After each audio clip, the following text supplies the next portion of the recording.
Hi, Fears. How are you? Guys, was day two of the candidates today?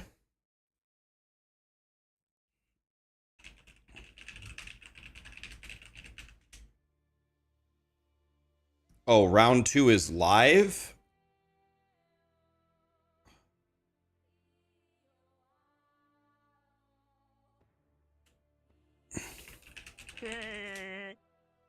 Oh, shit. Please, Fabiano.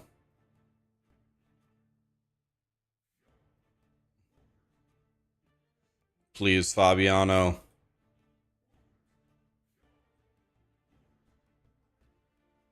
Wei Yin, Prague, Drew. Giri, Caruana, Drew. Cinderov, Cinderov drew against Blue Bomb with white?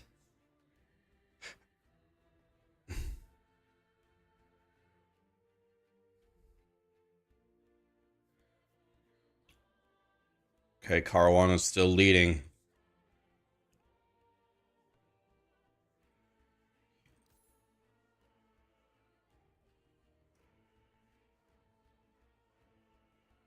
I'm here. Where are my tacos? Here. Oh, is the game down right now?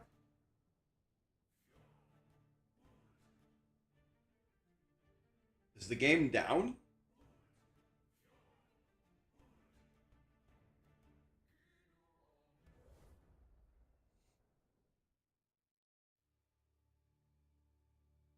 Seems like it's lagging badly. I'm just going to close it.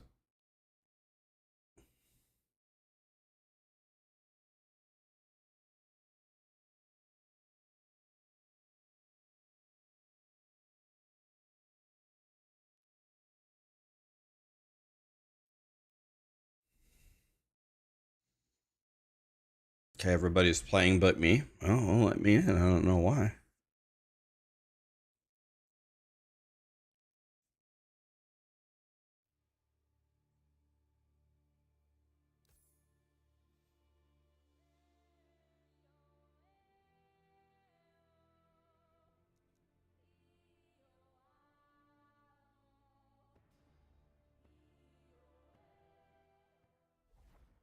Oh, there we go.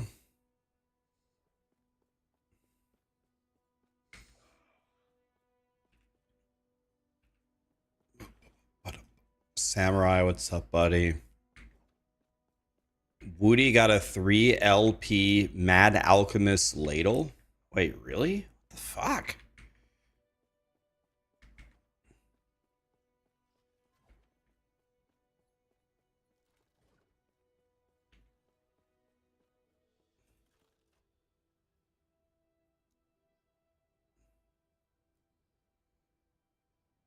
Hey, Rayman, it's going good. How are you?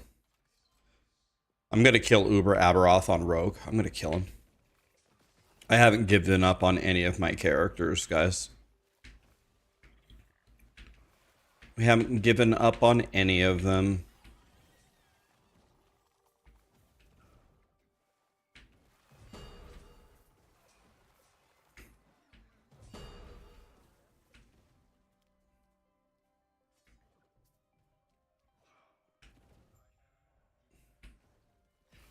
You just got off work, now you're gonna level your rogue? Hell yeah. What kind of work do you do? How's the feedback document coming along? Pretty good. We might want to finish it today and make a video about it.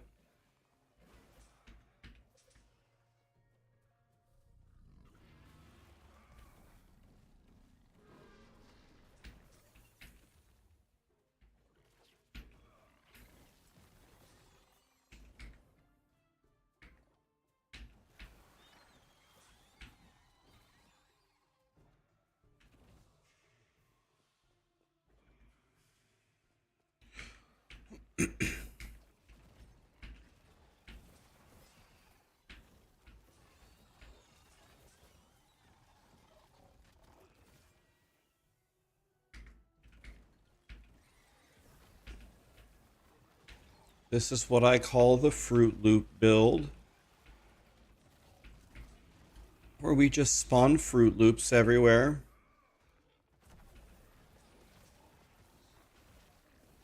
I'm just trying to get a couple of levels so I can put on my real gear so I can switch.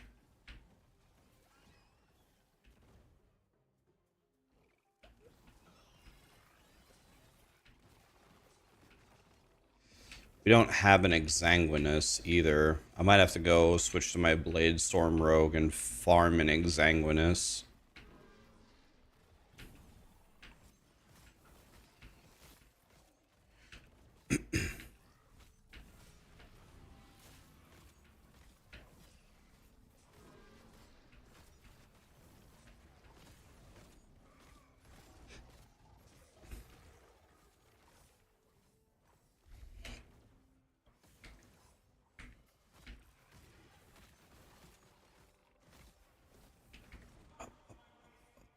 Am I crazy, or has season 4 been a great success so far? People seem to be really enjoying the game. I think this was a good season for last Epoch. Haven't heard too many complaints. The biggest complaint that I've heard about the season is not very many people are playing it. We only had 40k players, but the people who logged in and played seemed to like it.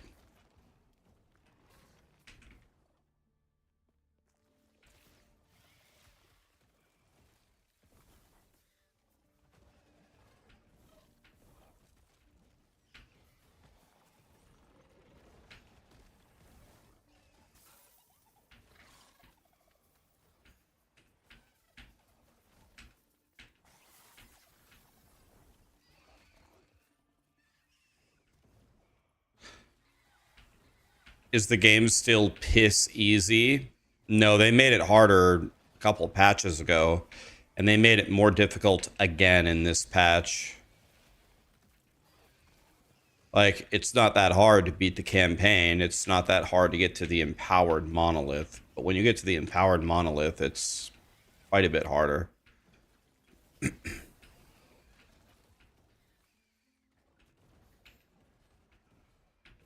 They've also, like, there's obviously still outliers. They've also nerfed, like, the absolute top builds that are just ruling everything.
Yeah, LP is how, as Odds explained it, it's how much you can slam, how many affixes you can slam into it.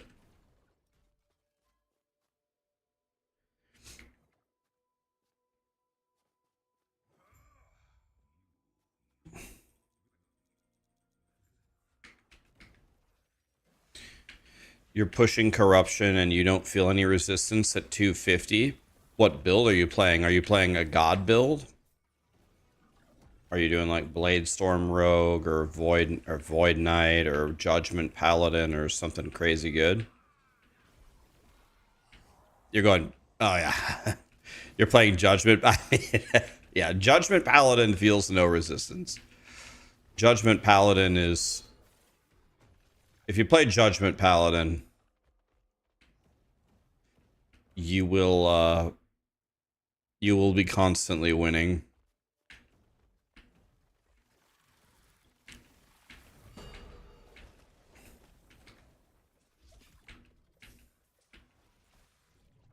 Oh, I didn't mean to go in here. Oh, well, we can go in here anyway. Who cares?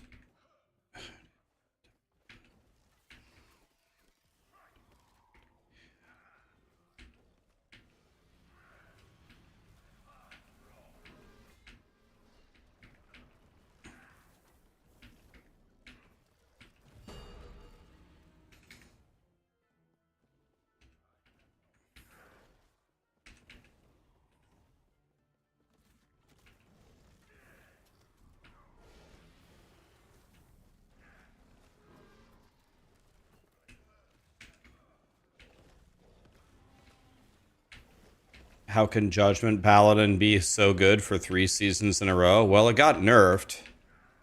It did get nerfed. It's just still really good.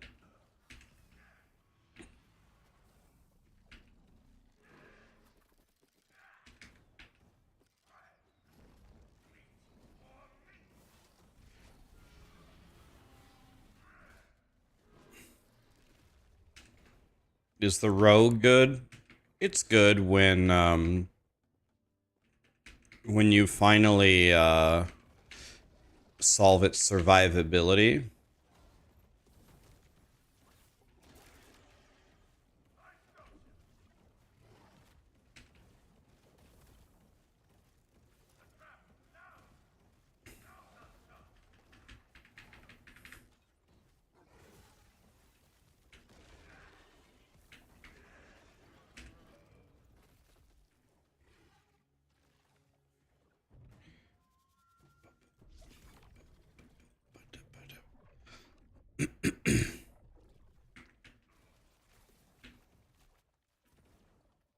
How is Righteous Fire so far? I haven't even tried it yet. I just been leveling with this Fruit Loop build.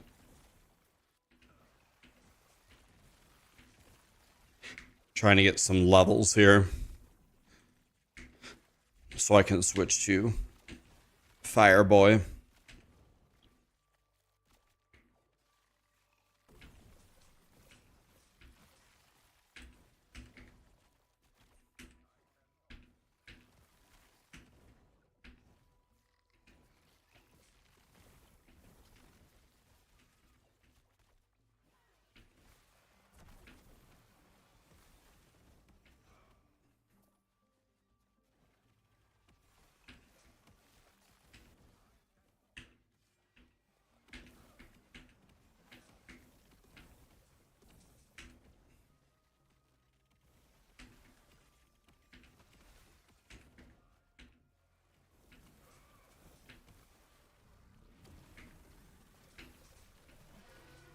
We're just trying to get some levels here. Because if we do that, then we're going to be able to put on all of our gear. Which is good. Let's see here. What could I do? Let's go with penetration.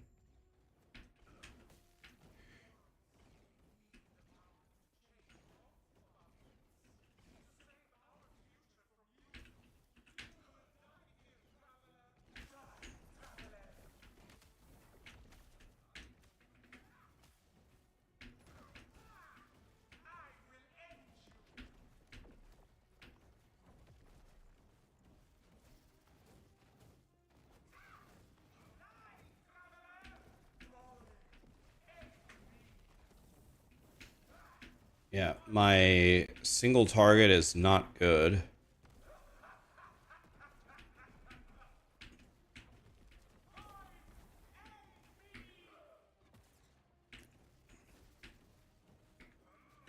My single target is not good on this build.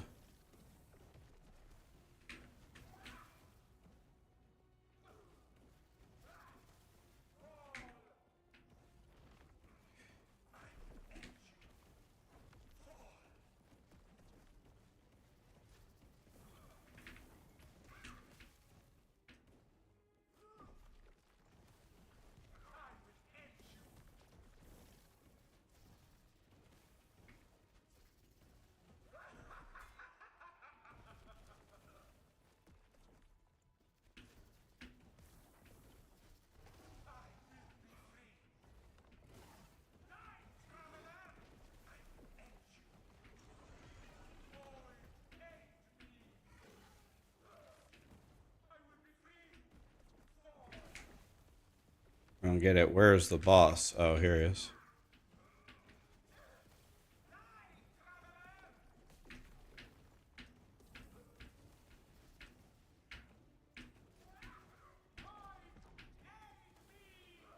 There are quite a few things going on in this fight.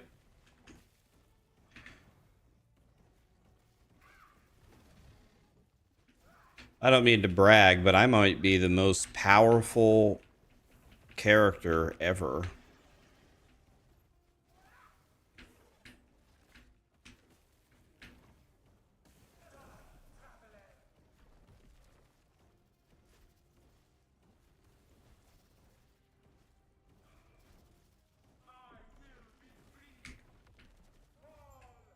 I won!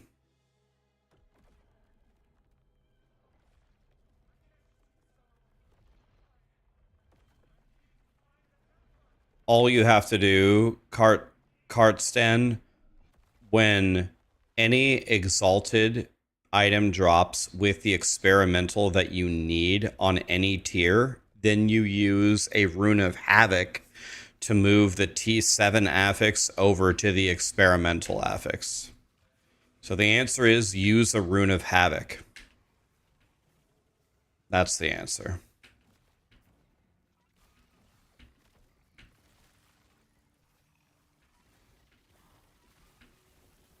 Forge Guard Friday when somebody banned Samurai. No, just kidding. Don't ban him.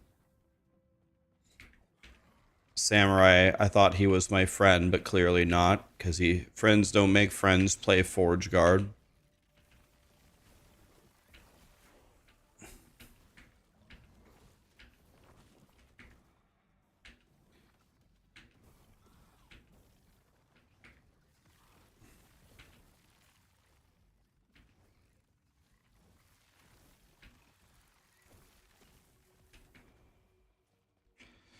Forge Guard Fridays. What's up, Boiler?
Is my filter still a thing? Yes, I made a brand new one. It's better than ever. There's a video on my YouTube about how to set it up nice and easy. I'm out of mana.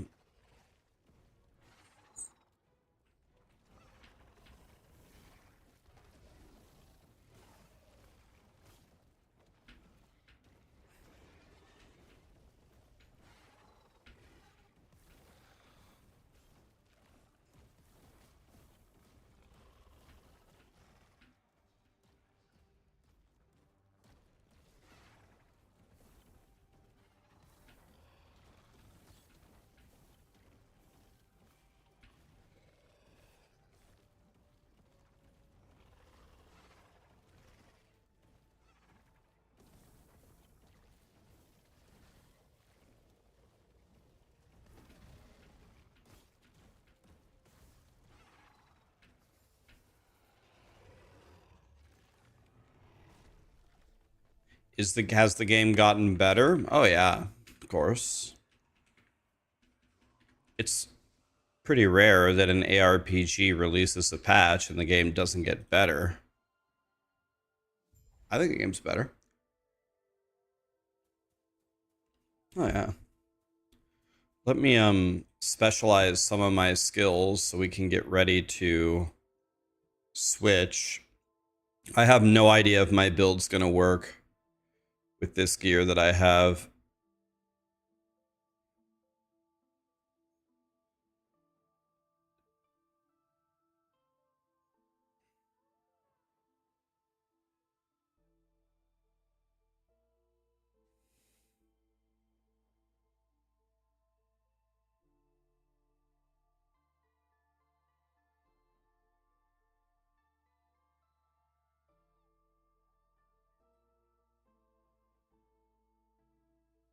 So let's see here.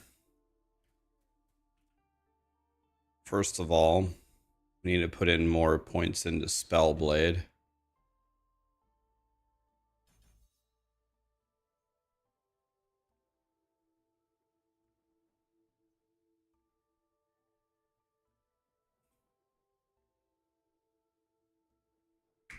Okay.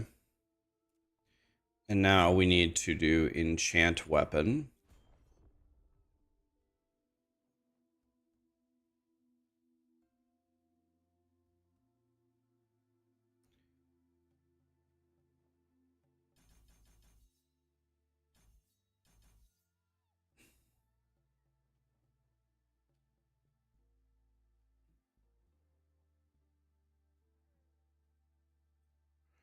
Okay.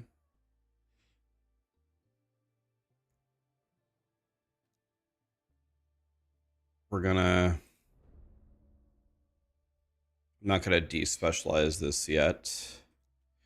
Let's do Firebrand. Oh, I need a lot more points to do Firebrand.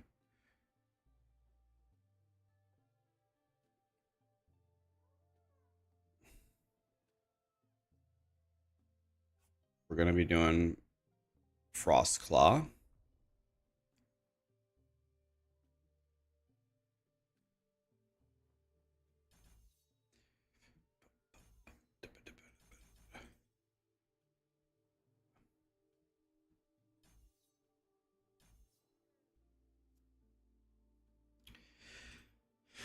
We have the Aura Boy.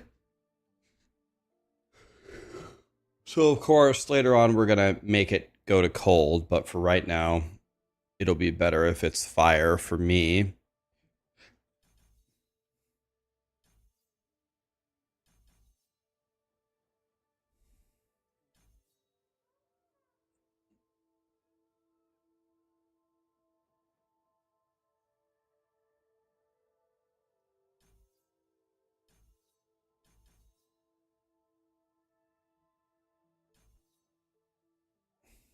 Okay. Something like this. Teleport for me.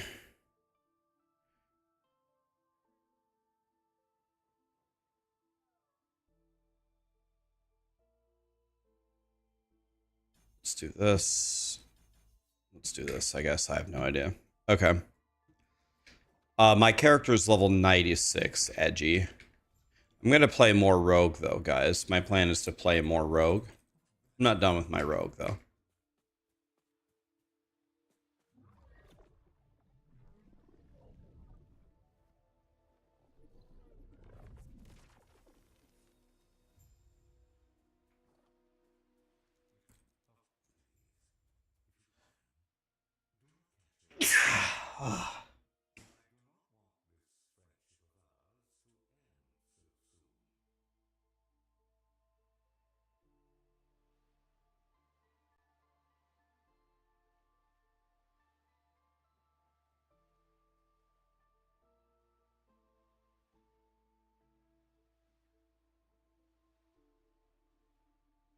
I'm your favorite streamer. Thank you, Acid. Appreciate you, buddy. I'm going to go Righteous Fire. I'm going to go Fire Aura. I'm starting to build it right now.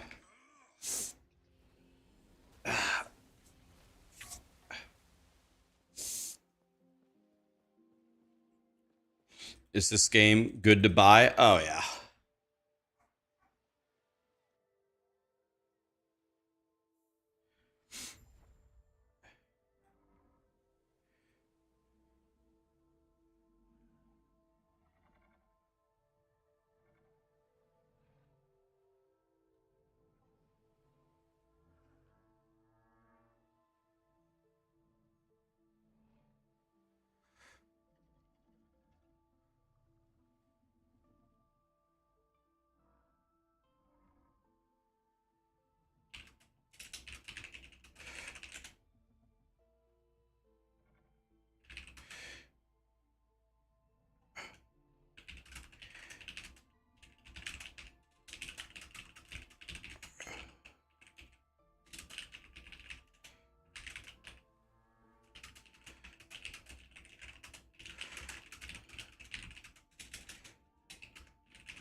DM just told me Crimson Desert has got some good patches. Did they make the game better, guys? Any tips for leveling as a mage? Is it your first character or is it a second character? If it's your second character, get your main to give your mage a fire starter torch. If it's your first time, level as Glacier until you get to Shatter Strike, and it kind of sucks. When I did my mage speedrun a couple days ago, I was less than impressed.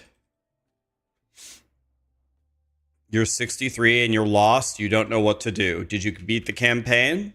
If you beat the campaign, go to the monoliths.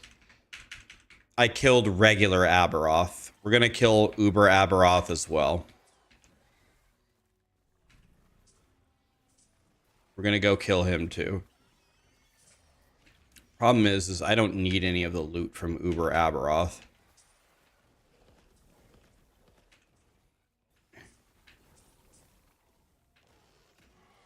What build am I going to use to kill Uber? Both of them. I'm going to kill him on Bladestorm, and I'm going to kill him on Fire Aura. When I make a character, I set out to kill Uber Aberoth on all of them. Always.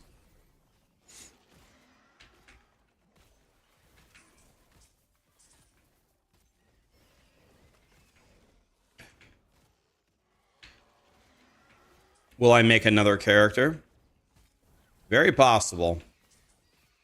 Might make something else for fun.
We're doing pretty good here. Can somebody explain the monoliths to me? They're just like an endgame mapping system from PoE 1, if you're familiar with that. Just like an endgame system to progress through. These questions are actually going to help me, though. I'm going to have to make a new Last Epoch beginner's guide for when the consoles come out. And then I'm going to have to answer these questions.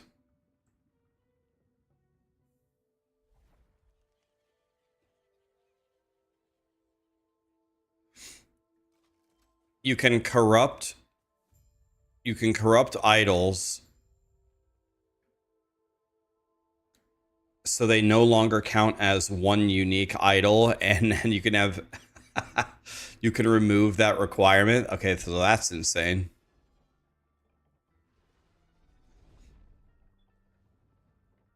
I remember the frogs. I made Frogger last time.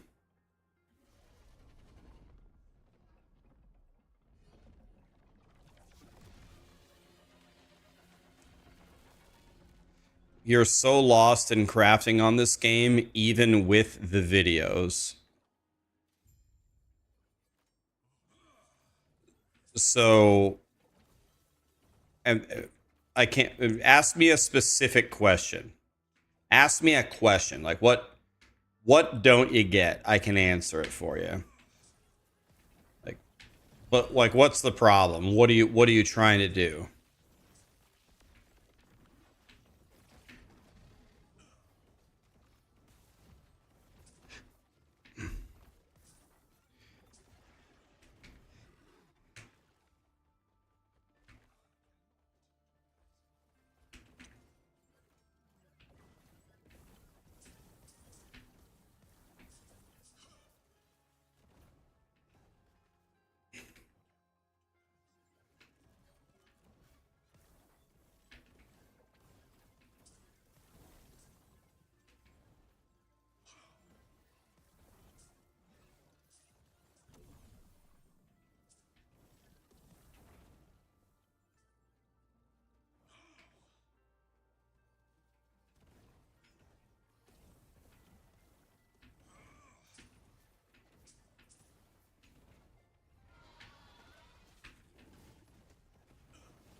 Just going through a stroll. You came back to YouTube. Yay. We're back, guys.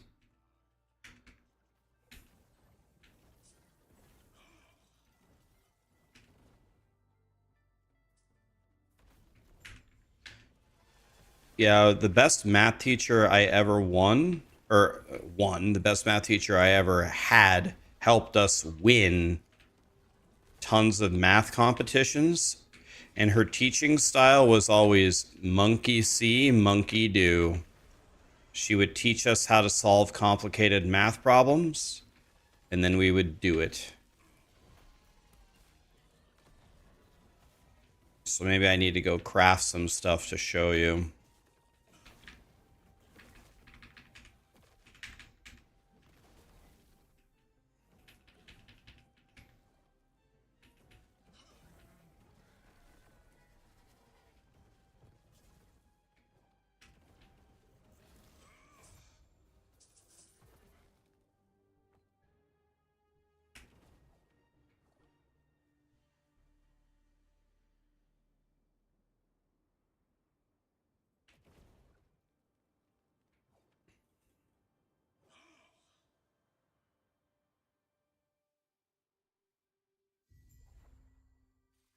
You have a similar build and you do Flame Reave. That's cool. I'm actually gonna try the cold version of this. But once again, I don't want to try it. I don't want to try it until I'm done with the campaign, because that'll give me more levels to put on my gear. I have made the mistake of trying builds when I wasn't a high enough level, and it never goes well.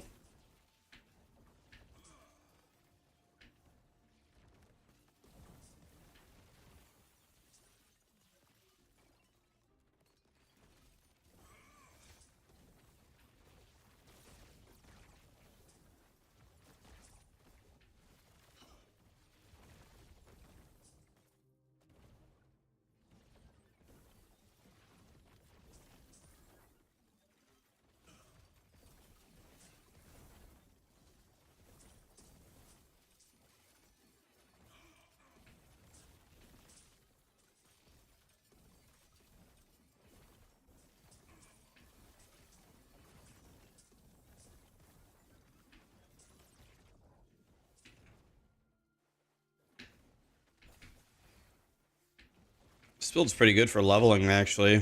This Fruit Loop, random fire Fruit Loop build that we made. Am I looking to make an updated beginner's guide? Yes, I am. But I'm not going to make that guide until it releases on console. Because if it releases on console, then I'm going to have to just make it again. So I'm going to wait.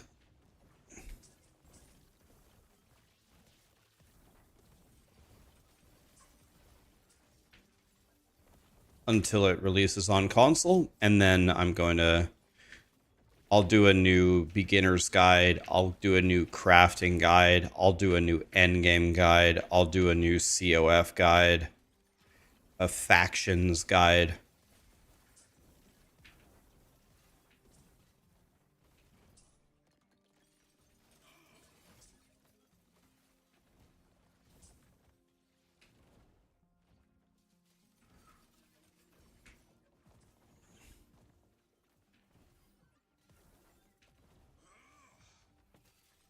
So in a year, is that how far away it is from launching on consoles?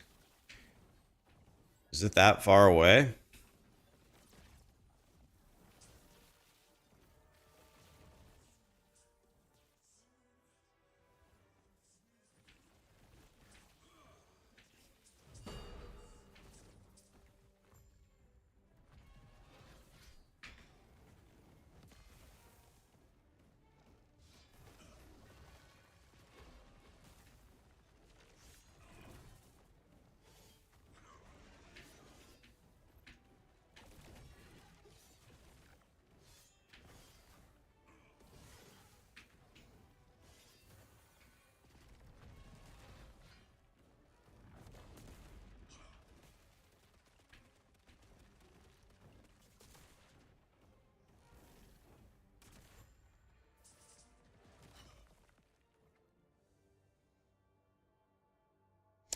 How am I liking the build? Is it what I expected? I haven't played the build yet. I've just been playing a random home brewed leveling build so far. I have no clue how the build is. I'm about to beat the campaign though. I'm in like I'm in the final zone of Act 10. I'm not switching to the real build until it's time.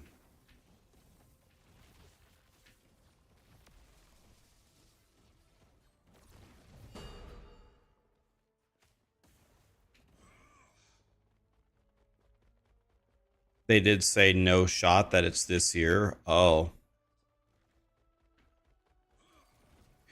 Yeah, so EHG, in my opinion, usually does pretty high quality work, but they work very slowly.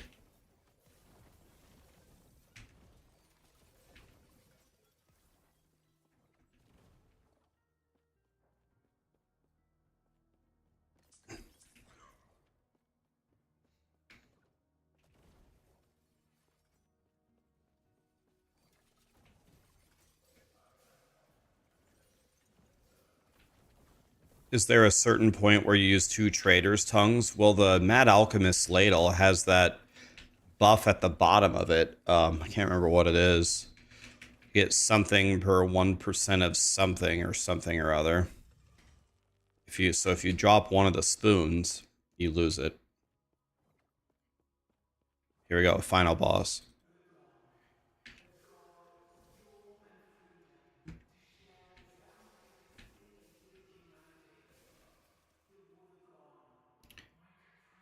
Lyndon, how are you?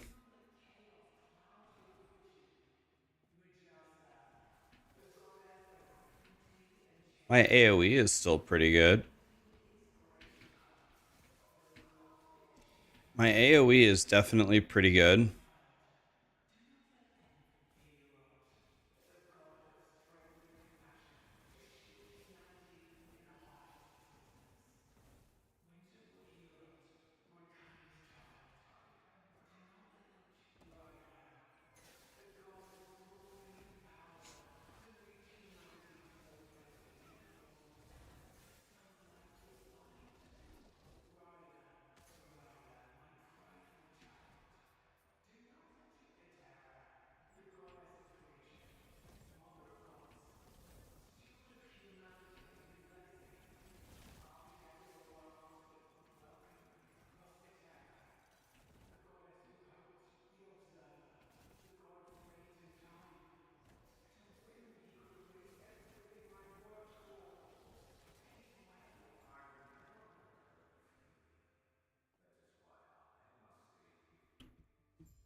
Is the next Last Epoch season gonna be pay to win? As far as I know, all content that's gonna be purchased in Last Epoch will be like additional content, like additional classes and additional expansion. If you've bought the game and you like the game as it is, I don't think you ever have to spend any extra money into it to play it.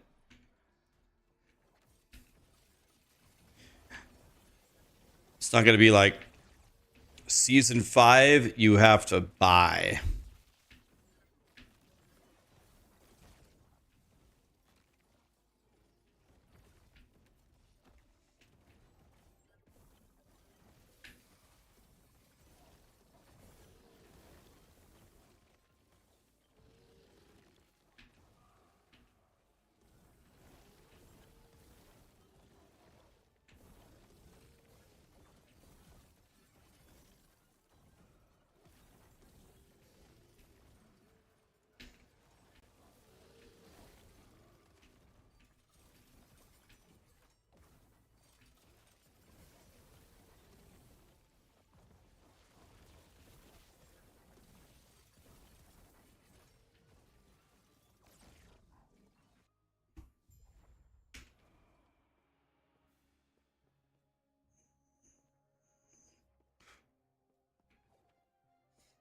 How huge is the gap between S and A tier builds? Well, I made 2 A tier builds. I haven't made a single S tier build this league so far. Been cruising just fine.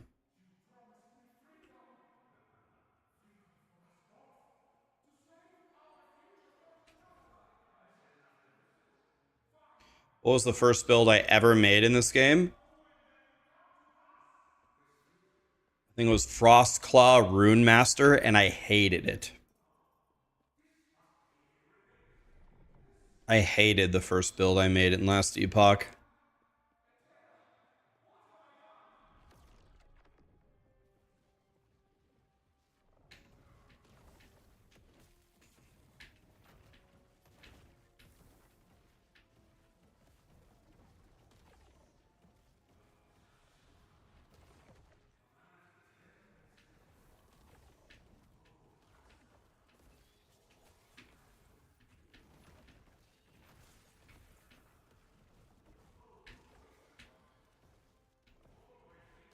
I don't think this guy can kill me. Just as I say that, my health drops pretty low.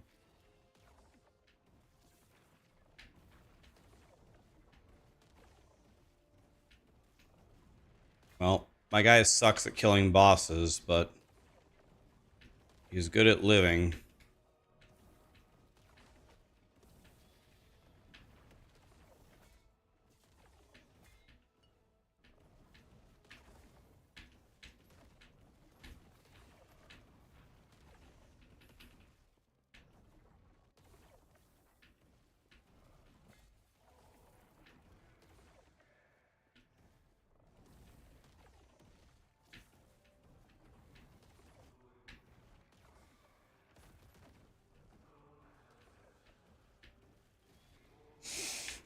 It's crazy how bad this final boss is for melee builds.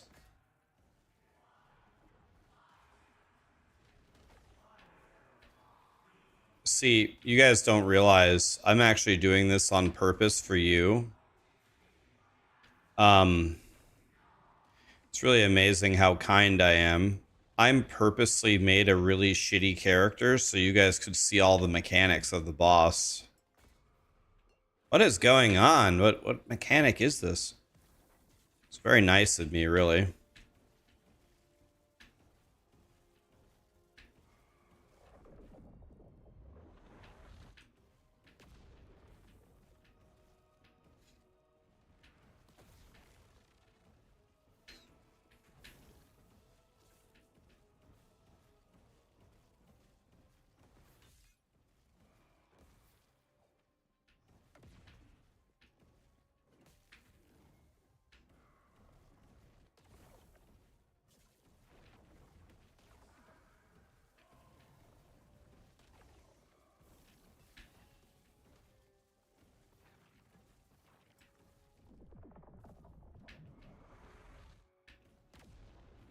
There ain't nothing like a 1-year boss fight.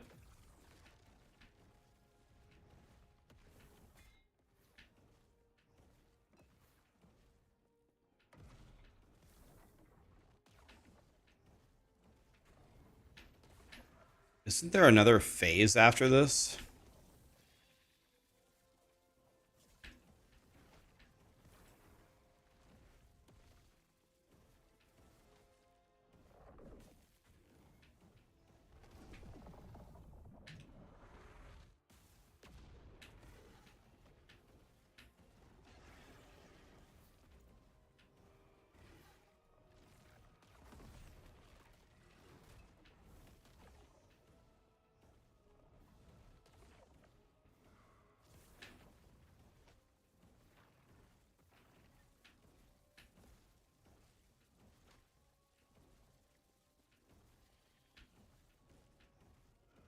Guys, who does more damage? My character right now or Quinn's builds?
All right, well, that was painful.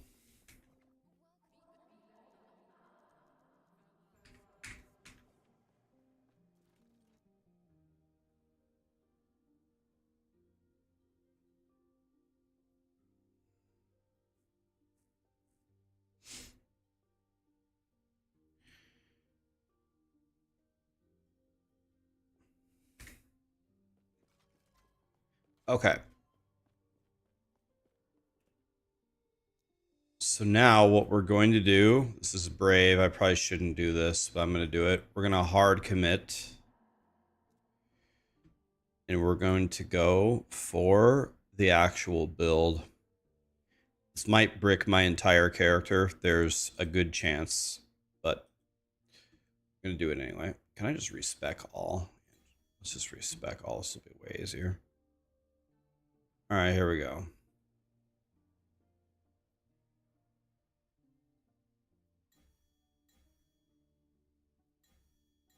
All right, here we go.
Okay, now what we are going to do is I'm going to despec Fruit Loops. Start with this. Let's despec this into Firebrand.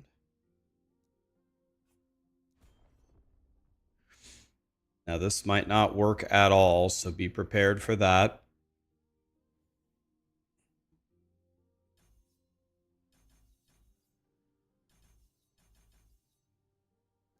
Okay.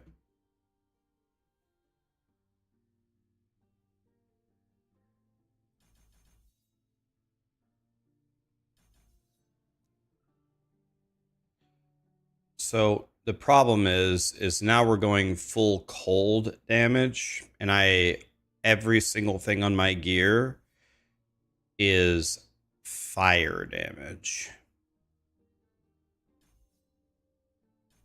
So that's not good. It's definitely not good when you it's not good when you are all fire, but you're supposed to be all frost.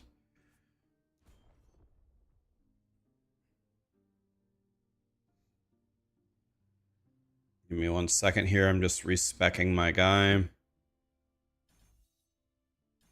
I also have no clue what to do in this build, so that's going to be fun to figure out. Okay, well, I respect. Question is, do I have any of the actual gear for my build? Okay, I have this spoon and I can already wear it. Let's see, what is the best slam in the game for this thing? Elemental damage over time.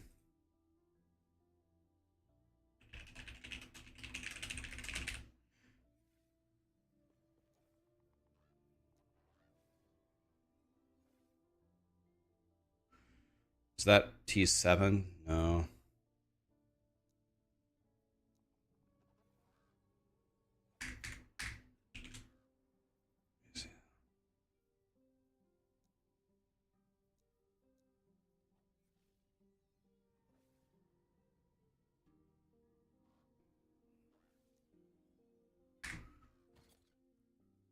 What I could do is I could just slam something into it for now and settle. Do I have any runes of havoc? I have 4. Okay. Let me see. Might be able to make the perfect thing. Wand. Might be a crafting lesson here, boys.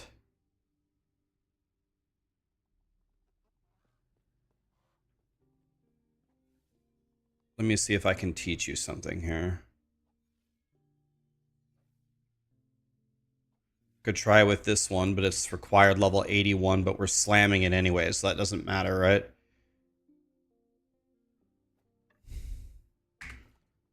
Okay, guys, watch this. Okay, so what I need is I need a wand with T7 elemental damage over time, and I don't have it, right?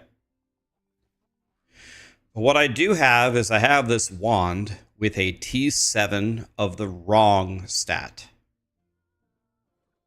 So what I'm going to do, I'm going to put this wand in here. Hello? And then I'm going to craft 1 rank of elemental damage over time. Okay, my guy can't even craft on this. I'm going to have to log on my rogue to do it.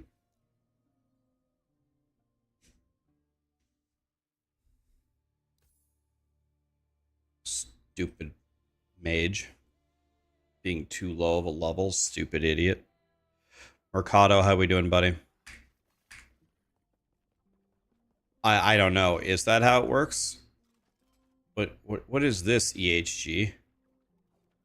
What is this? Hello?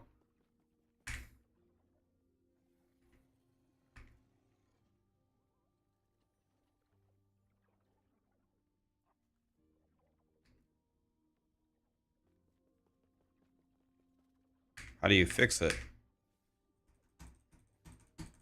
You have to force close the game.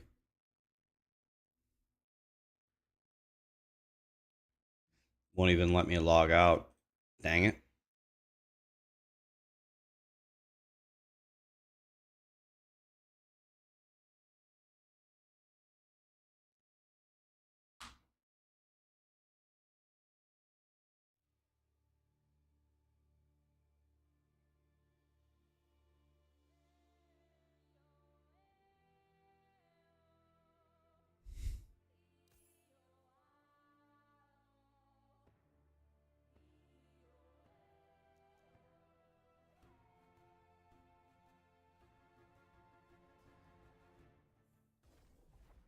All right, here we go.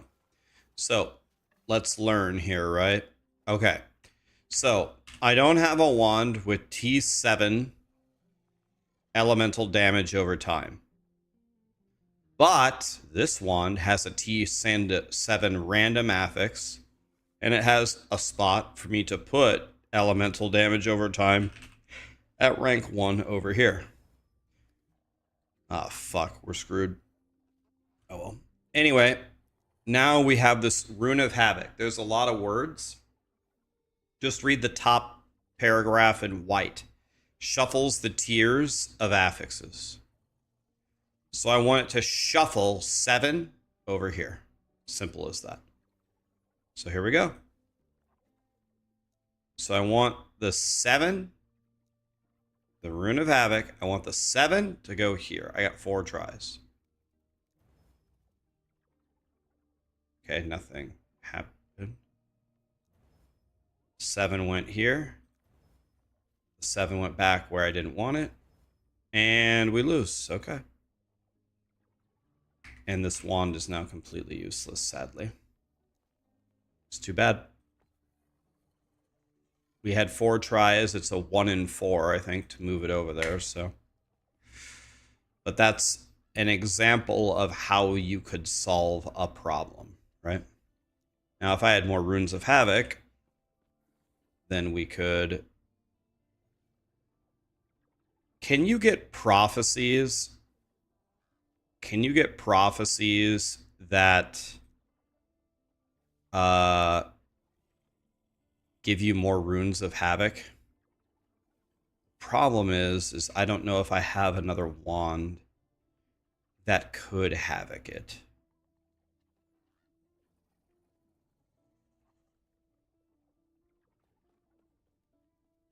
Generic rune has a chance. Okay.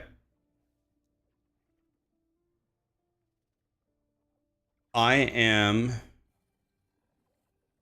going to make an executive decision here. I'm just going to put 200% damage over time on my spoon right now, just so I have something to play with. We're just going to farm another spoon. So that's what I'm going to do. I'm going to settle for now.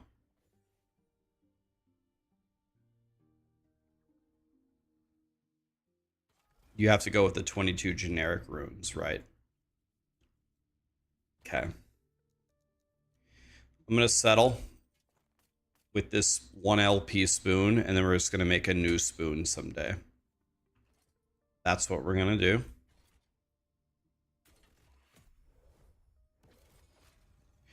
Can I re-roll this value, though, before I do that? 200% is how good? It's nearly perfect. All right, it's good enough then.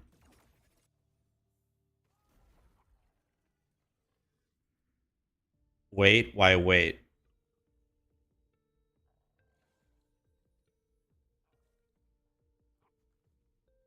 COF 12, I'm not COF 12 yet.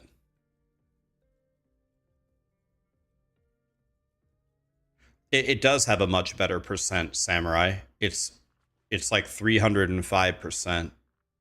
Even on T5? Oh, there's no way. There's no way it's better than 200% at T5. It's okay. Let's just go like this. It's fine. It's whatever. We'll be fine.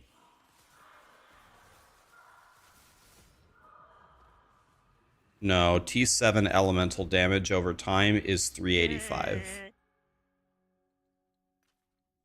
I'm looking at it right now. T7 elemental damage over time is 385.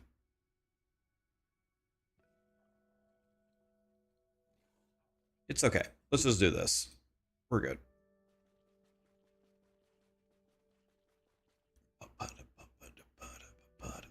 Yeah, maybe it's different on two-hander. That's true. It could be different on two-hander. It's all good. 200% extra damage is excellent for starting. Very happy with that. Very happy to start like this. We're good. We're chilling. There we go. All right. So our spoon is ready. I don't know if I have a transcribers.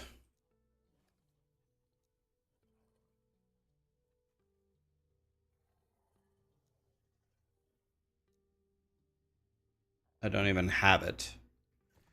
That's too bad.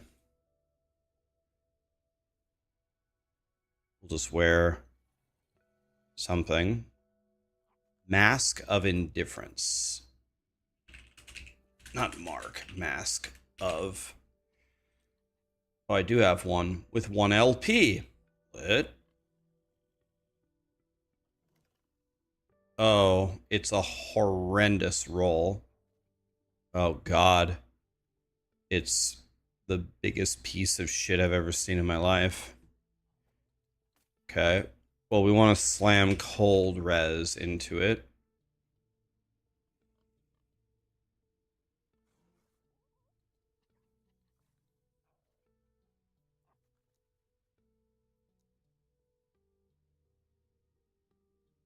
Oh, we actually have it. We have it at T7 too. So we have to add anything here. Let me add something very generic. Mana seems very generic. It doesn't matter what I add because I'm only slamming one thing anyway. So it makes no difference. Just mana. Okay. Now we want to make the cold res 75 if we can. We're going to be greedy. So we want the 70 to be a 75. 64, 67, 61, 72. We'll take that.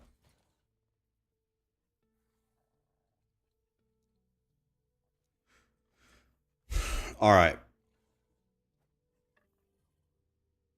So let's go slam this for our friend.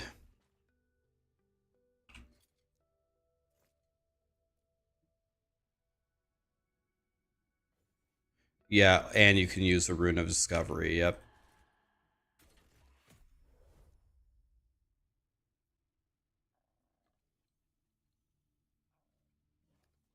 This will work. T2 will work. Okay. Yeah, the plushie doesn't come until like May, they said.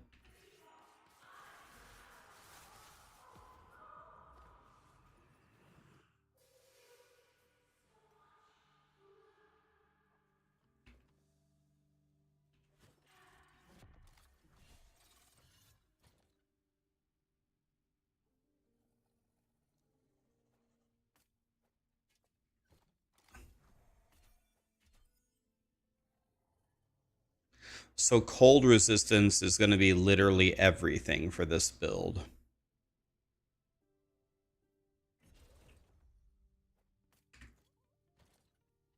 Okay, so we're going to stack cold resistance to the moon. So the helmet is done. The weapon is done. Omni, we're never going to get that in a million years. I don't think I have Exanguinous. Exanguinous drops... So you can Ascendancy and Exanguinous. And you can get it from the Blood, Frost, and Death timeline. Is Exanguinous just a random drop? Hi Zevi, how you doing, buddy?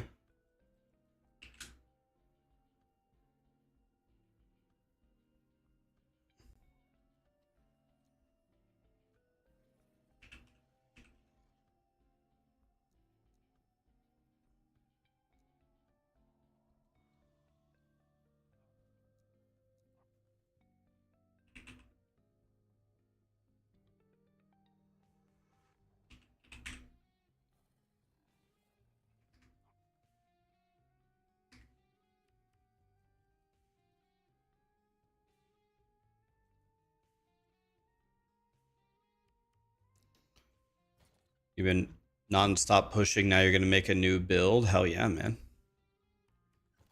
So I don't have the chest piece, Exanguinous. I don't have Omnis, of course. Heirloom of the Lost Nomad.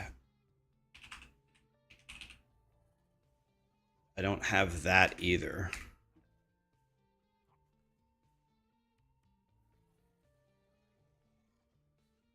I need 2 of them. Hmm.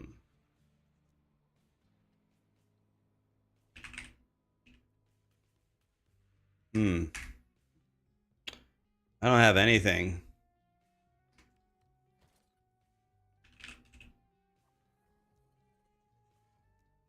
Okay, I do have the belt that I need with 1 LP.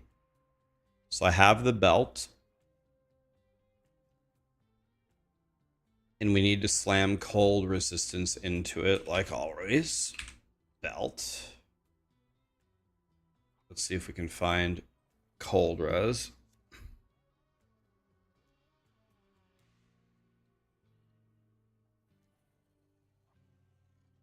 Here.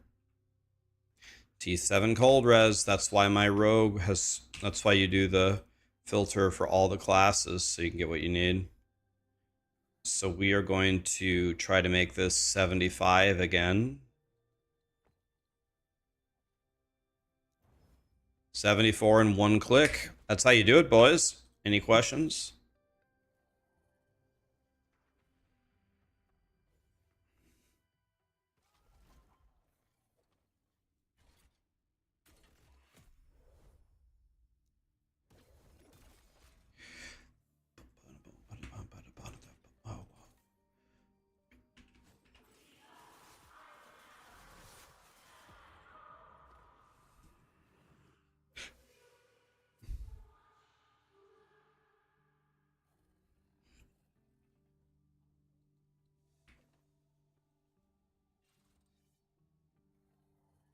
Yeah, Zevi, to fight. So I'm gonna need paint to describe this. You don't know how to fight the Uber bosses, so I'll explain it to you.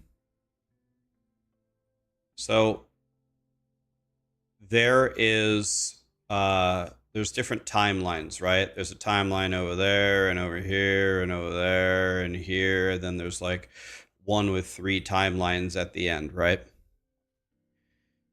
So regular Aberoth is at 300 corruption. So in each timeline here in the empowered monolith, you can do them in any order that you want, but there's a quest chain to kill the harbingers at different corruption levels. It's like at 100 and then 125 and then 150, yada, yada, yada, until you kill the one at 300. So what you do is you take one timeline, you push it really high. Then you go to the other timelines and you go to the gaze of Oreos, and it will move the corruption from 100 up to where the other one is. You can make them all 300. Then what you do is you click the little plus sign in the top middle to move the stability over and kill the boss, which will spawn the Harbinger. After you've killed the Harbinger in every monolith, you will fight Aberoth. Aberoth drops a Woven Echo, which requires 500 corruption to place it. You go to a 500 corruption timeline, you go to a cemetery, you place the 500 corruption Woven Echo, and then you can fight Uber Aberoth. So, push one monolith really high. Go to the other monoliths, kill an Oreo. Make it really high. Click the plus sign to move the stability all the way over. Kill the boss, kill the Harbinger. Do it in all the timelines, kill Aberoth. He gives you a Woven Echo. Put it in a timeline in a cemetery, fight Uber Aberoth.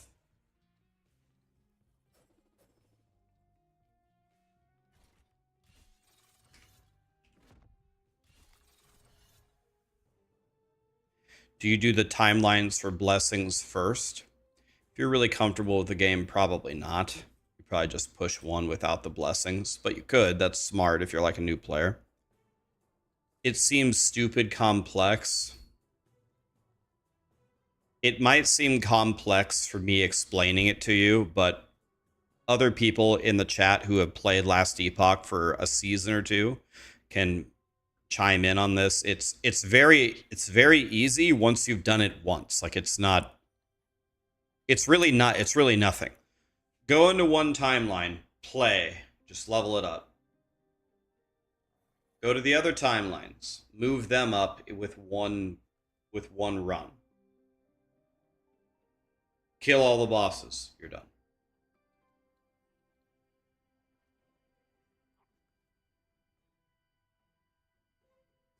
Yeah, what you really want to do, if your build can kill Uber Aberoth, you want to kill Uber Aberoth usually pretty quickly because he can drop some very nice gear. He's got some very good drops.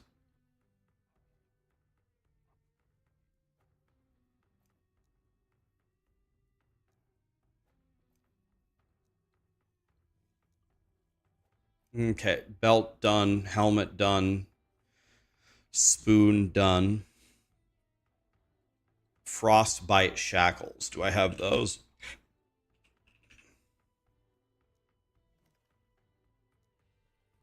I do. Oh, and they already have health slammed into them. That's nice. Okay, well, health is not what I wanted. We wanted cold res, of course, but health will do just fine for now. Last steps. This drops off of a boss, so if I don't have them, we can just go farm them. I don't have those. And then Usinuis. I don't have that either. And that can be farmed anywhere. Okay. Well, it's not good news. I don't have a lot of the stuff that I actually need. Might have to play Bladestorm Rogue to farm it. I want to see if my guy can even play right now.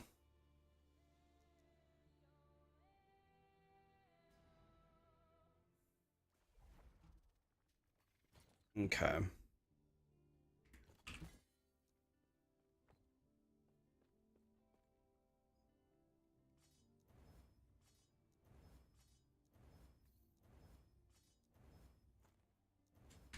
Let's see, what kind of a idle thing are we doing? We're doing a sunset art. We're doing an archaic. Here's an archaic.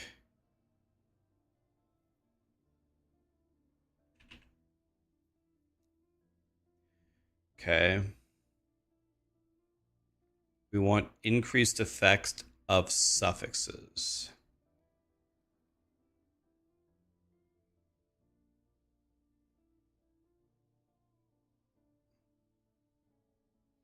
Effect of prefixes, effect of suffixes.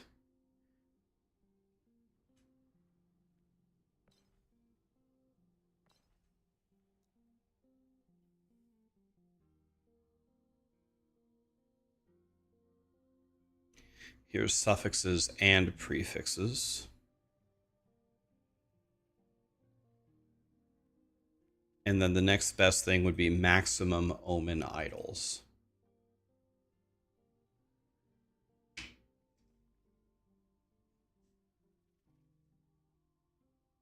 Here's omen idols with suffixes. So this is godly. We want, what do we want? Yeah, we want suffixes. Okay, so this one's my best one by far.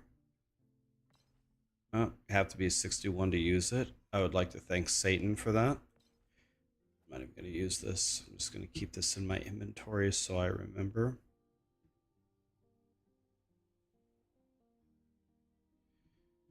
Okay.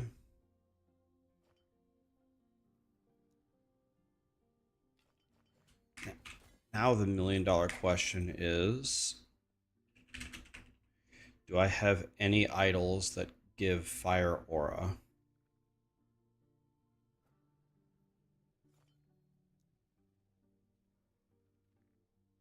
Here's fire aura area.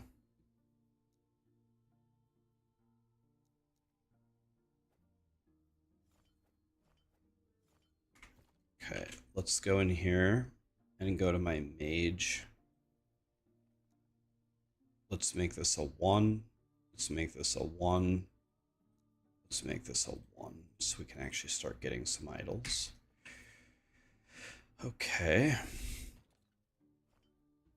So now, what can I actually wear? Anything?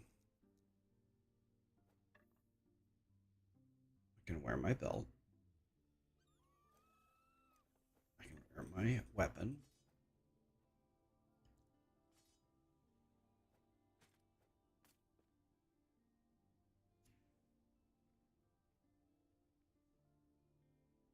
Uh-oh.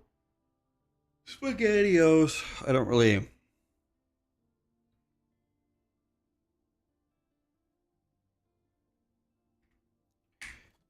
Okay.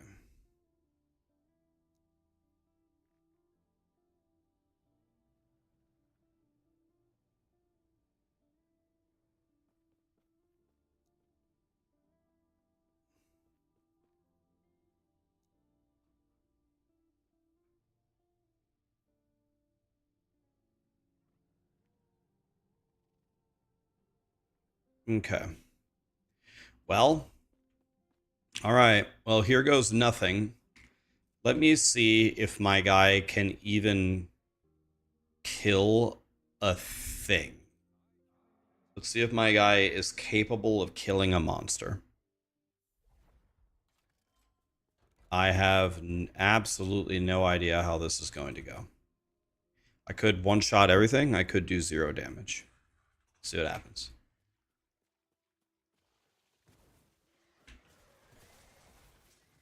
Nice. Fuck yeah, I can play. Let's go, bro. Look at me. Look at me. Look at me. Look at me. Look at me. Look, I'm playing Righteous Fire, guys. Righteous Fire in last Epoch. We did it, boys. Look at this. Boop. I'm doing nothing. I just walk forward. Oh, this is great.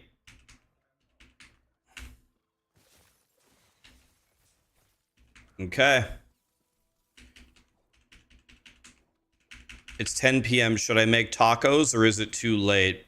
You already, Chad said, you already know the answer to that question. Makes me a little mad that you even asked me.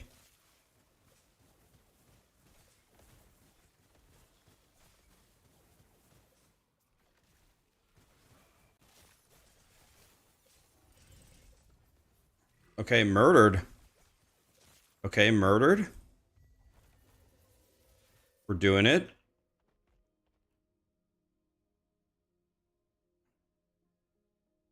Did I like the song Holy Diver? Tony, we're not going to bring that up again. Holy Diver is not a topic we're going to talk about again. It's off limits.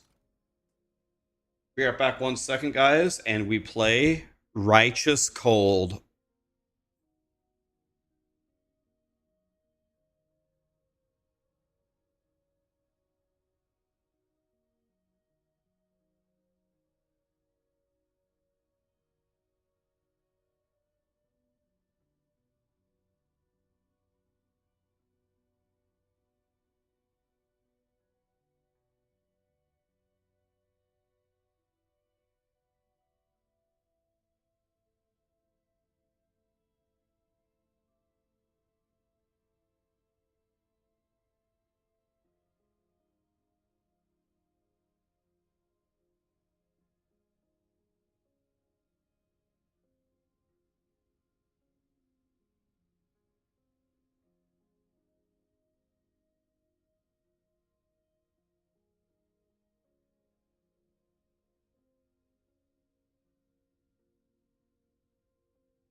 Hi, Grant. What's up, buddy?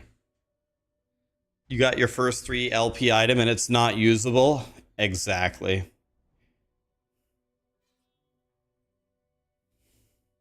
Hi, Kevin. How you doing, buddy? Can I kill Uber Oro? Never fought him. We're going to kill him, though. We're going to kill everything, guys. If we don't beat everything, then the terrorists win. Let me see. Can I actually beat this without pressing a single button? Other than just teleport just to go forward? Let's see if I can do absolutely nothing.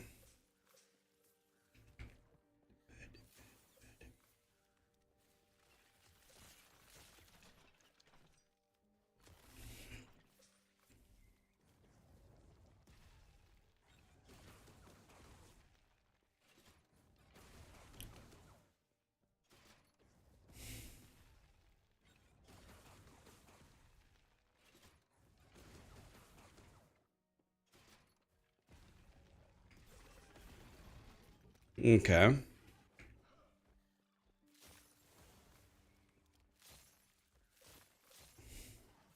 Yeah, I have skills. I just purposely wasn't using them. I wanted to see how much I could do with doing nothing.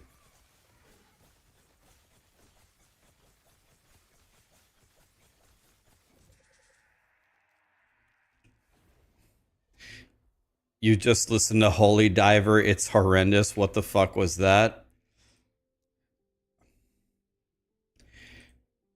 People in the chat think that that's a great song, so be careful, Texasy. Out of all the songs ever made, it is certainly one of them.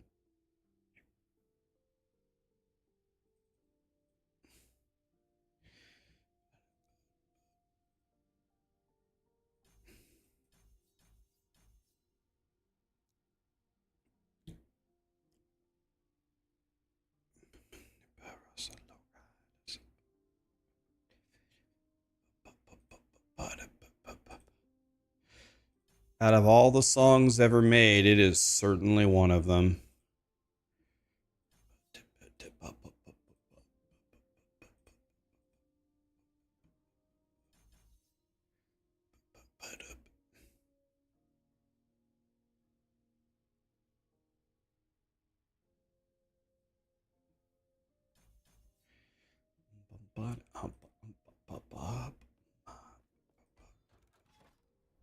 We're getting stronger, guys.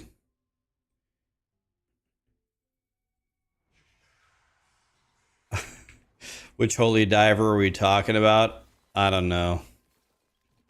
The one that goes, "Holy diver, there's a tiger with stripes." That one. I don't know. I don't know what the lyrics are. Something like that. That was Banana Phone before Banana Phone existed.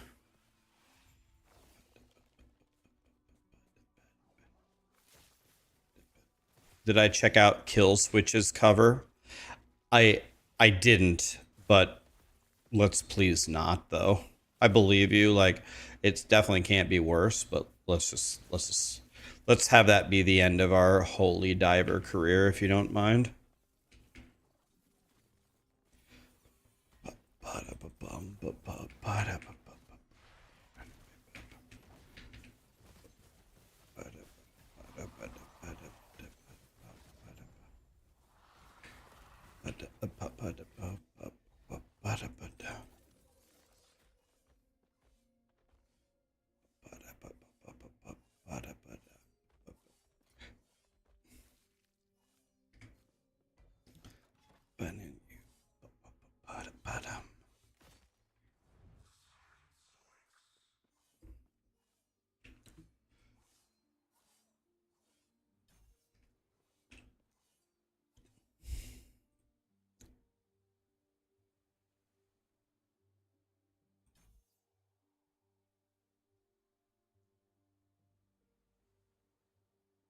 All right.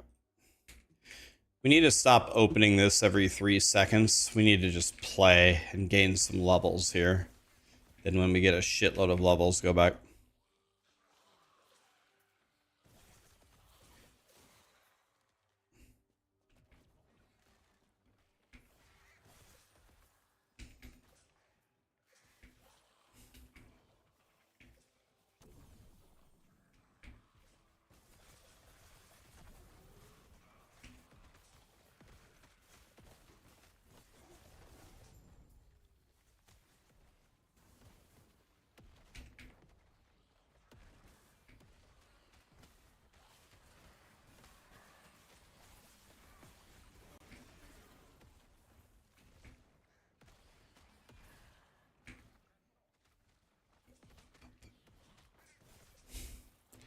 Do I think he's a good singer or not? Be honest with you, I have no idea. I don't know how good of a singer he is. No idea.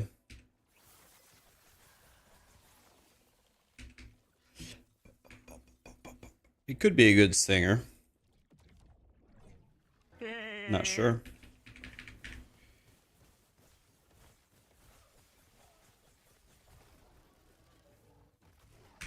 This build's kind of cool.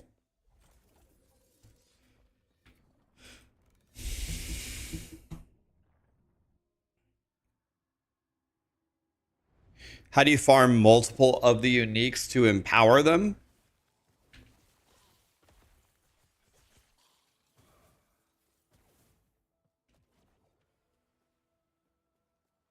What? How do I farm multiple uniques to empower them? You don't, you just farm one unique and then you slam it with an exalt, right? Or what's the question?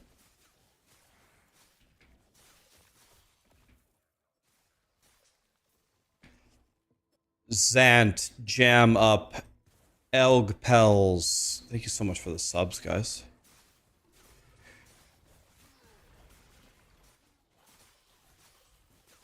What build did you choose, Texasy? You can respec your ascendancy.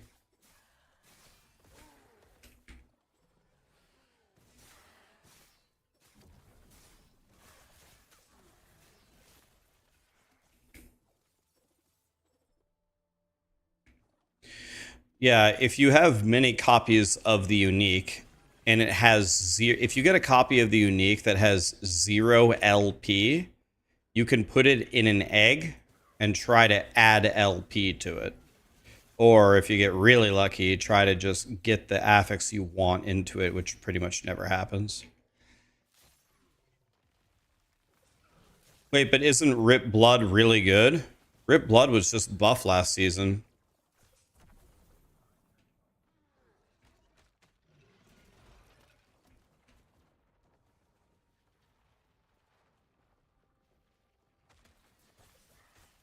Well, it might just be the one song, Texasy. Maybe he's a singing god in other songs.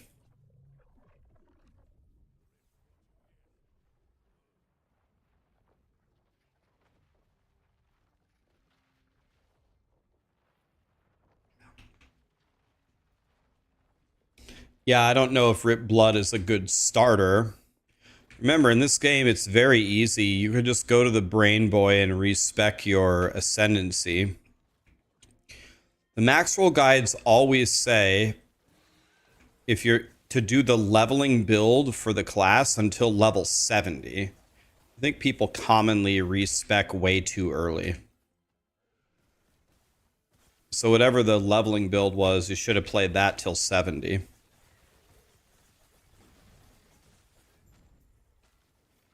You're 85? You're 85? It should be working then. Did you do prophecies to get your gear?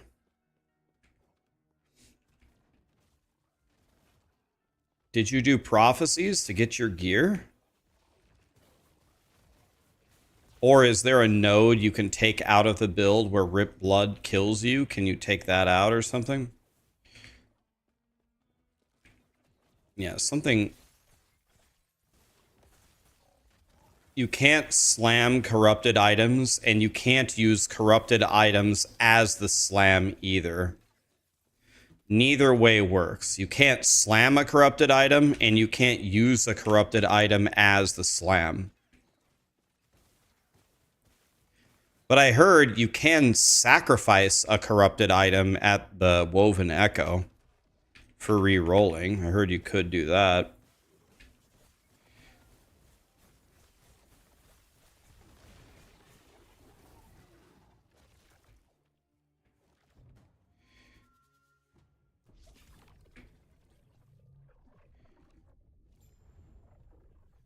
you have all the starter gear. You're level 85. You have all the gear. I assume you have some decent blessings. I guess now we're at one of two choices. Either it's one of two things. Either you suck at making it and something's wrong, or the guide sucks. It's one or the other. If you have all the starter gear, you're level 85, and you have blessings, we're down to two options. Could be both.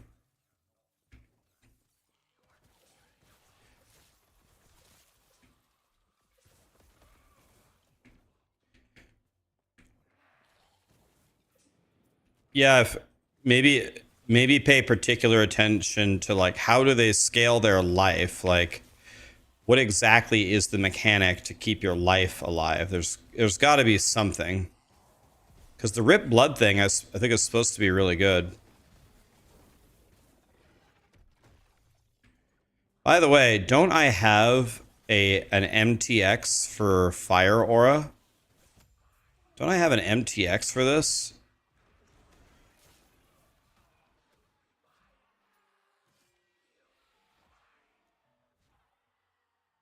Which which one is Fire Aura?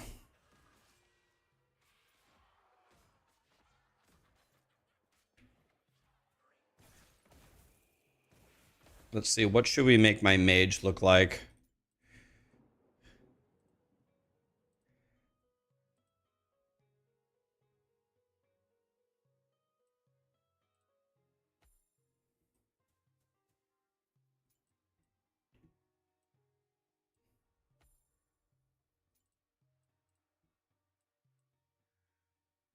Since we're going to be Cold Boy, let's be a Temple Knight.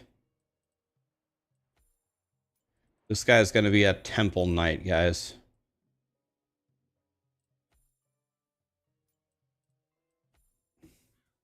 Look at me, I'm an angel.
Why is this so difficult?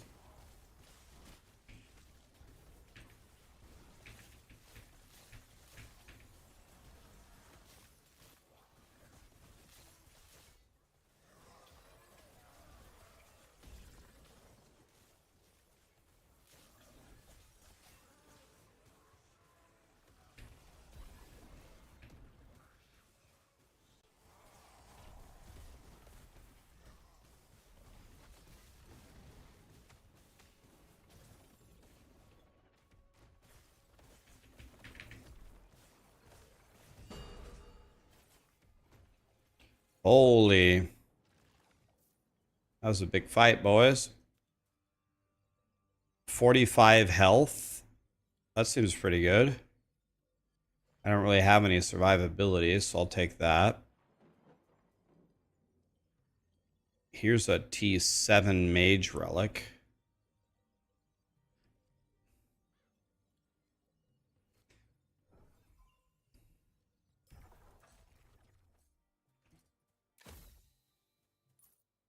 Nice. Okay.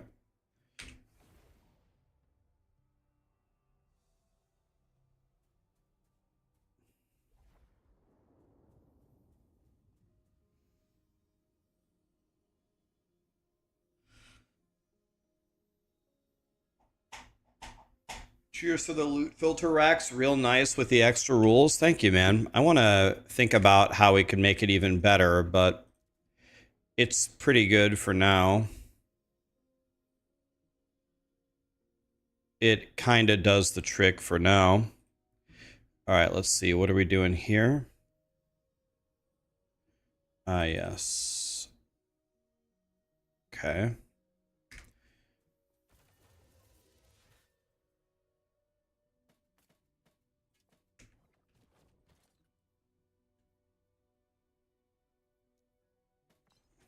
Oh, give me that back. All right. My necrotic and my void res are terrible. We don't need this. Cold res is godly for me.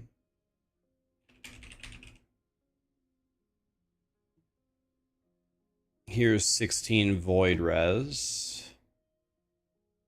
Here's 10 necrotic. Here's 9 necrotic. And then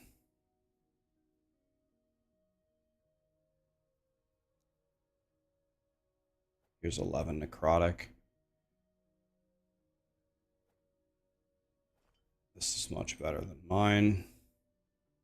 This is much better than mine too. How my resistance is looking now. Okay. I need some void res. Here's 8. That's bad. Here's 12. Let's do this one. Any more void res out there? What about cold res?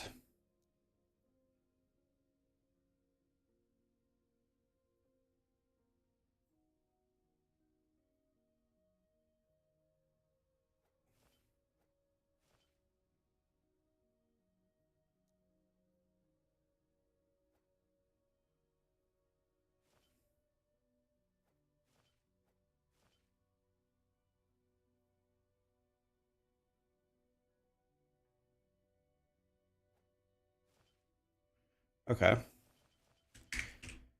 Nice. My resistances are pretty good now. Let's go do a quest.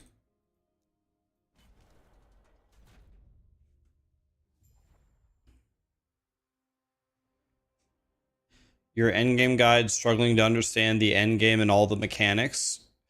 Ask me a question, Robert. Like, give me your most immediate question. Like, what are you having trouble with right now?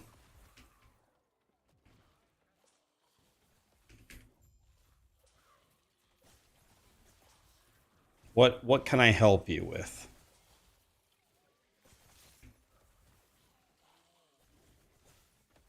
What lenses are good? Combo that I use in the early game is cannot spawn in monoliths, must spawn in monoliths. That like glitches it out and it gives you these super generic prophecies that are very easy to complete. So take the lens that says cannot spawn in monoliths and then say must spawn in monoliths. Use both of those. Might think I'm joking, but I'm not joking. Try it. When you get to really high levels, you want to instead use higher cost for better rewards, higher costs for better rewards. Why would you do that? It glitches it. I don't know, it messes it up and it gives you really easy to complete. Just try it, you'll see. Just try it, trust me.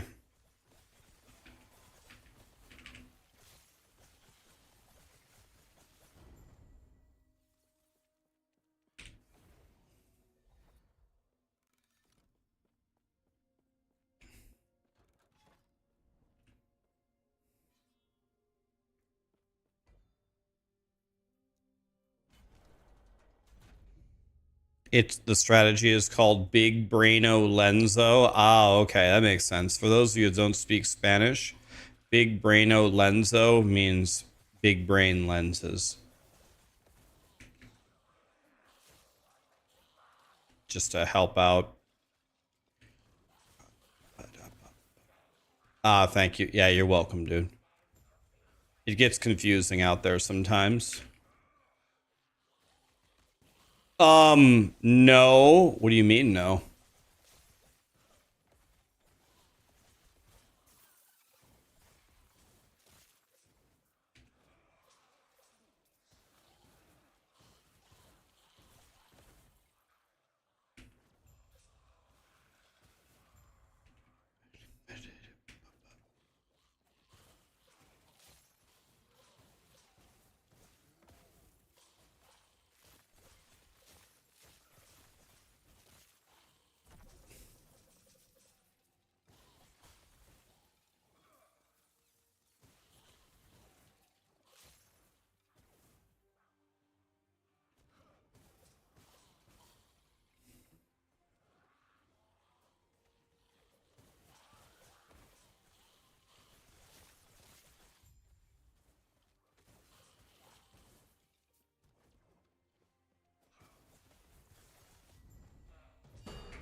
Here we go, guys. My build versus an actual boss. Let's see what happens.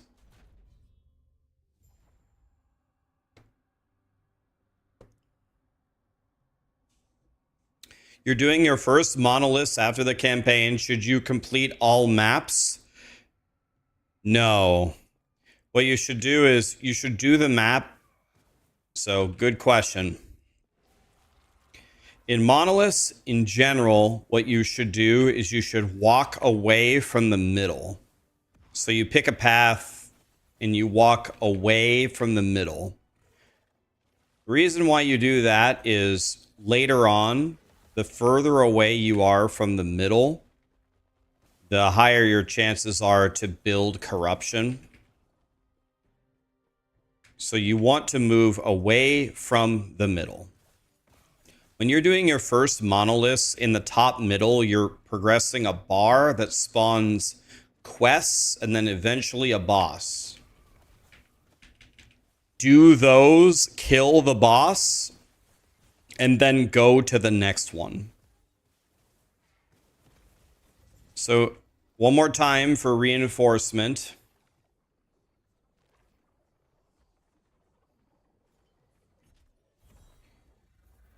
Walk in a straight line away from the center. Fill the bar up.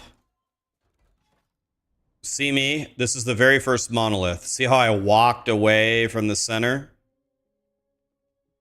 Fill up this bar. When you reach the milestones, do this quest, do this quest, do this boss, then go to the next one.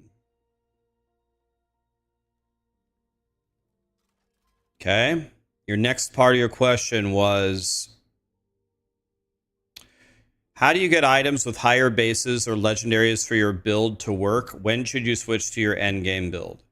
The further you go, the quality of the loot and the quantity of the loot will go up outrageously. Just trust the process. Just keep going. When should you switch from your leveling build to your endgame build? Certainly not before level 70. And if you're level 70 and your leveling build is still working, I would tell you keep playing it. You can play it till 80 if it's still working. Don't willy-nilly respec just for the sake of respecking. If your leveling build is working and you're having fun, stay with it for quite a long time. That would be my advice to you.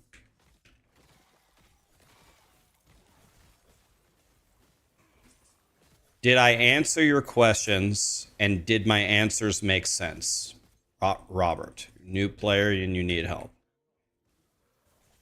Trying to answer your questions and have it make sense.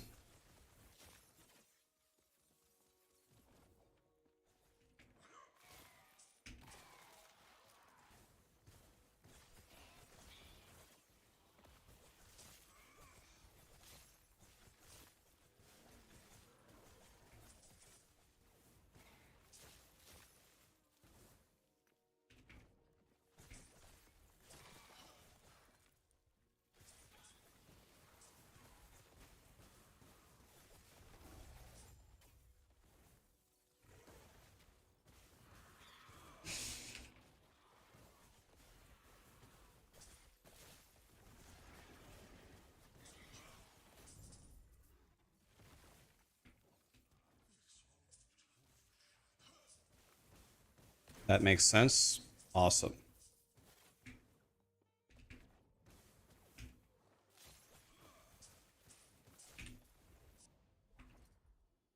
I can wear my hat now, guys. I can't be blinded. I can't bleed. I can't be slowed or chilled. I can't be shocked or stunned. Wow. God, I love Dick. I mean, not being able to get all those things.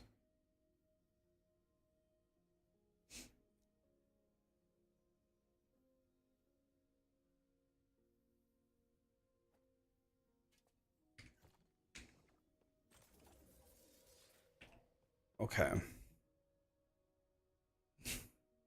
That gets a giggle out of you every time. You want to know why I say that? The real reason why? It's because I'm very surprised that people are like, people get really worked up or shocked about things that people say.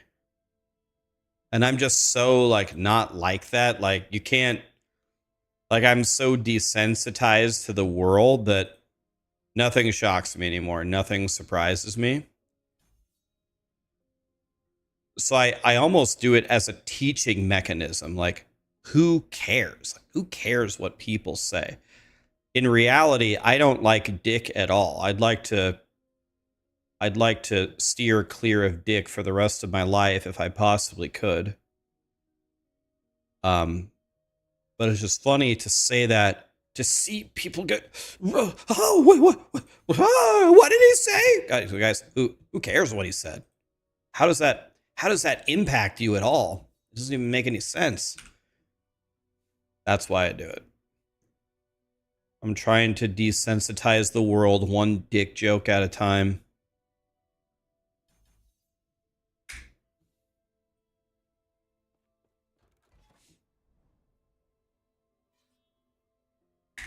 Let's fill out my Weaver tree, by the way.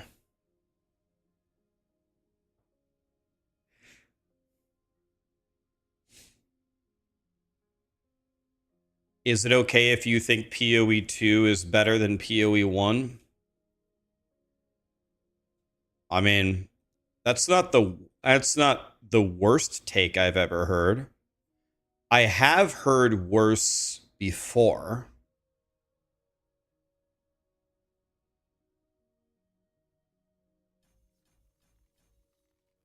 I have heard worse. There are crazier things that have been said.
So let's see here.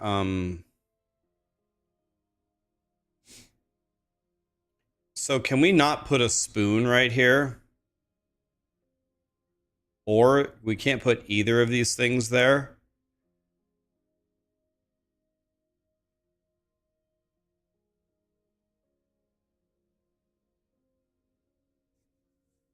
I mean, for now, I'll just put a spoon here. I don't think the spoon works.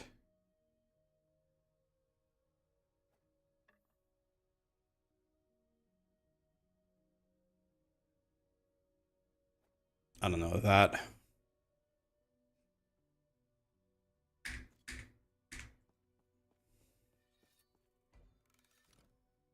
Okay.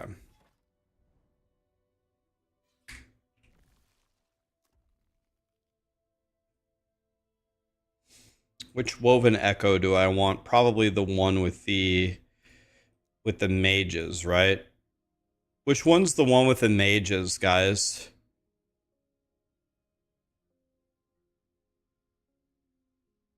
Anybody know which one is the mages?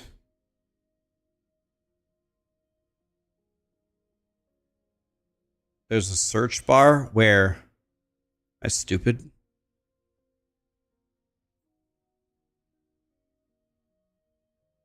At the top, at the top.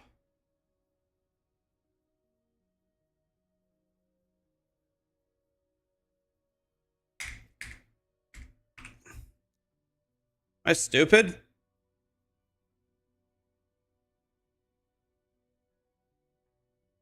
Use the woven tree search bar. This doesn't work. This searches nodes, doesn't it? I need it to search this. I don't want to search the woven tree thing. I want to search my inventory. I want to search this. It's the cavern's top left echo. Yeah, I don't want to search the tree. I want to search this for which one is the prison thing. Well, guess we have to look through each one. Plants, blood-soaked halls.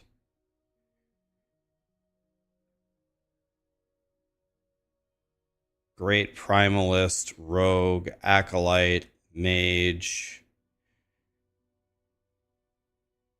Is it literally the only one I don't have? It's in crafting. It's in the middle on the right side.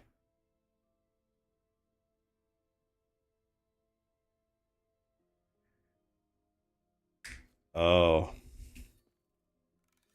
Well. Okay. Thanks God.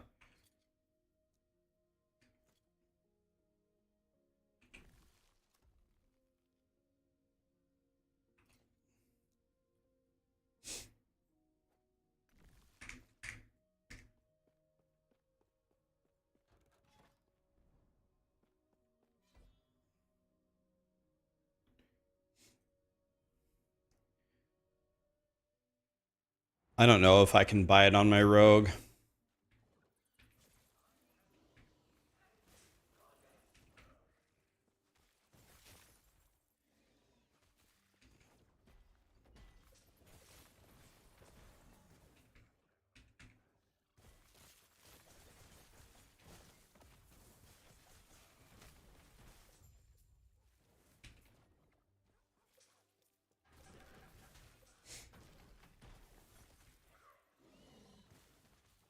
That one you can't buy. It's drop only. Okay, I'd like to thank Satan for that.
Should you select corrupted affixes as well?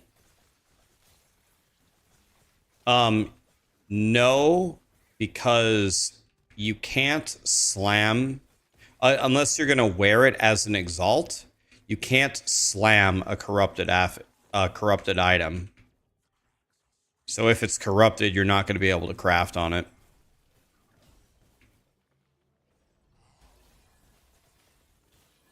Can't craft on it and can't use it for slamming both. Excuse me. Oh.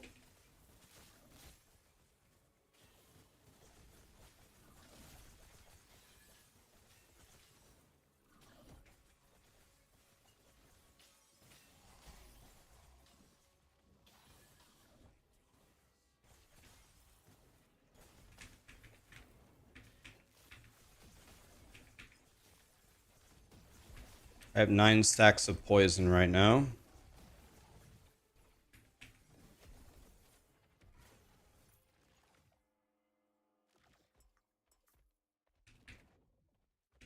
Hi, Thanos. What's up, buddy?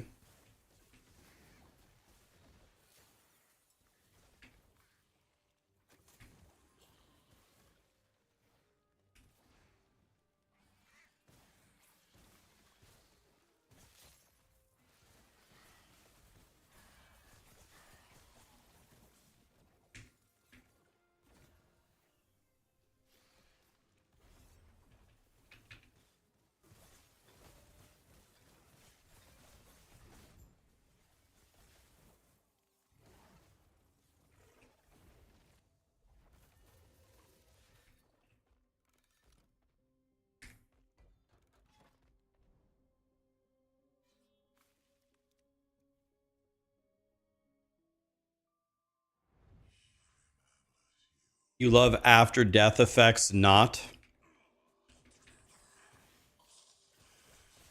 Yeah, on death effects are super garbage. On death effects and doors.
Yeah, you get. Yeah, I think you use the needles and you put them in your idle inventory to get more stacks. Then you go kill the Oreo to pump the corruption.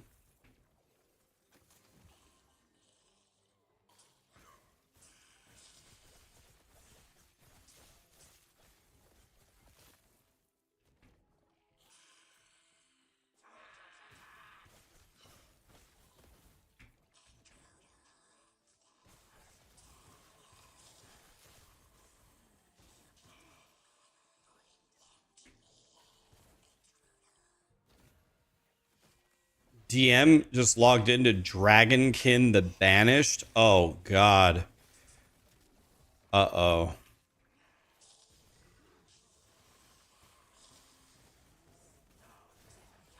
We're gonna have to check raid DM later, see if he's okay.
Okay, we're big chillin'.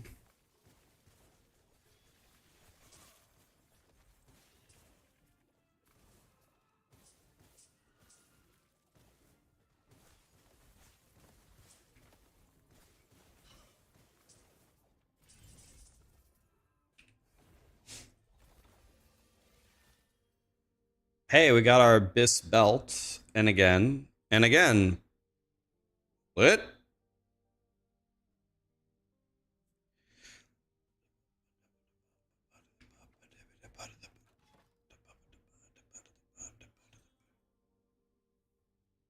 Do I like Crimson Desert? I definitely like the idea of the game. Definitely. I the best way I can describe it is I think the game was released 1 year too early. I think it needed another year of bug fixes, mega control improvement, adding a stash adding a stash space for your stuff, uh, among other things.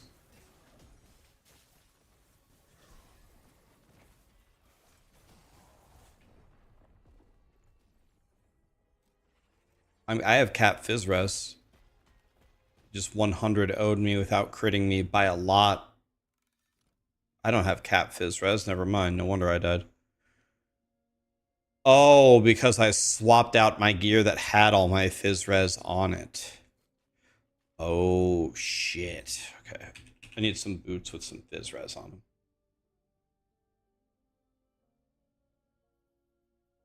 Never mind. That was my fault. Here we go. 65 Fizzres.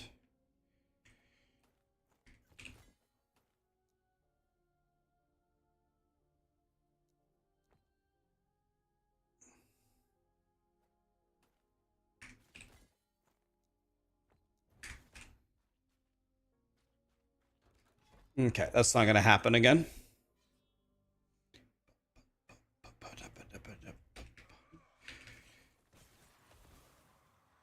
Does the last Epoch mathematics of resistances work the same as Path of Exile? If it does, then I just took 160% more damage. So that would not have killed me if I had cap. If that's true, it would not have killed me. It would have hurt me badly, but it wouldn't have killed me. Last Epoch is just 1-to-1. Ooh. Well, then it would... Oh, 40? I don't think it would have saved me then.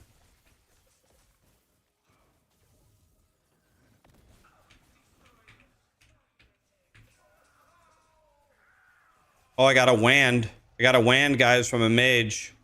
Oh my god. It's a 1 LP Mad Alchemist.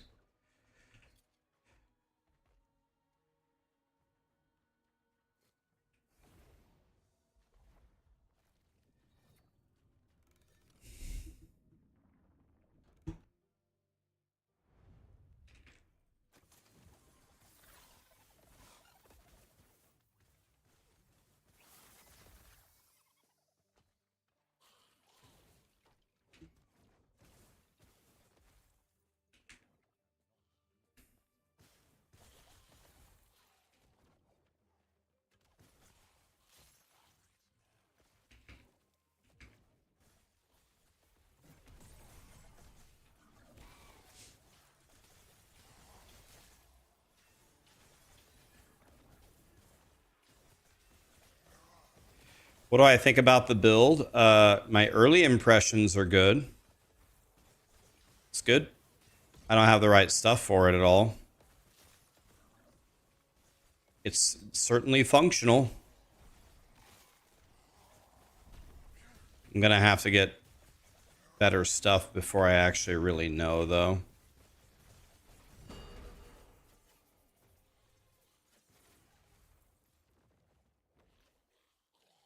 Oh my god. That thing is incredible.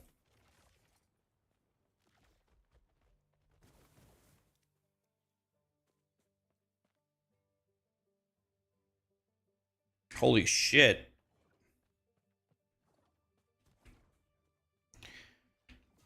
Yeah, I need Exsanguinous.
Danny Carey on the drums.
Two exiled mages. Can I have some spoons?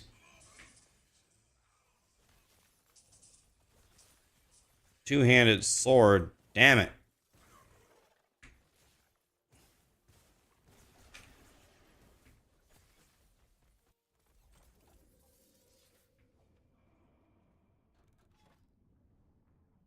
Yeah, it's too... For this build, it's too soon to say. I have a... Usually, it's very simple. Usually, if builds are this good this early, usually they end up being really good. So, I'm assuming it's going to be great.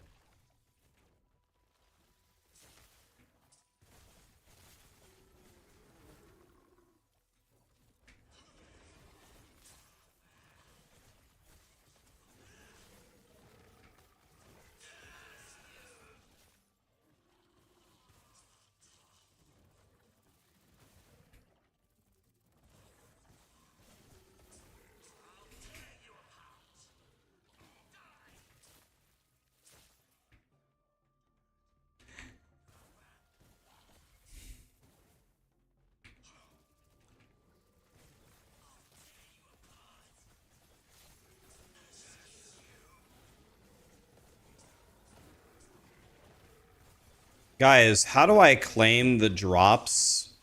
And how do I put my cosmetic on my fire aura? Is it in your like your Twitch panel?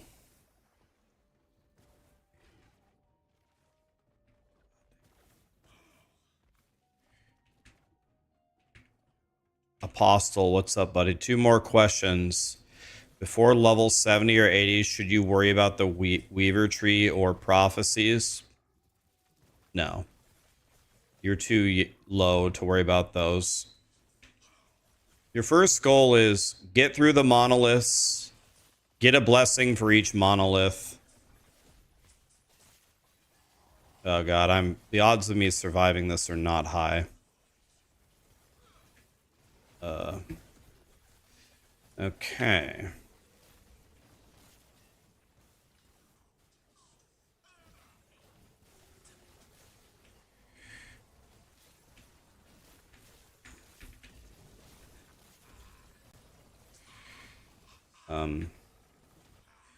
Okay. Well, I'm still alive for now.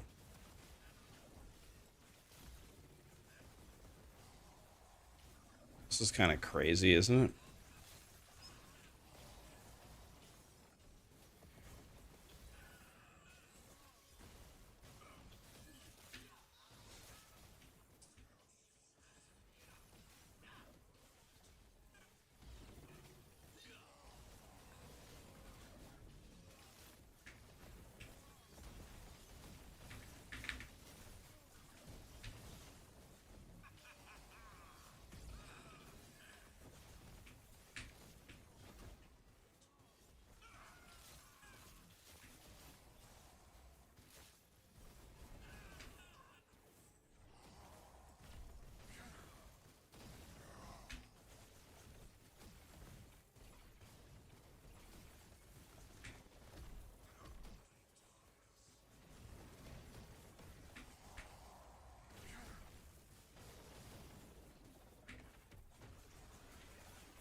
Hmm.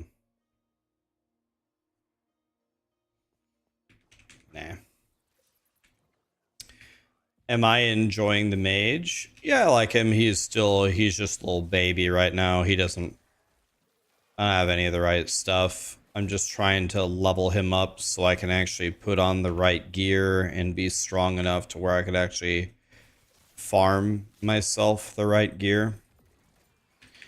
So he's got all the wrong crap right now. It's actually not even close to correct. So he's just a he's just a little baby.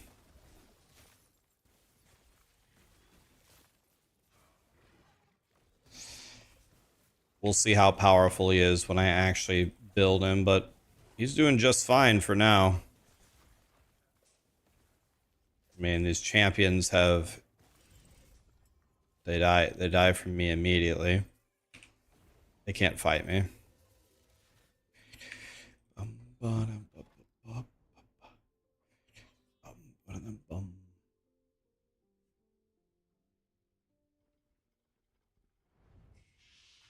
Will it be true righteous fire? I mean, it already is. Watch, I'm not pushing any buttons. Look.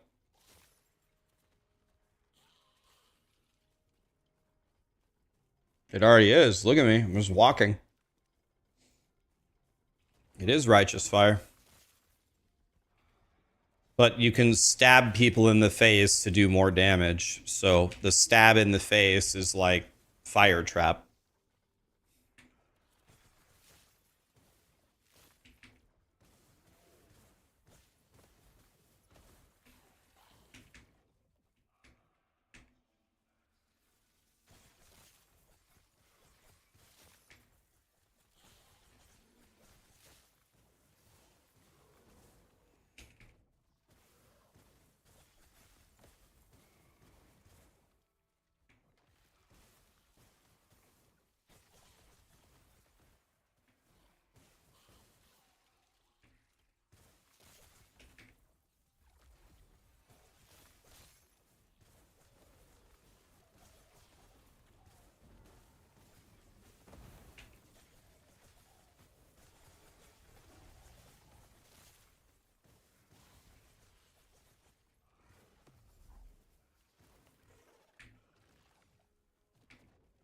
Yeah, this feels very comfortable. I'm just going through a stroll through the map.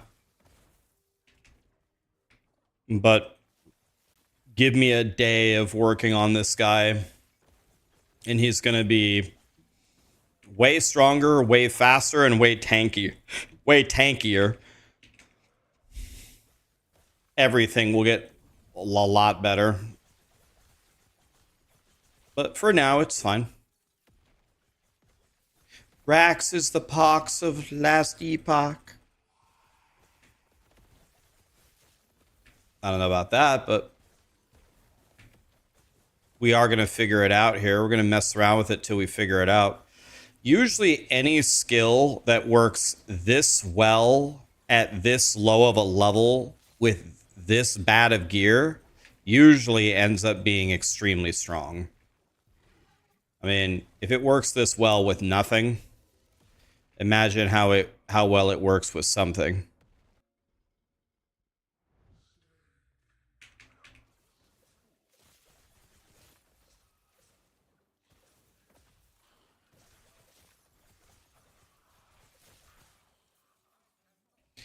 Yeah, X-Lick, it's just the Fire Aura Spell Blade on max roll. It's at the top of A tier. It's a new build added this league.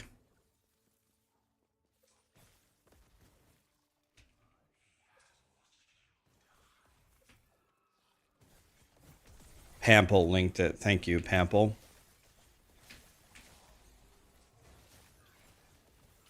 Yeah, it's a spell blade.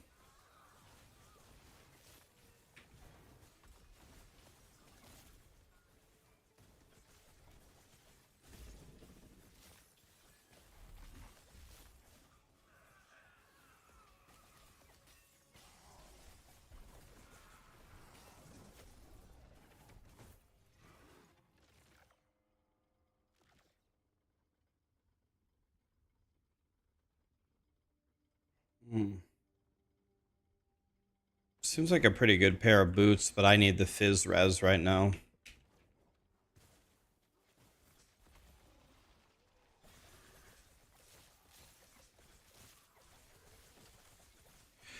By the way, I got another spoon, so I can corrupt my spoon right now and see if I get anything. Because I just found another spoon, so I might as well corrupt it and see what happens.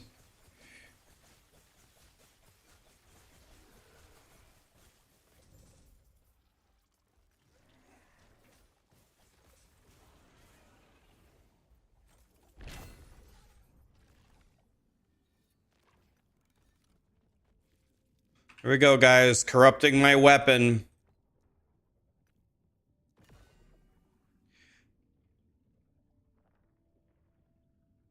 Cool. Well, it got better. T6 spell damage. Lit. Does Fire Aura scale off of spell damage? What does any how do we look up the scalars for Fire Aura? Maybe in the tree? Um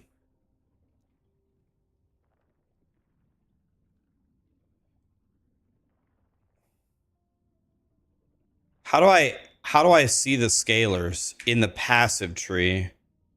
Hmm. Hmm. Cold, spell, damage over time, area, and intelligence. So spell damage does work.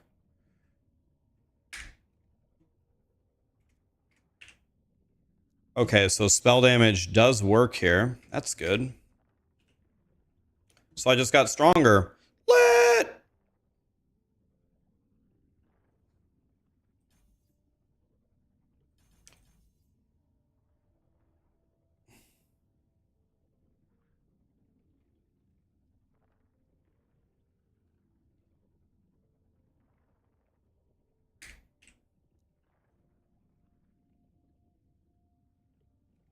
So the ice shards automatically trigger from Frost Claw. So Frost Claw, let's see here.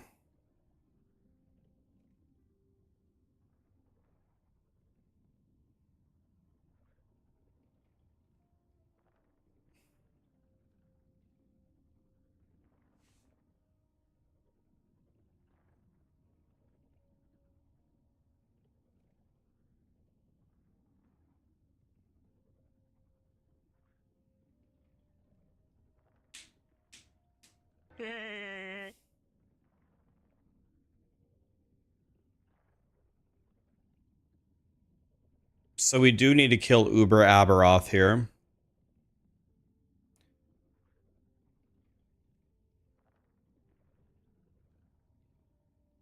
So even though this is a spell, he doesn't really recommend spell damage as a way to scale it. He says it's better to scale with cold res.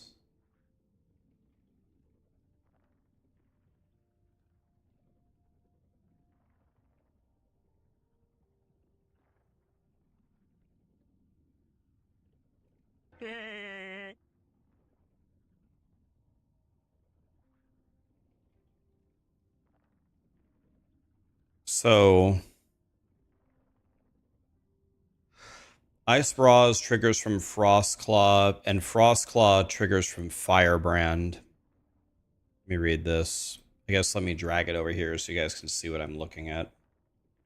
I hear some subs going out to Citrus Ambushka. Thanks so much for the subs, guys. So Frost Claw is going to be casting ice.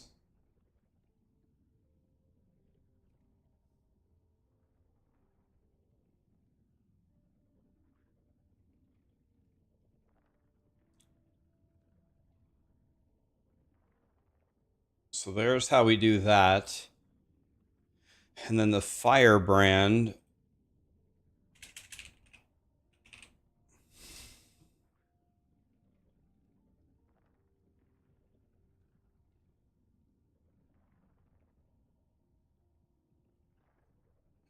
How does Firebrand cast Frost Claw?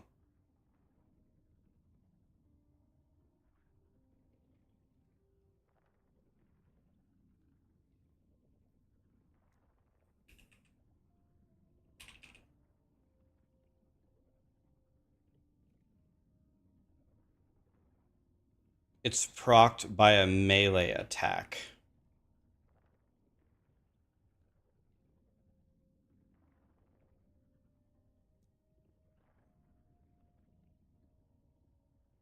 So is that a talent? How does that? Let me see.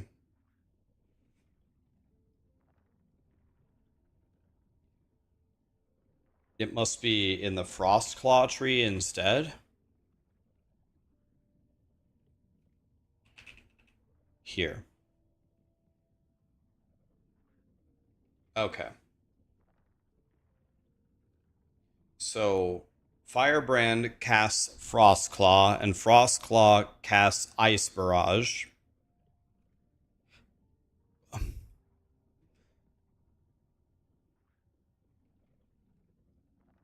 So then...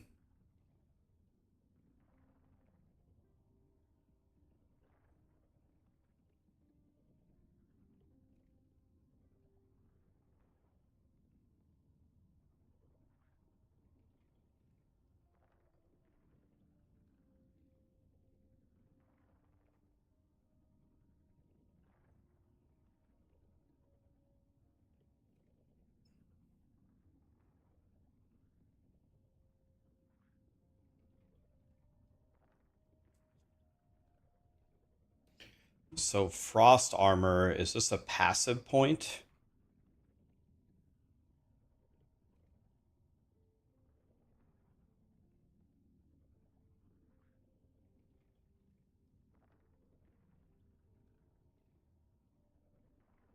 Where does frost armor come from? Is it a part of this? No.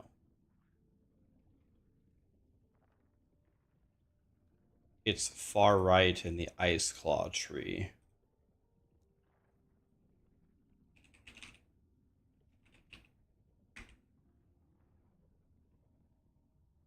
It's far left on the ice barrage tree. Here. Thank you. Ice shield.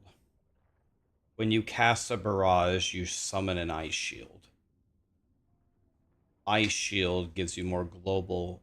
So we're going to keep spamming ice shields. Because we keep casting barrages. Because we keep casting frost claws. Because we keep melee attacking. Alright. There's quite a few chain reaction thingy bobs here. Now we have to actually understand. Oops. Go back down. All right, let's add this. And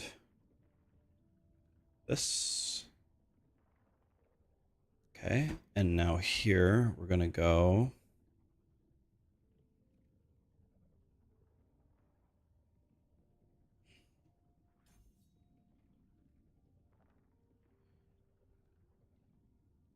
We're going to do more damage to bosses now. That's good, because that's my weakest part so far.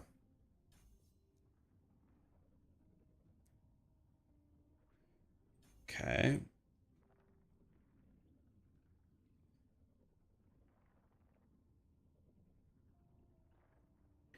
Now we're going to take this.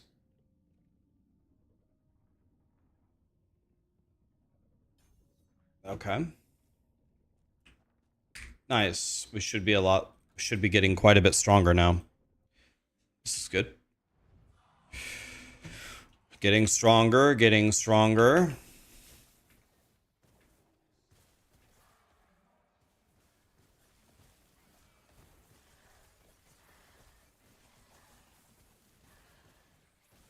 So according to Lizard, we're doing good if we can maintain 50 auras with it. 50 fire auras.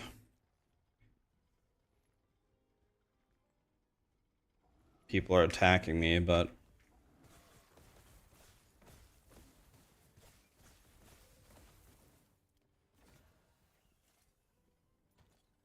Let's do the...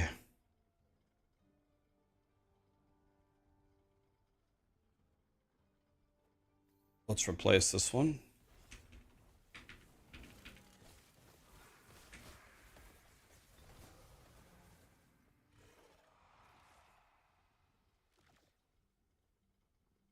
What, did I not empower it? Did I click the wrong thing? Did I hit challenge instead of empower?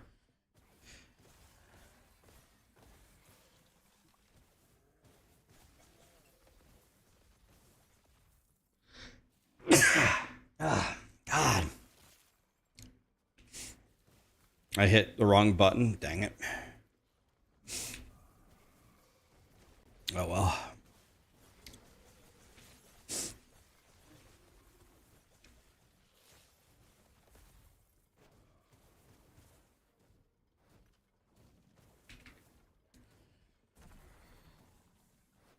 So let's see. How many stacks of fire aura do I have if I just stand here? It's not attack. Let's see how many I get if I just stand here.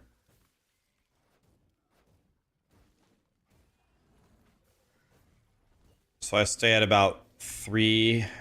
Stay at about 3.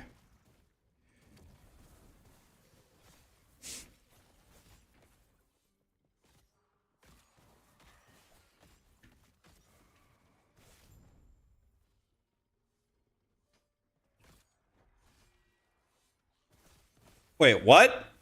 Wait. Oh no, I was gonna say, what? It gave me a Mad Alchemist ladle. That doesn't even make sense. It was a mace. It equipped the mace when I see. It's like, what? This looks like my weapon. Oh my god, we got it, boys. We got our offhand. Let's go, bro! Finally.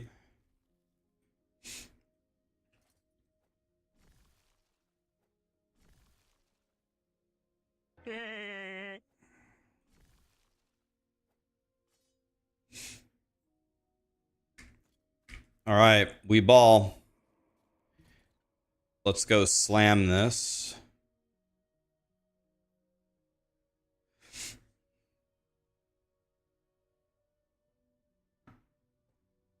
%91 chance to cast Fire Aura each second if you stand on a Glyph of Dominion. The hell is a Glyph of Dominion?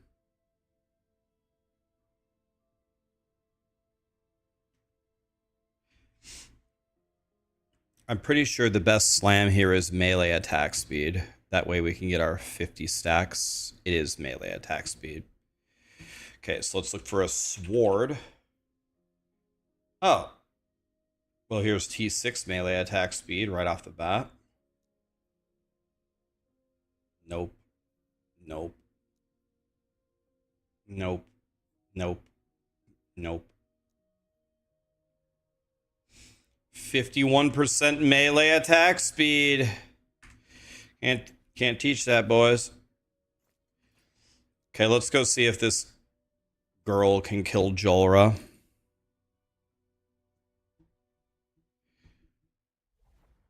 You made a godly weapon, corrupted it, and ruined it. My man.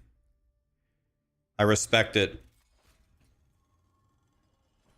You did good, buddy. You did what you were supposed to. We go again tomorrow. Yeah, I'm corrupting everything as well.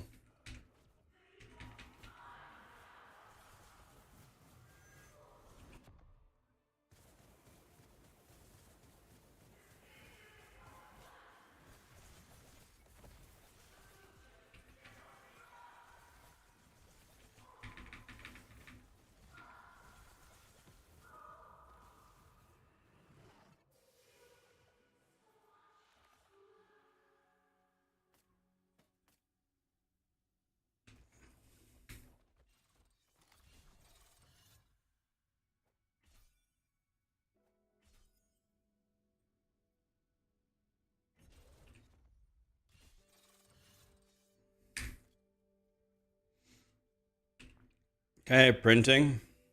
We are, of course, going to slam that weapon. But before I slam that weapon, we are going to wait until we get another copy of the weapon, because I don't have another one. If we brick it, we're screwed. But rest assured, we will be slamming every item we make, no matter if we get a 4 LP red ring, we're slamming it no matter what. We're corrupting it no matter what. You can only pick one.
Because I was trying to make a fire starter torch, I see.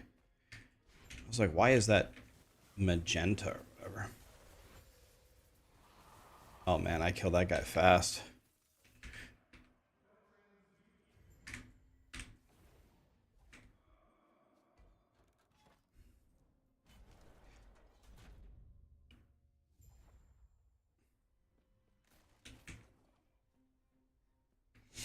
You got it corrupted to have all the minerals? No! I'm crying. I'm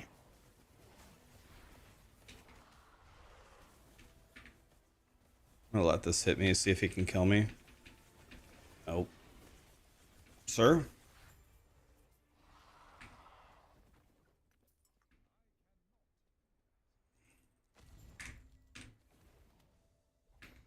Boss time, boys. Here we go.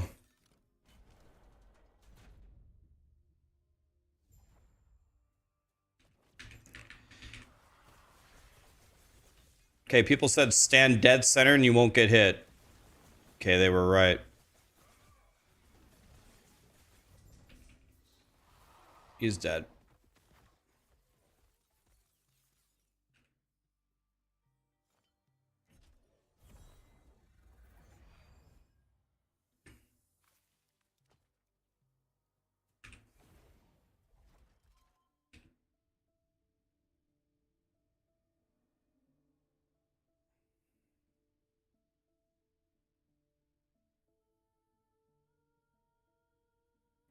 So how do I tell how many points I have here? Like, I don't know. What do I do? Go all the way up here?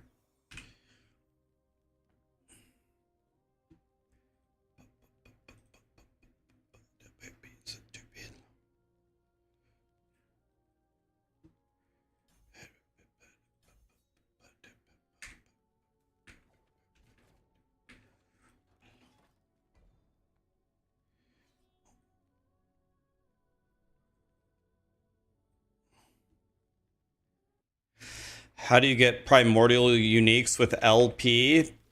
Well, in my Weaver tree, I put everything into spawning primordials everywhere in my rifts. Then you can do every dinosaur thing that you see.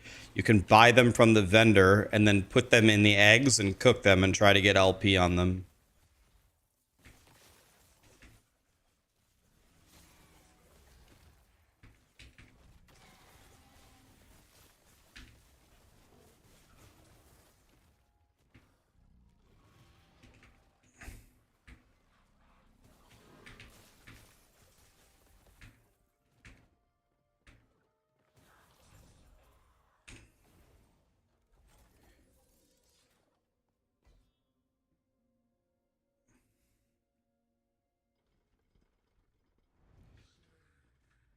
All of my fire damage is cold damage. Yep.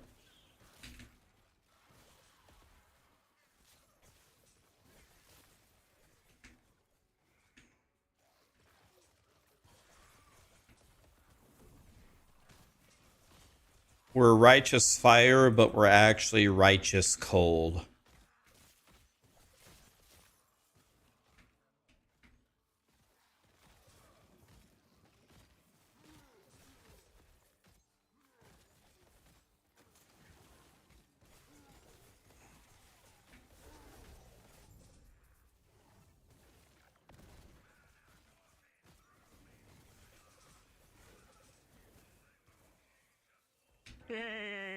Thanks for all the entertainment.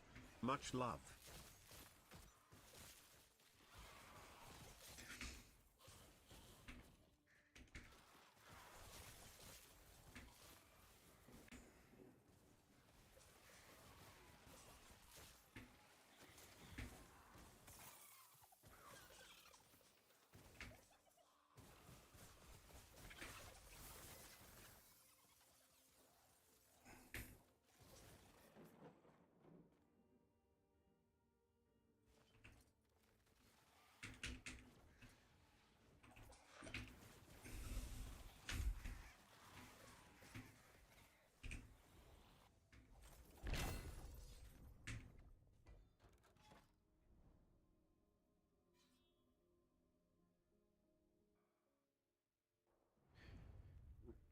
Lizard said you're supposed to get 50, but that seems like a lot. Well, we'll have to see. I don't think I have all the right gear yet and all the right passives and stuff.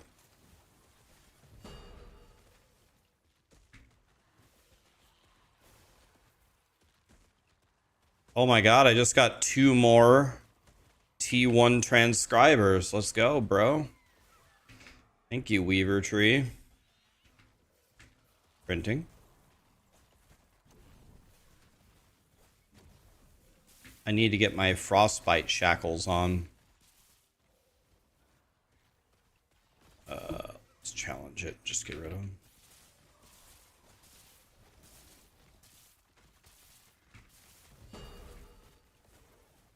A shittin' dagger.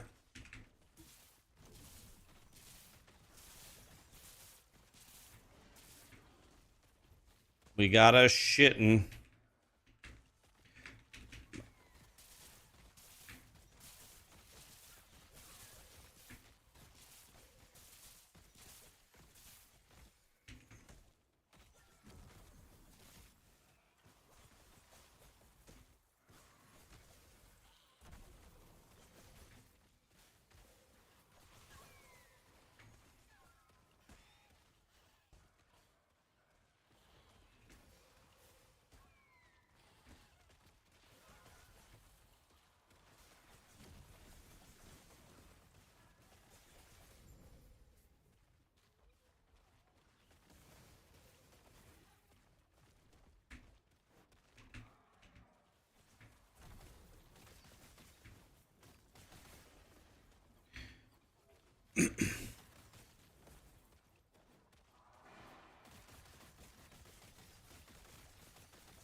Okay, we're chilling.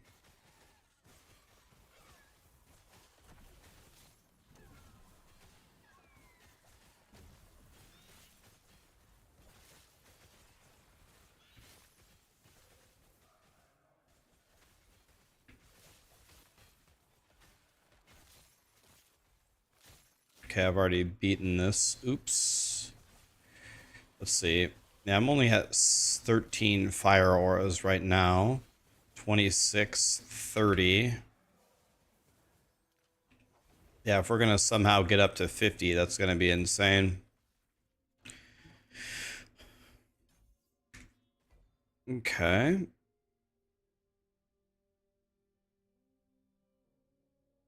How is the new league and last Epoch? Am I enjoying it? Oh, yeah.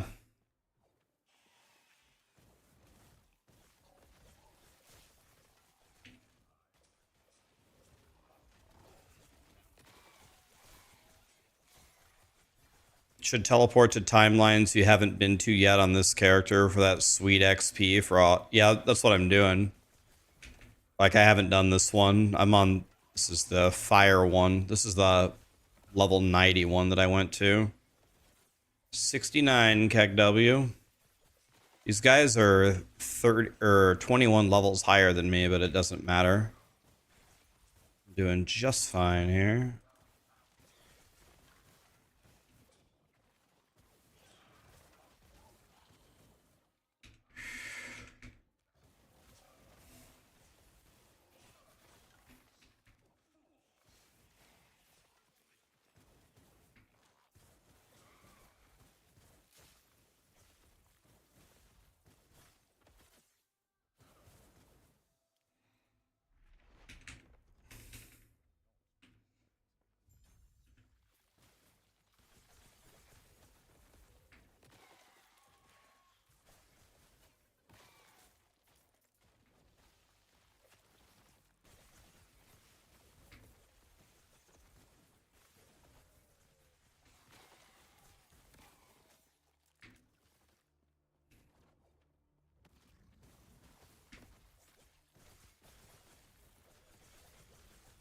can always exclamation song for any song you like.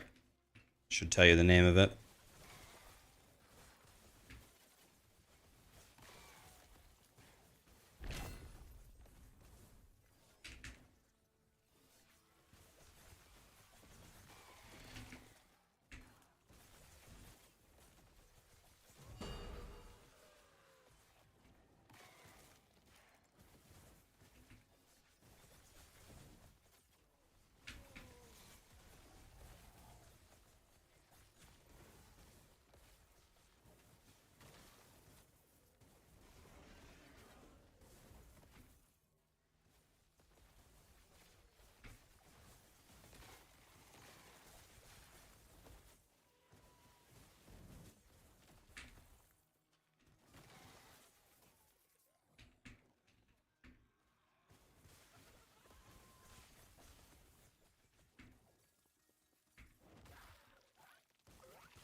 Boom. Yeah, I think this is going to be pretty strong.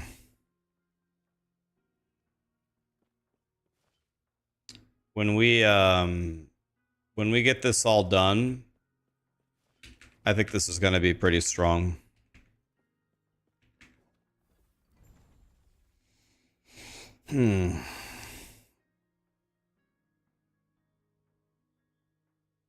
Can't really place anything that's going to help me, honestly.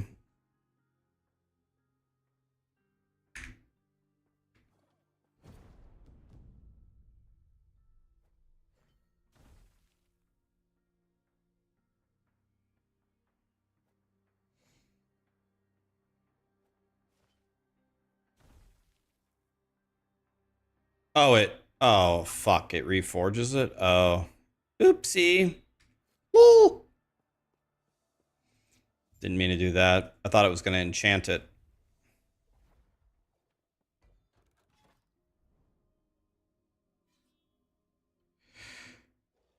Have I listened to Alex Perez? I see Alex Pereira fight in the UFC all the time. Alex Perez, though? No, I don't. Who's that?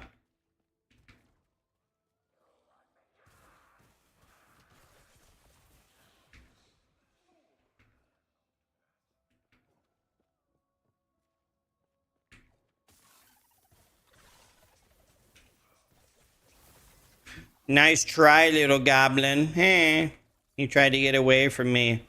Ah, ah, ah. There's no getting away. Hey, we got to 41 stacks. Getting there.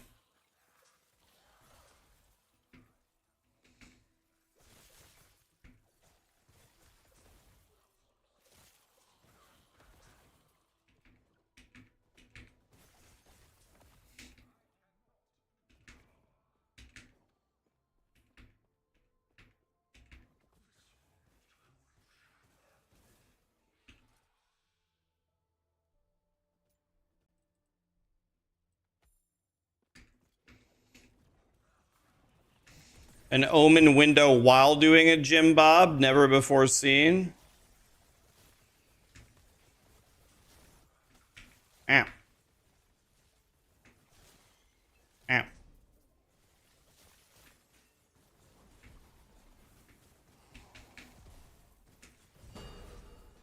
Murdered.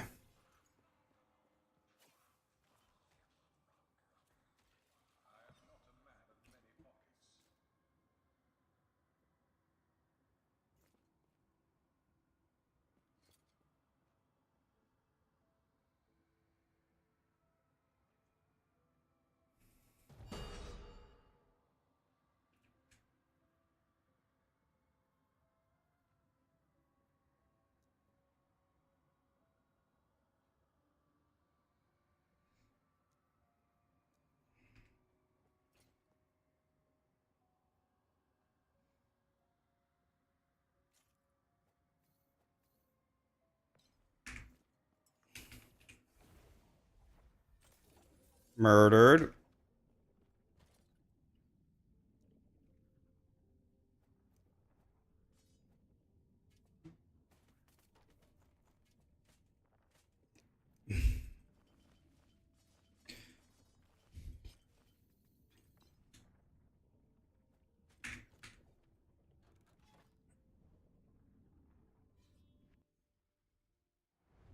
You got T7 melee void damage. Yeah, the Clotho's needle. Yeah, I know that one. You got T7. Isn't that God tier for Warpath? Isn't that like it?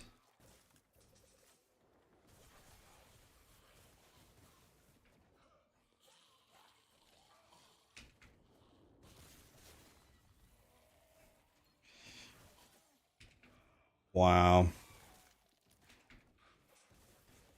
Sometimes dreams do come true.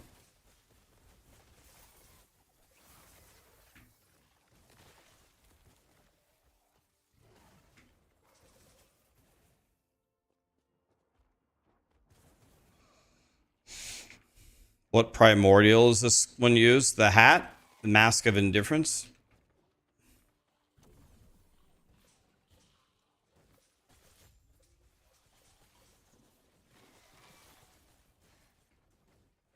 Here we go, guys. We're about to get a spoon. Watch this. Told you.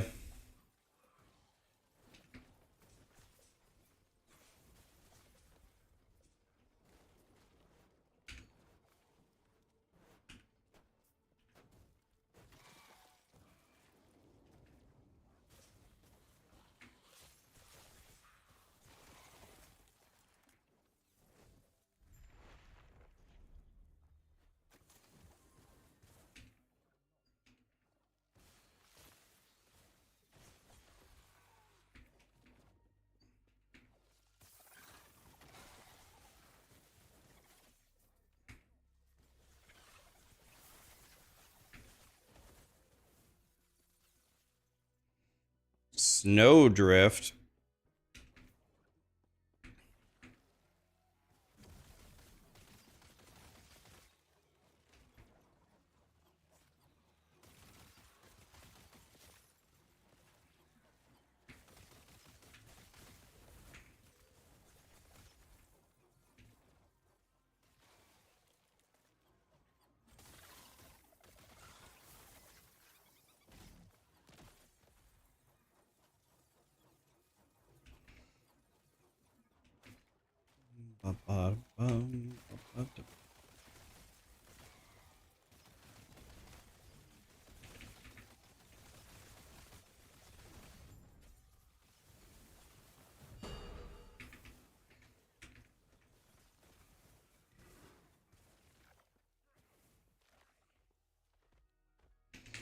Okay, forward we go.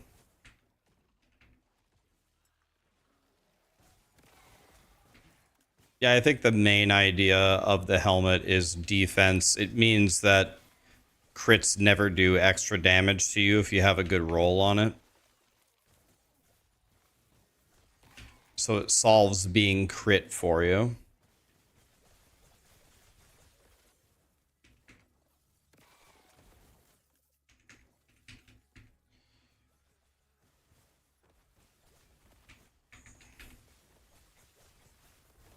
Speaking of Clotho, look who it is. How to farm Temporal Sanctum keys. They just drop everywhere, buddy. They're like, I've used a shitload of them, and look how many I have. I still have 13 more. They're very, very common. Just literally just play. Just play and they'll drop. Simple as that.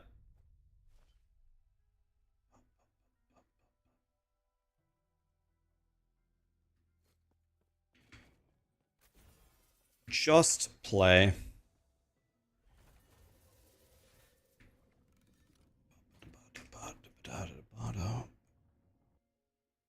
Hope everything's going great. You haven't gotten a Mad Alchemist Lado. I've started to find a lot of them. Found like 2 or 3 now. Yeah, it took me forever to find my first one.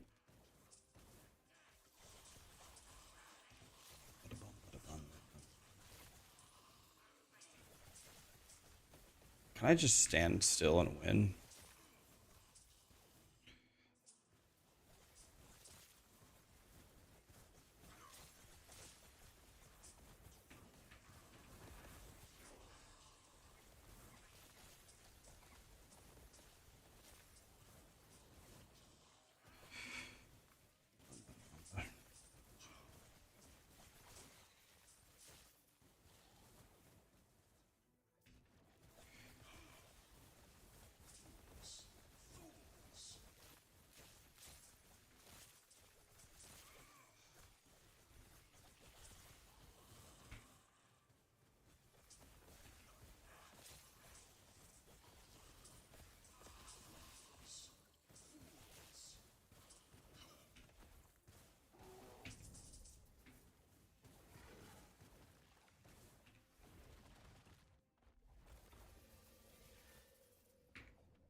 You're asking a lot for us to just play.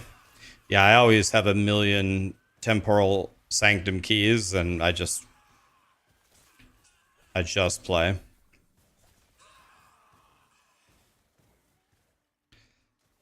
You had it at T7 decks, you corrupted it, now it's T2 decks. Damn it! Oh well. You're probably at pretty high corruption and can just get it again, right? Imagine if you had hit like T7 health on top of it. Be the sickest thing ever.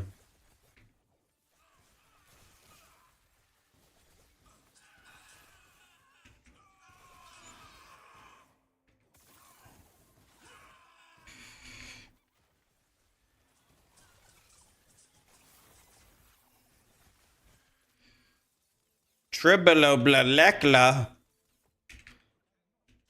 Don't want that. Do I play a lot off stream? I almost never. In fact, I mean, I'm pretty comfortable in saying I never play the games that you see me playing on stream. I never play them off stream. And there's two reasons for that. One, I just don't want to because I already play a lethal amount anyway. But the other reason is a lot of people like to watch my streams to see like the journey of my characters. If I play off stream, I'm like, oh guys, yeah, last night I farmed 2 red rings. You'd be like, what? First of all, the first thing you should do is you should just accuse me of cheating and RMTing because, you know, over the last decade in many different games with many different streamers, they somehow seem to acquire massive amounts of currency mysteriously, and nobody can quite figure out why, and they seem to have everything instantly. I'm not saying everybody who does that is a cheater, but there's certainly been lots of cheating from lots of different people. It's even as simple as, it could even be as simple as, hey, Lee, start the season with me, but you just play by yourself. And the moment you get your first 5 divines, just try to farm 5 divines. If you see my item up, like I'll be playing normally and I'll be like, I'll throw this up for a divine. Just buy it. That way you're transferring your 5 divines to me one way or the other, and nobody's going to know the difference. You know, there's so many ways to unfairly get stuff that other people have no access to and pretend like it's all you. So another reason why I don't do that is if you watch me at the end of my stream and then watch me at the beginning of my next stream, there literally shouldn't even be a single extra piece of gold that I have because you can see the entire progression. And then another thing that people say is when I play PoE 2, I say, guys, I bought this staff for 5 divine, and yeah, they go, Rax, that's such horse shit. I just typed in every single stat that you have, and now it's 60 divine. You're such a liar.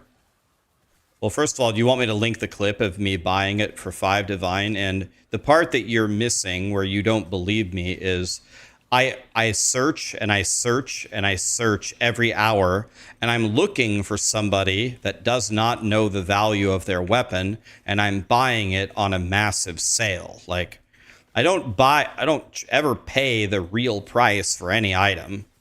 I try to buy it as cheap as possible, you know, just like how you buy anything in life, you know? And also, it just comes down to people suck at buying stuff off the trade site. They just can't tell you how many times people say, Rax, I can't get a weapon for even a single divine. It's like, I guarantee I can triple your damage for 1 divine. I think you just suck at searching. Anyway, not to go on a rant, but to answer your question, no, I don't play offline.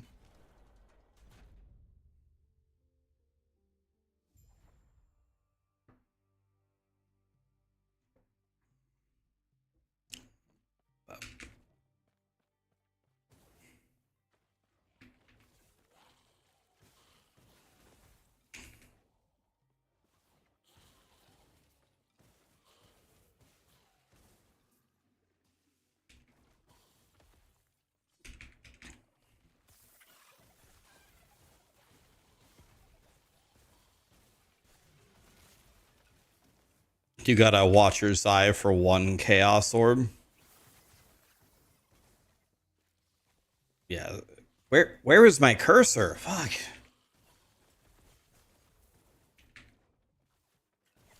My god.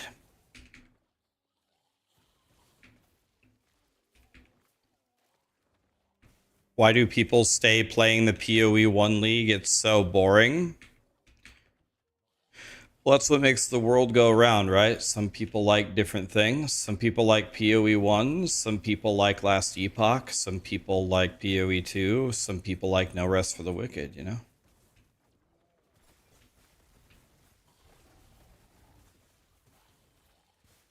That's what makes the world go around, buddy. Yeah, it's already in my list.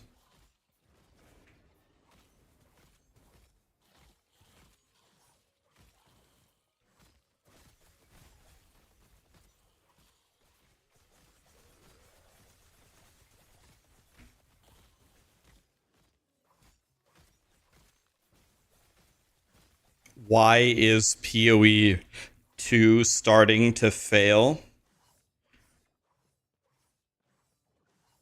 I guess I would ask you the same question, Kevin. Why do you think PoE 2 is starting to fail? What?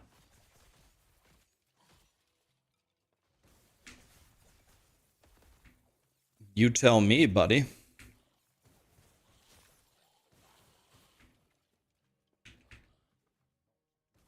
Path of Exile 2 risks becoming a failure, and the main reason why is its endgame. It doesn't feel satisfying, and your hero feels underwhelming. And being forced to play through the campaign twice makes the experience worse. So I have good news for you, Kevin. Everyone, including grinding gear games, agrees with your assessment of the endgame. Everyone is in universal agreement that PoE 2's endgame is absolute dog shit. The next upcoming patch changes the endgame. So don't worry about that. We're getting a whole new endgame system. Even Jonathan himself said they slapped together an endgame just so we could play something and that it's complete trash. So we get a new one already. So don't worry about that. Having to play the campaign multiple times makes the experience worse. Yeah, that's an age-old debate. PoE 1's or PoE 2's campaign is kind of slow paced.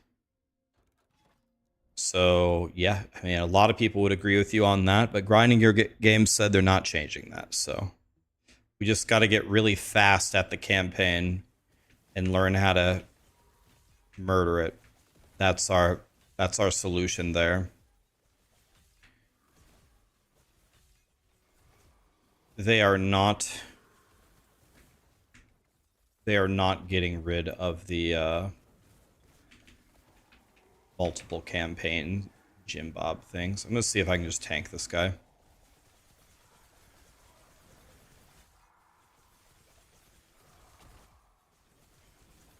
I think that might kill me. Better step out of that.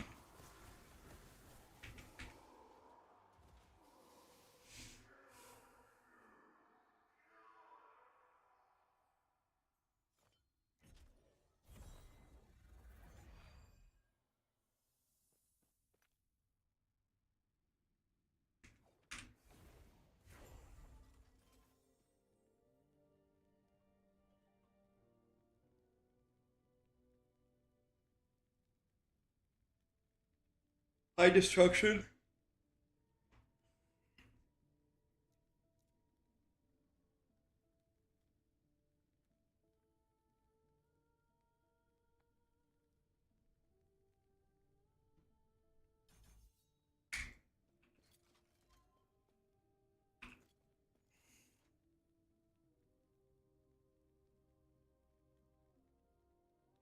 Okay, let's see. To get Exsanguinous, we need Exsanguinous, and the best way is to do Blood, Frost, and Death. Let's see if I can do Empowered. Okay, we're in the Empowered Monolith now, guys. We're balling. Okay, empowered monolith. Can my baby mage do that? These guys are 29 levels higher than me.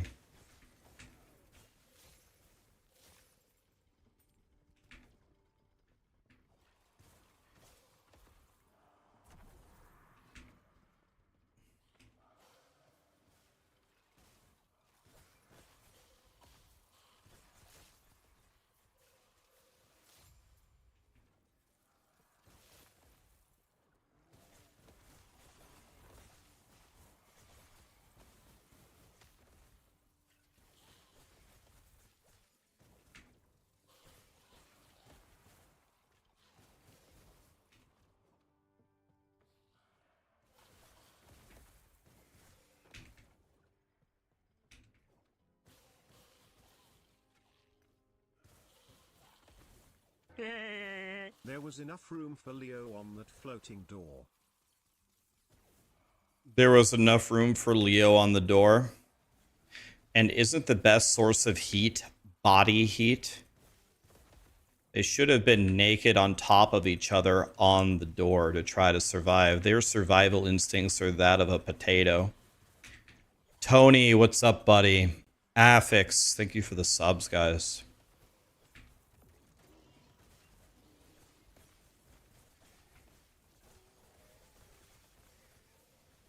But Kate was too old for Leo. And that might be true, buddy, but when you're freezing to death on a door in the freezing cold ocean, I think you make an exception and just bang each other on top of the door until Carpathia arrives.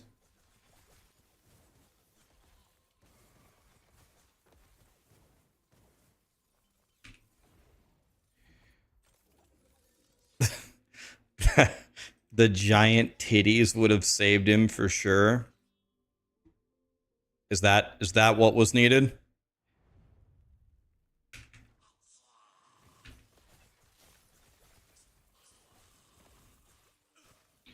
The flotation devices.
Okay, up we go.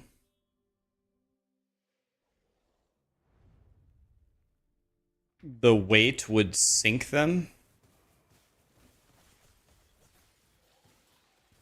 You think two humans laying on top of that big door would sink them? I'm not a physics major, but I would be willing to put money that that would not sink them.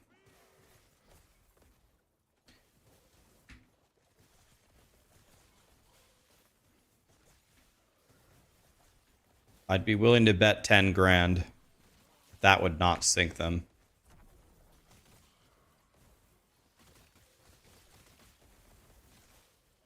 Sabo, the best target build right now? I don't know what that is, Icarus. I don't know what Sabo is.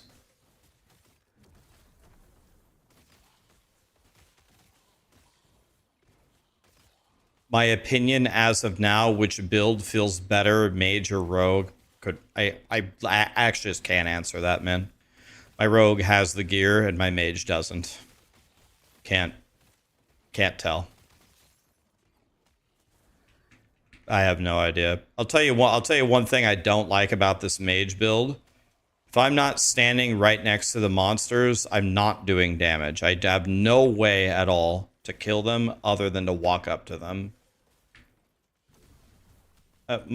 Like, when I'm passively walking, my fire aura... We'll check here in a second. When I'm passively walking, right here, you can see my stacks. My fire aura sits at like... still just like 3 stacks just existing. And I need my fire aura to be at like much, much higher. So it's definitely a lot more work than Righteous Fire, which the entire purpose of this build is not to do work. So if you wanted me to guess which one I'm going to like better, I'm probably going to like Bladestorm better, but I don't know, we'll see. I made this build to not do work, and I'm definitely doing work.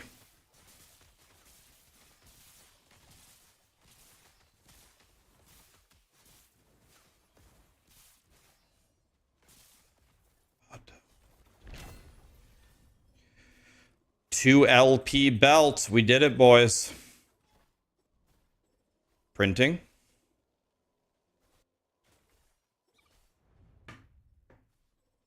Orobis is which boss? It's the boss in every timeline that you use to build corruption. How do you fight him? You just walk up to the purple diamond thingy that spawns at the edge of the monoliths. We call him Oreo.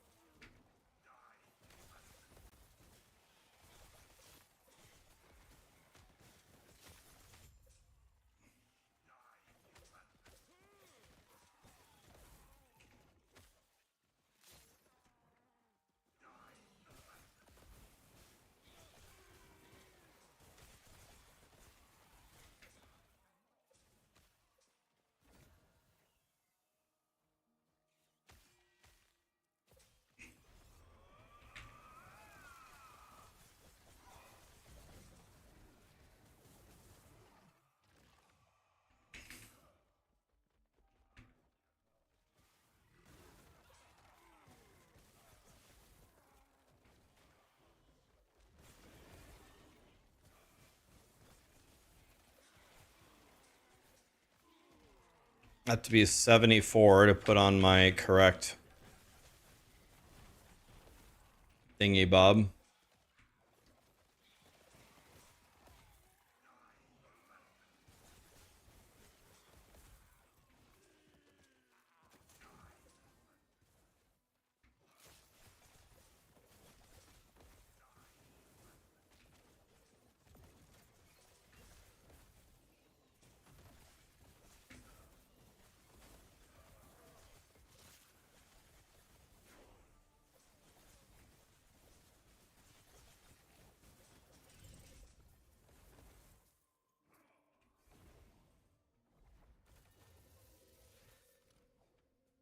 Okay. Let us keep going.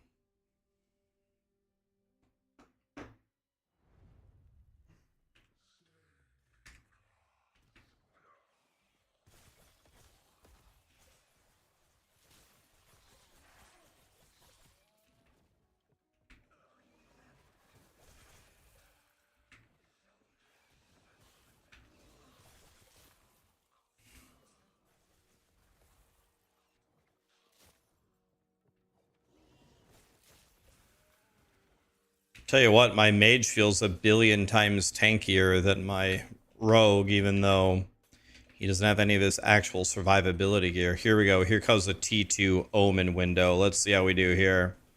Let's put the survivability to the test.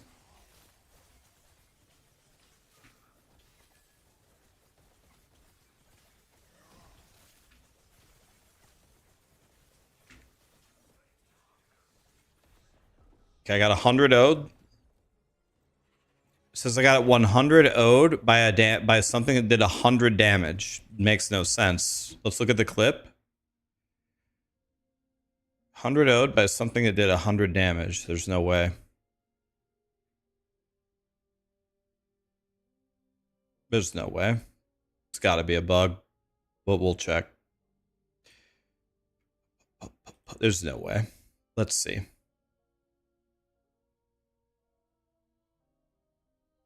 There's been quite a few of these this league. Okay, let's go back. Here we go.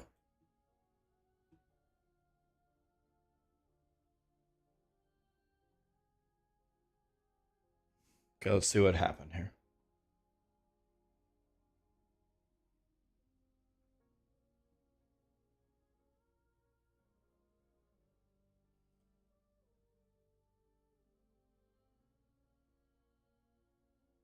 There's a big AoE thing happening right here, but I don't think I was standing in it.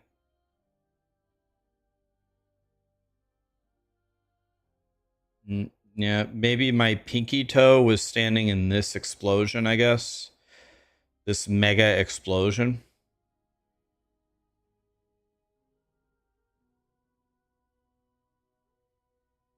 So I think what the game is trying to tell me is that this mega explosion hit me down to 125 HP. In the exact same frame, an arrow hit me for 100 damage.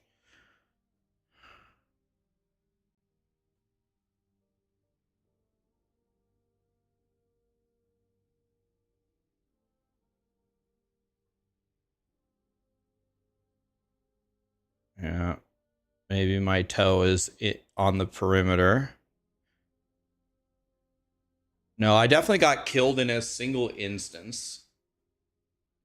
It already says that I'm dead. These things are me.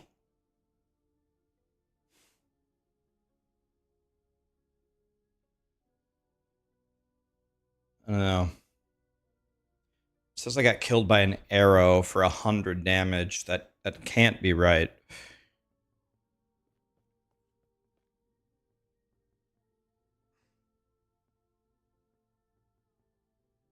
I had a debuff also that shreds my void res. Oh, okay. So I think I got 100 owed by that big attack because I put my pinky toe in it, but the death recap says I died to an arrow. No, we're not playing hardcore.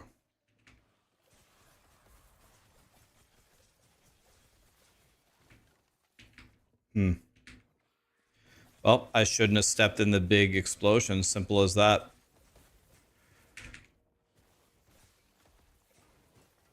Yeah, but there's no way a random arrow killed me. It had to be that big void explosion thing.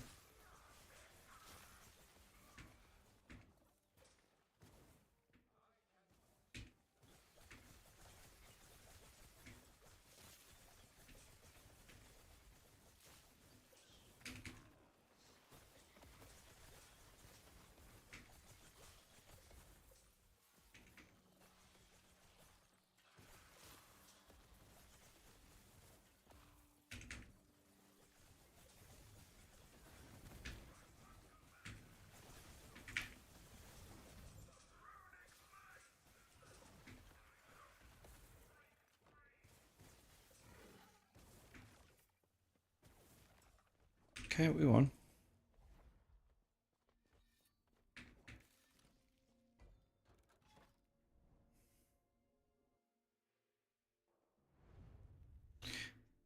I was already dead, but the arrow hit my soul as it was leaving my body. Oh, is that how the death recap works? Any soul damage as it descends down into hell also counts as the last hit? I guess that at least explains what happened.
Okay, we're chilling. Yogi the bear wants to fight. I won. Couple more bars and we can put on our frostbite shackles. That's gonna help a lot. It's gonna help a lot.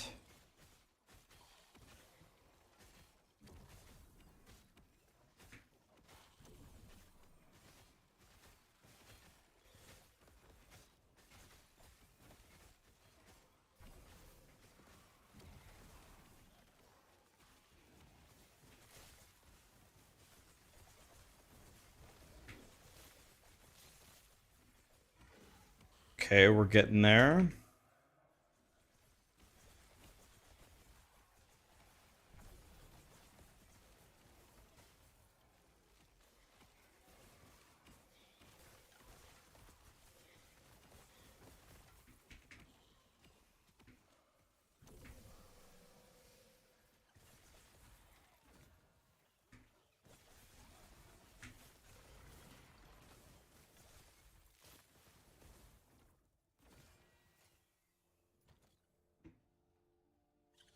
Let's do Nihilus.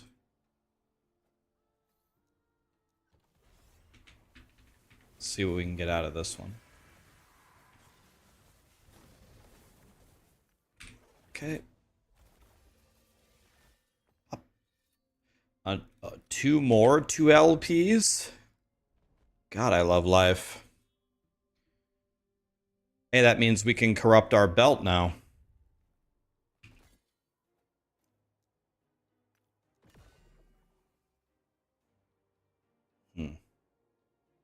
Well, it didn't get worse, I guess, but it really didn't get better either.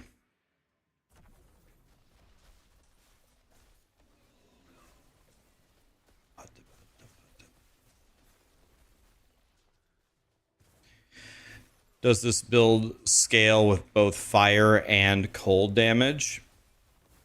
So I think the way that it scales is with cold damage, because by the endgame planner, we aren't scaling fire at all. We take spell crit, we take int, we take cold res will help us a lot. We don't stack fire at all in the end.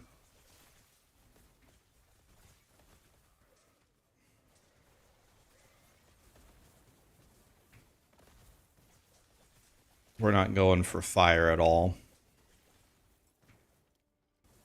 Elemental damage over time is god tier, yep.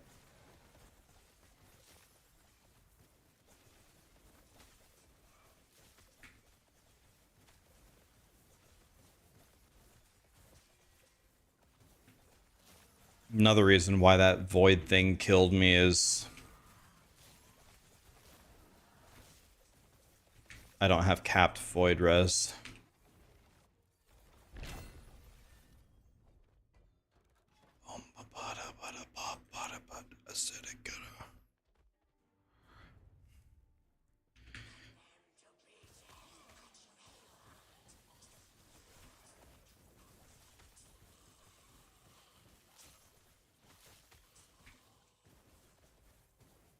I think we need to go for prophecies, and we need to buy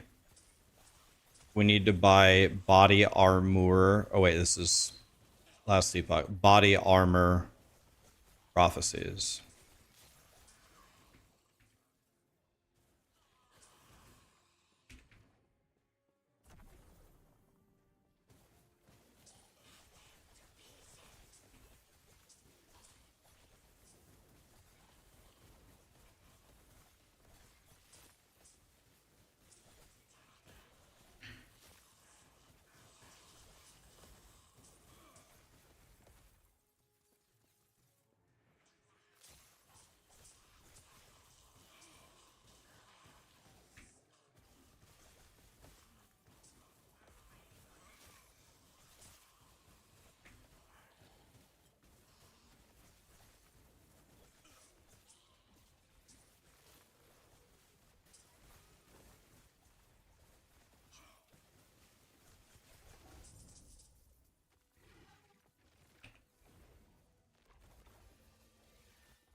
Let's go check out our prophecies here.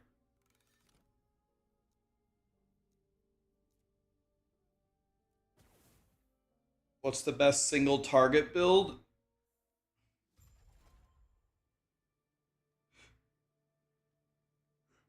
I don't know.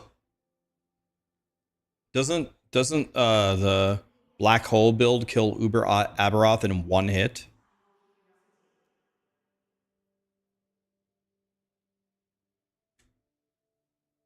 I think it kills Aberoth in one hit, does it not?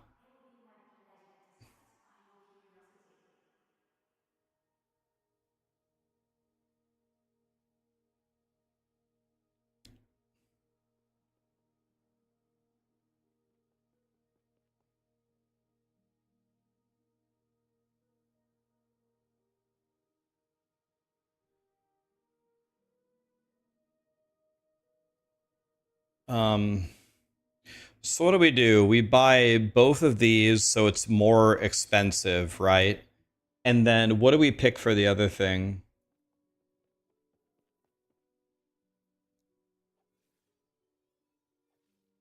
What's the best third thing, guys? Do we find unique items? You do no campaign. Do you have an XP penalty? No, it's the opposite. It's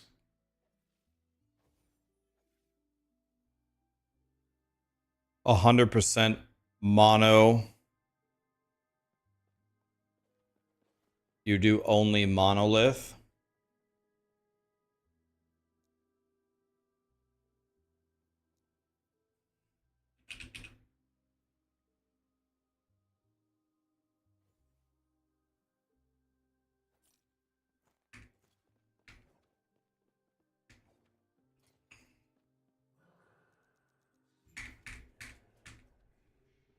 We're going to go for armor.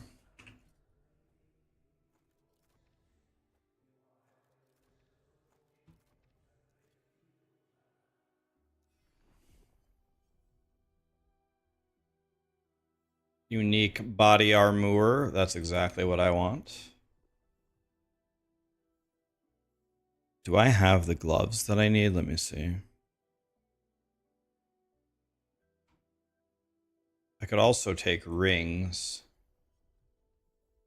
Do I want to kill Frost Lich? I don't want Weaver's Will. Weaver's Will? I don't want Weaver's Will body armors. That's garbage.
What lenses am I using? More cost, more cost.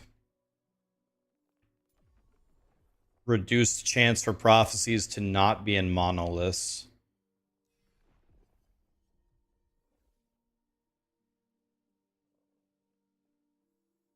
Can someone make a video and post it on YouTube and tell EHG that double negatives are not allowed in the English language?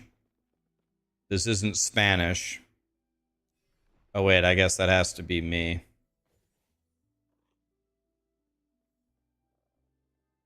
All right, I guess I'll do it, guys.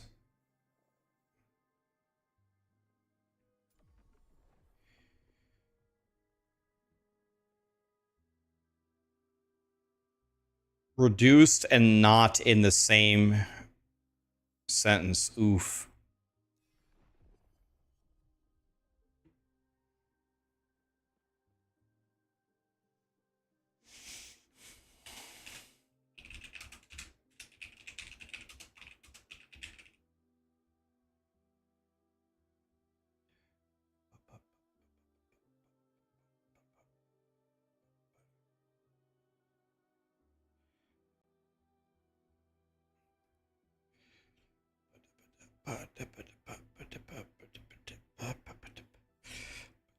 I can't think of anything to do yet. By the way, I need the boots too. Let's see who drops the boots. Anybody? No, Frost Lich is the only one who drops the boots.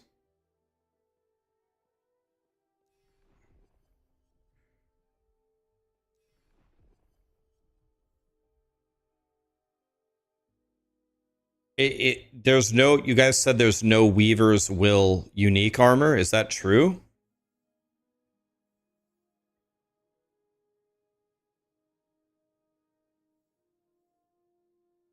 All right, I'm clicking it. I'm trusting you.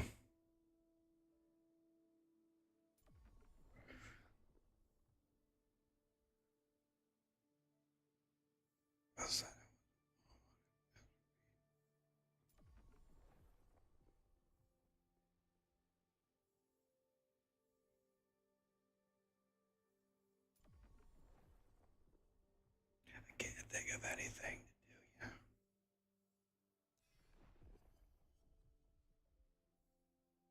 Let them know that this is behavior that we will not tolerate. I'm going to let them know. Yeah. I'm going to tell them their reign of tyranny is at an end.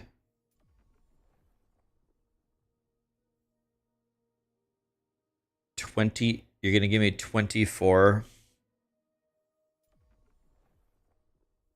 boots. Okay.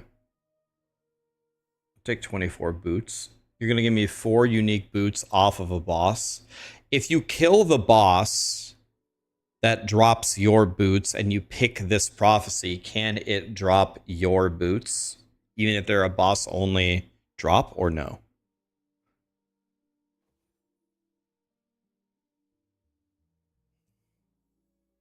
No. Okay. No.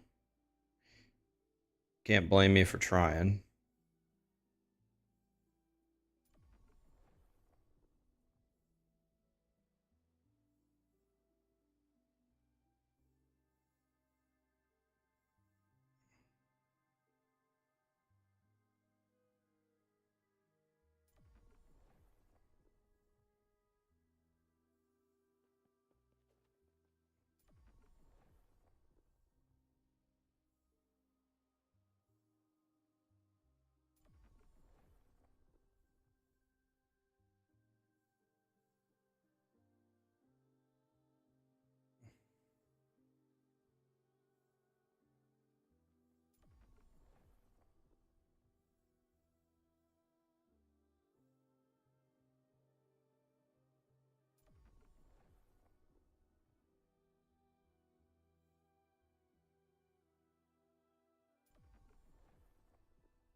Okay, tier 11, boys. Tier 11.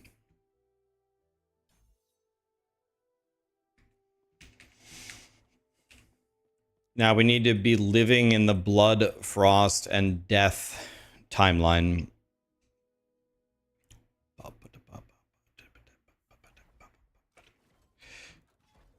You just bought too many glove prophecies. No such thing. No such thing as too many prophecies. Whoops.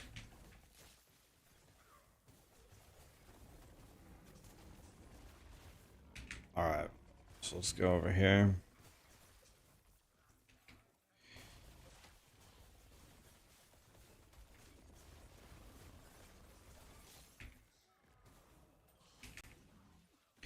I've killed regular Aberoth so far, but I plan to kill Uber Aberoth on both characters. I'm going for Uber on both characters. Oh. Well, there went some prophecies.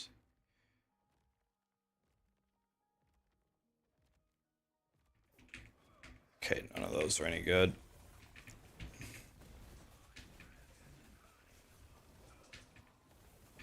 Oh, the prophecies are printing, boys. Oh, the prophecies are printing, boys. Okay. 3 LP Kestrel, by the way. Let's see, what do we have here? Thorn Slinger is for my other builds. Let's take that. Don't really want any of that.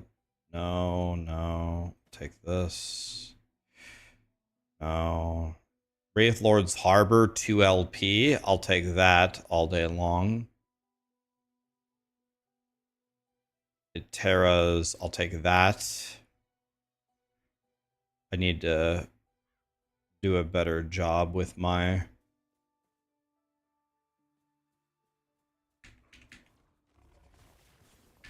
filter here.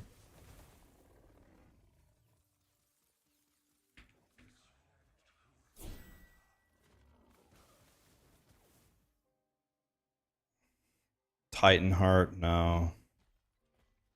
3 LP Scavenger. I left a 2 LP Judgment Helmet. Yeah, but I'm definitely not playing that. I played Judgment Paladin multiple seasons. There's no universe where I'm making a Judgment Paladin this season. We ain't doing that. Hell nah. Ah, hell nah. Oh, hell nah.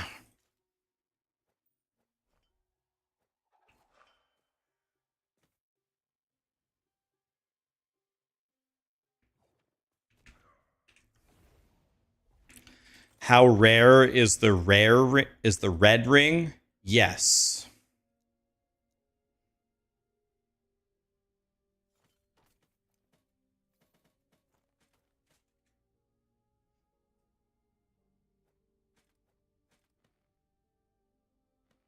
Like rarest item in the entire game, rare.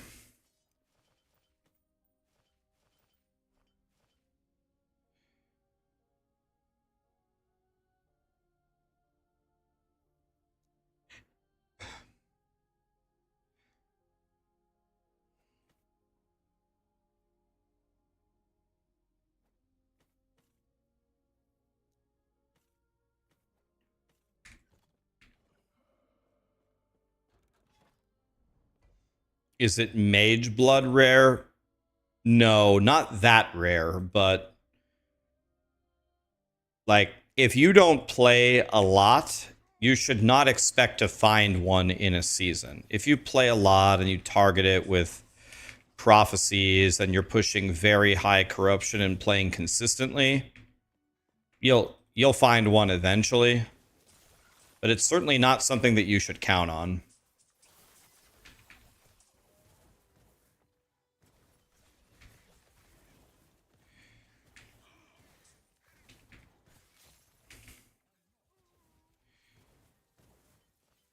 Oh, you got to kill way more than that to get spoons, Texasy. The spoons are 15 mages. I think they have a 1.5% drop chance. 15 mages is the warm-up. The imprinting works for red rings, but they nerfed imprinting this season. Imprinting was too strong before.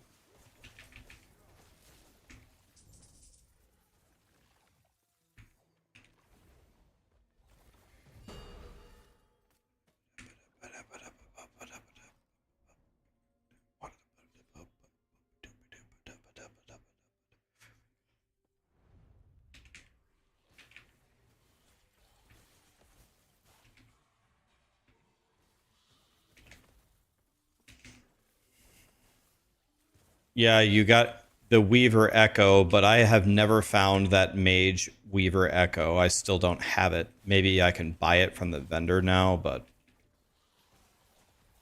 I haven't even found that. Not one of them. So it's also very rare.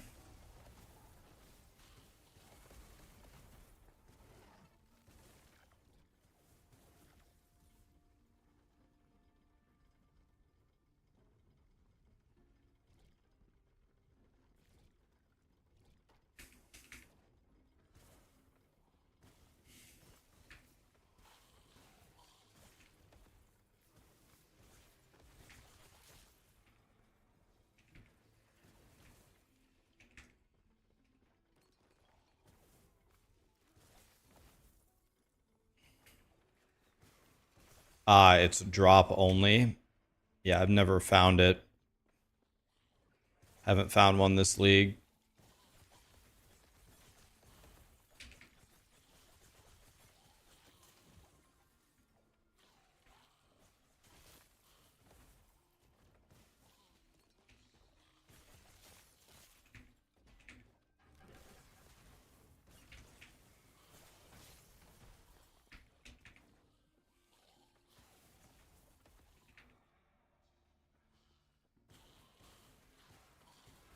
Yeah, your COF rank carries over to the other characters.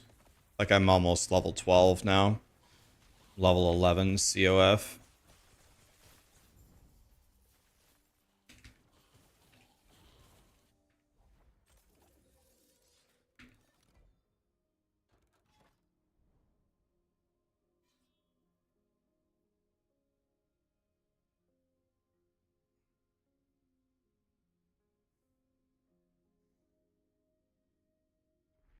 You got a corrupted item that says you have frenzy. Yep, you can get that. I think you can get one that says you have haste. Too, maybe. It's pretty sick.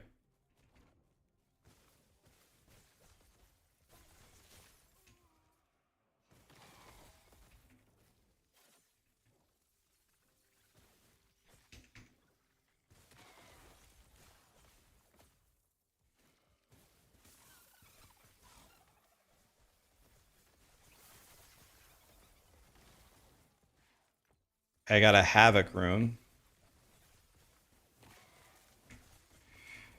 That's good.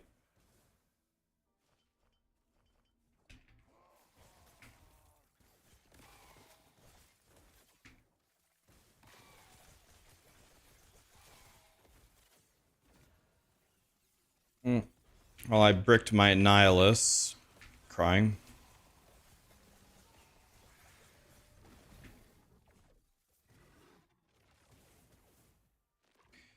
Not exsanguinous, not exsanguinous, not exang. 1 LP exsanguinous. We did it, boys. Here it is, boys. Bam.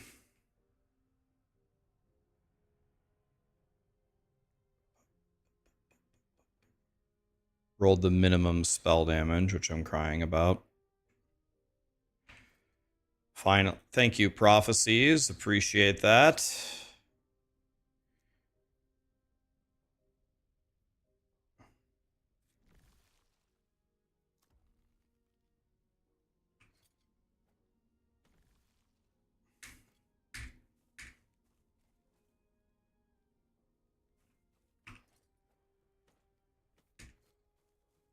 Now it's going to drain all my health.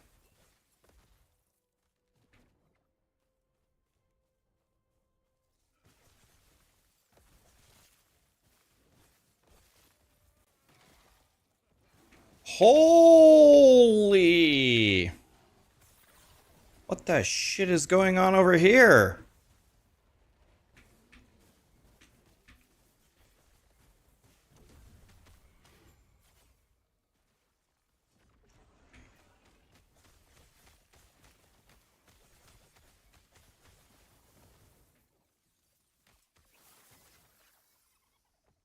A dagger, a trader's tongue. That's my bis weapon. Thank you.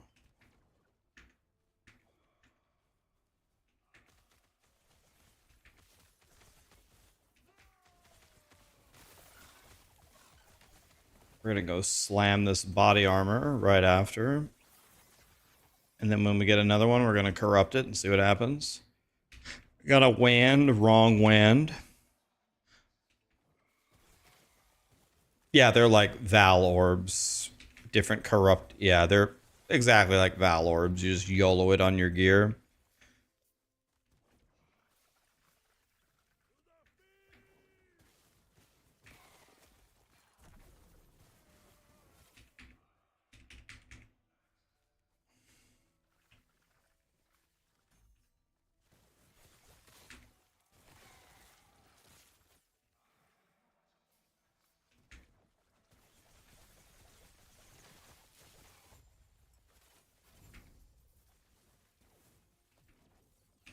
Okay. Let's go slam this Pink Sanguinus. See if we can get anything good. Alright, what's the best slam possible? The best slam possible is 113 cold res. So body armor, and let's check it out.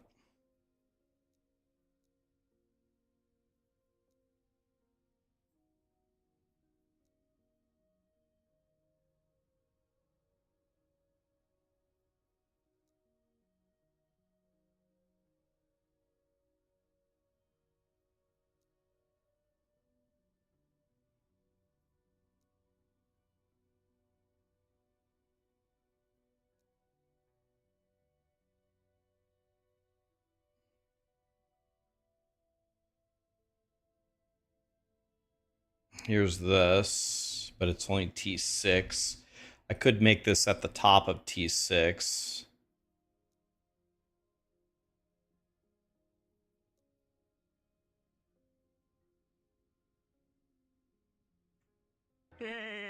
Mogoroku raided my stream with 221 viewers. Mag Roku, did I say that right? Thank you so much for the raid, man. What's up? Guys, what's going on? What's up? Guys, we're about to go do a slam.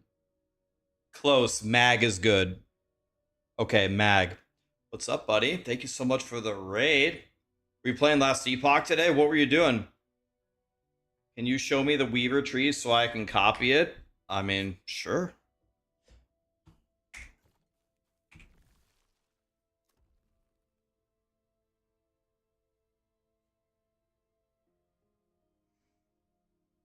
You're going between Blade Dancer and Warpath? Nice. I'm doing the same thing. I'm trying to do do you ever play any PoE, Mag? I'm making Righteous Fire, so we just walk around and do nothing and we burn everything alive. Doing the Righteous Fire Mage. I'm just starting to build it. We just got our Bis body armor, and I'm looking for something to slam into it. It looks like we're gonna have to slam stupid ass T6 cold res, unfortunately. So we need to make this cold res as close to 90 as possible. Oh, well, you know, just one click and make it perfect. Okay. Yeah, no problem.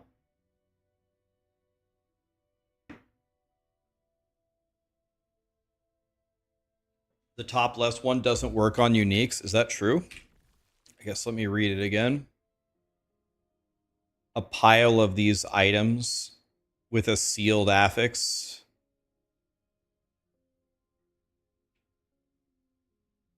So it can't drop you a unique with a sealed affix?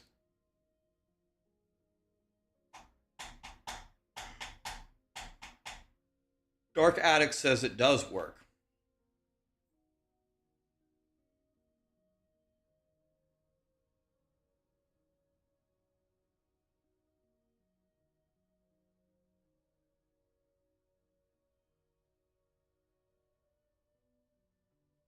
Sad to say you put more time into PoE 2. I mean, that's the game of the future, right? You're doing it right for sure.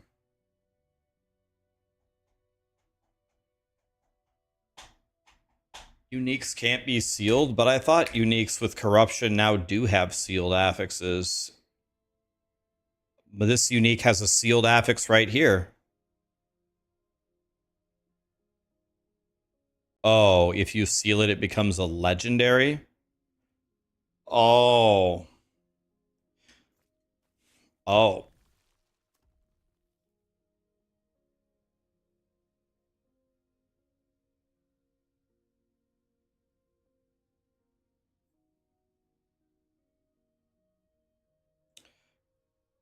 So does this mean that it can't drop me an item with a sealed spell damage, for example? I guess if you would do that, okay.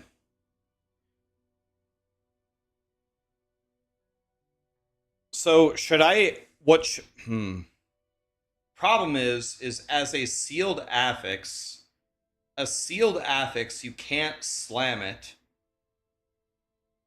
So even if like I don't wear exalted items. So I don't even know how this node even helps me. Every single one of my items is a legendary, not an exalt. So how does this node even help me then?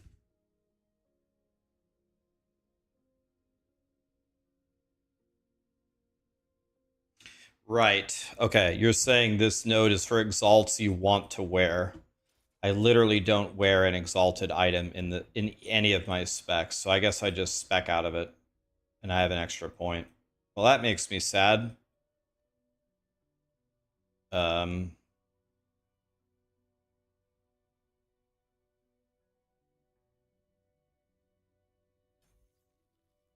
I guess we'll just take that one. All right, well thanks for the pointer. Appreciate that. Exalts you want to imprint.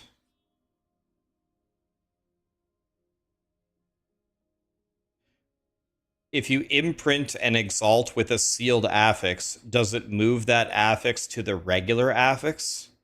Because if it doesn't move it to the regular one, then how would that help you? Because we're always slamming the affix, almost always.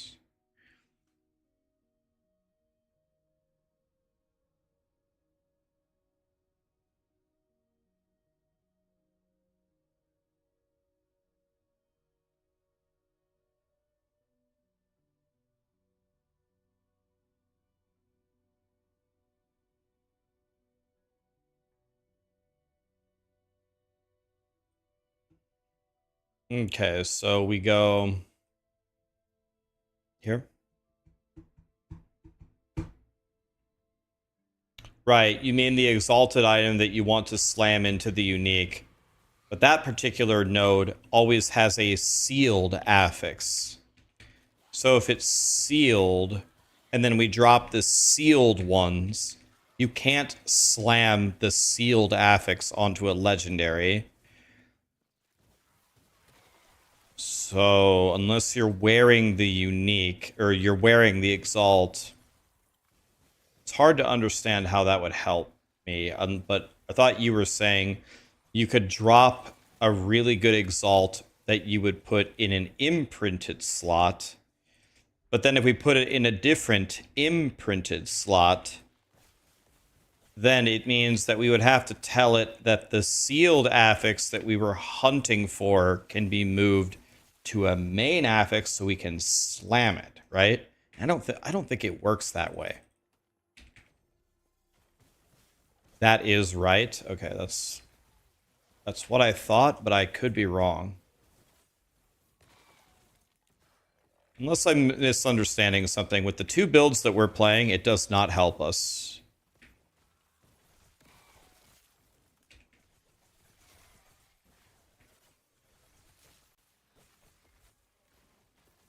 So anyway, guys, Righteous Fire, if you don't know, is a very famous build in PoE 1 where you just stand around and burn them to death with fire. What the... Holy... Settle down, big dick. I'm dead here, I think. What is going on? Why are there so many gods here? What's going on? What happened? Holy God. They're still coming.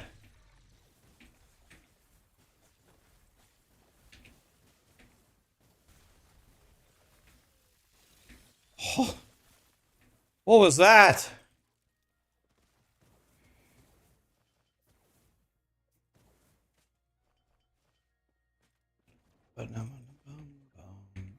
Come on, 5 LP Exanguinus. Wow. That's really good. Jesus. Okay, printing. That means we can corrupt this one, boys. Wait. Wait, nice. Now we can slam this one instead.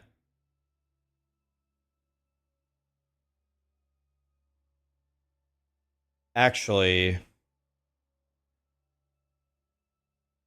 how many runes of Havoc do I have? I only have one.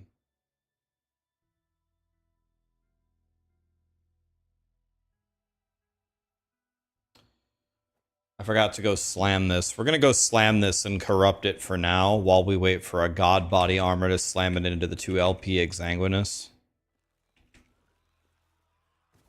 Can you get the spoon from the observatory? No. I don't think so.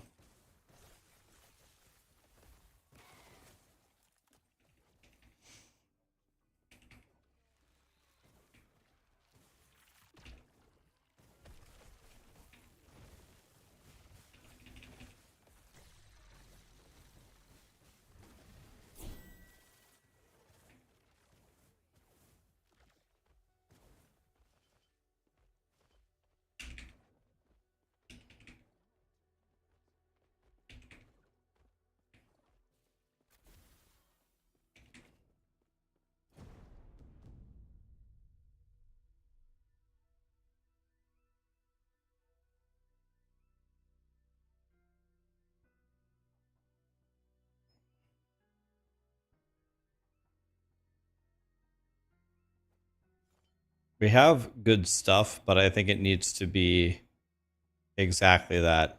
We need to get it again at a higher magnitude. Exactly what just happened. Beautiful. Where have I been? You're talking to me? Where have I been? Here? I stream every day, buddy. I stopped streaming on YouTube for a week or so, maybe 2 weeks. I was just sick of it. But now we're back. But I never stopped streaming. I was always on Twitch. We're streaming every day for 10 years. No misses. No misses, no excuses. We just hit 7 years. Just hit 7 years on... I can't see my... Where is my cursor? Here it is. God. We need cursor options in the game, guys. Even Christmas Day,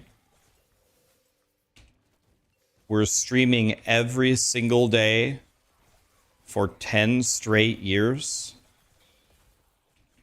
No exceptions. None. No exceptions. Even on your wedding day, we're streaming every day for 10 straight years. No exceptions.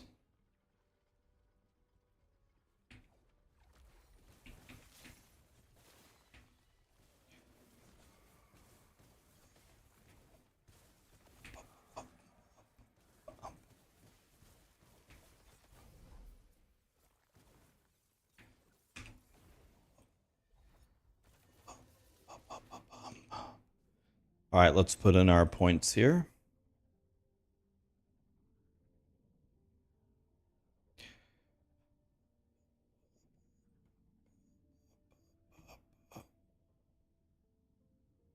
Okay, we're going to go for here. We're going to grab 3 of these. And then we are going to grab...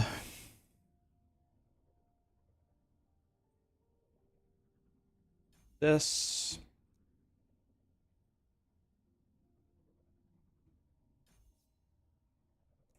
Ward per second is good.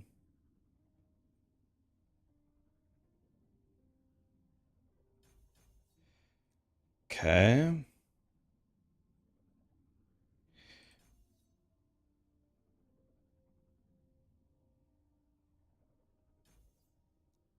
And then Frost Claw.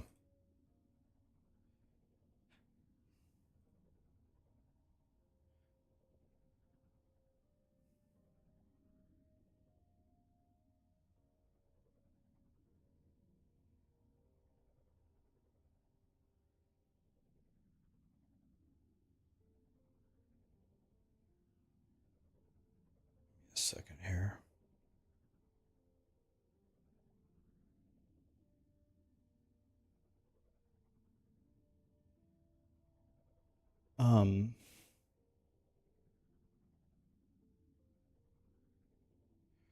Gonna take one of these.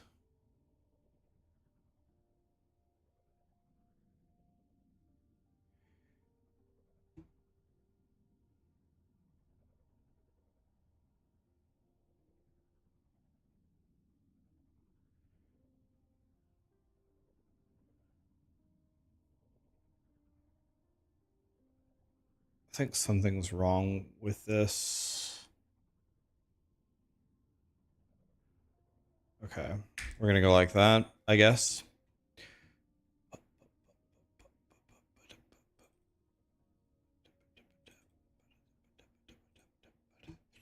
And go like this. Okay, here we go.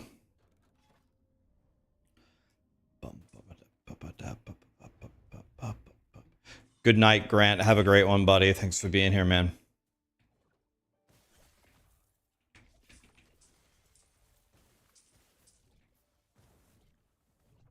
Okay, we're gonna go kill some dinosaurs.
Chopped him.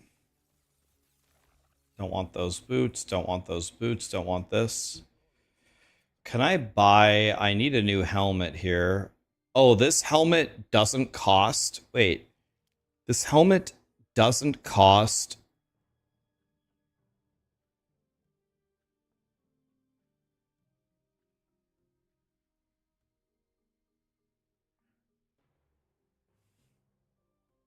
If this thing doesn't cost blueberries, why don't I just keep buying them?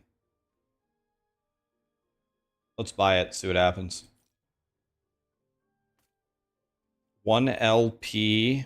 This is literally like a carbon copy of the one I already have. Costs a lot of bones. 23,000 bones, right. Well, this one is not... It is better than mine, but barely. It's pretty much exactly the same one I already have.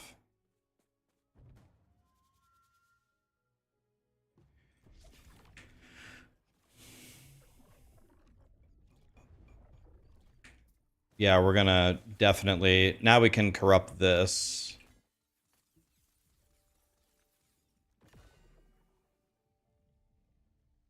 I made every single roll perfect.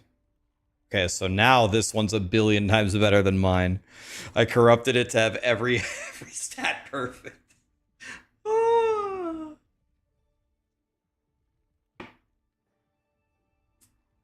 Well, now this one is way better now. Well, not bad for a shitter like me.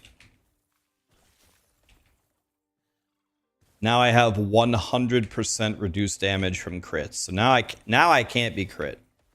Well, I can be crit, but it just doesn't do extra damage. Well, I love that.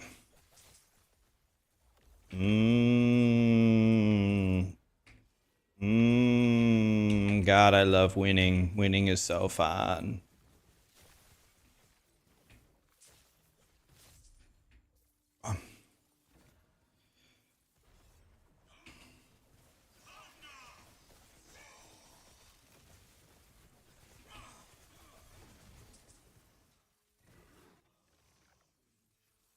Titten heart, don't want that, don't want that, don't want that. No, no, no. I think it's about time. I think it's about time for me to be much more picky on my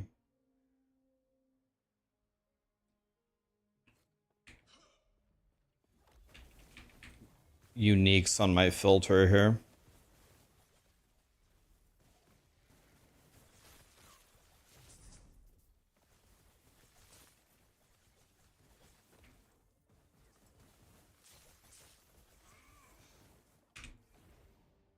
Corrupt the other. I can't corrupt it yet. I have to slam it first.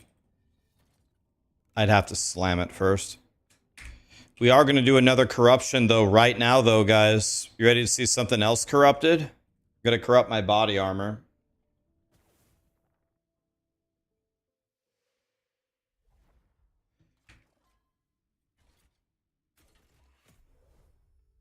Exsanguinous is only required level 23? Oh, okay. Don't I love dick? I mean, yeah, but that's beside the point, though.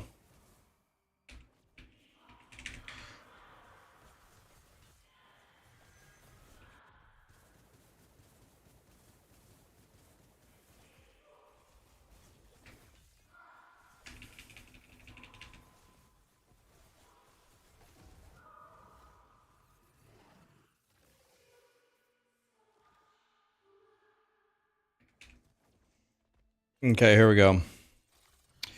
So, exsanguinous, this. No problem.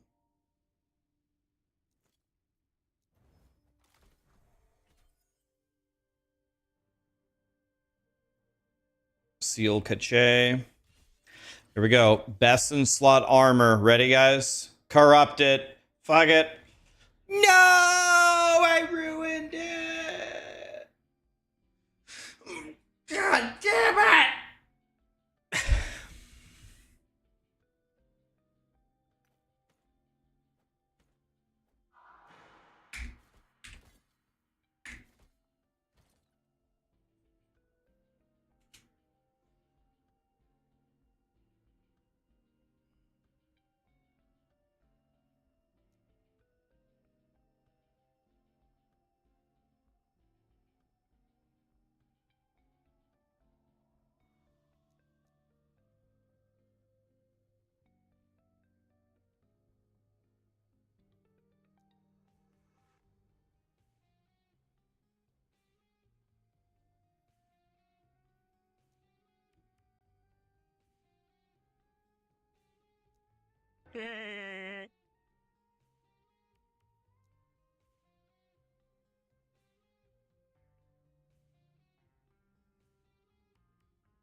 I don't even have anything that I can slam here that makes any sense, unfortunately.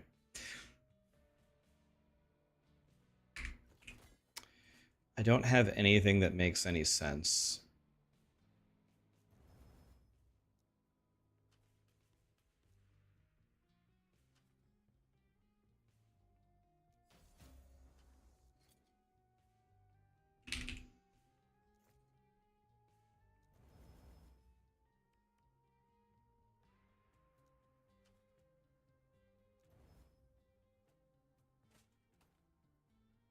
Fuck it, let's corrupt them too. Let's see what happens. Oh my god, I corrupted the best stat. More cold res. Wow. Unbelievable.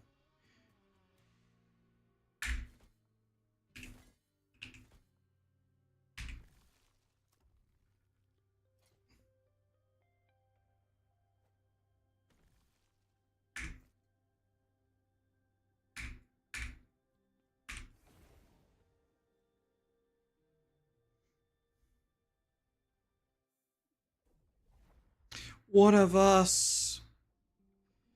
Just stop time and do it again. That's okay. I'm perfectly happy to brick that exanguinous. We've been successful far more than we've failed, so I guess it was my time to fail something. It's fine.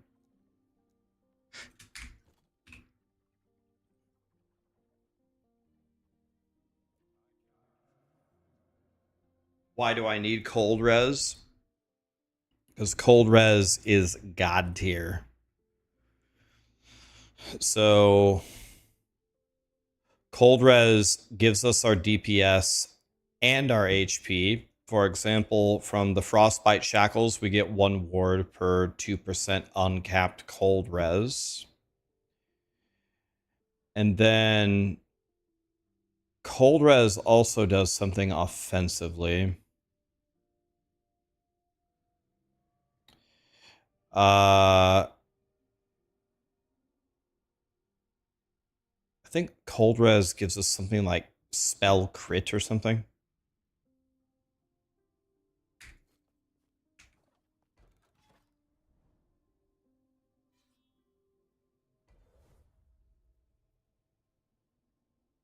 Okay. Are there any righteous fire like no button builds in this game? Haley, I'm literally playing it. You're watching it. This is the righteous fire build, but it's righteous cold. Just walk around. See the cold aura about me. You know what's the funny thing is, me in real life, I'm the exact opposite of that. I think when God created me, he accidentally made me out of magma. Because I'm always like 500 degrees hotter than the humans around me, which is hilarious that not only did I brand myself as wearing a hoodie, but I also put the hood up indoors. So at any particular time that you ever watch me, I'm actually just baking alive here. So this whole cold aura boy is the exact opposite of me. I'm Magmar.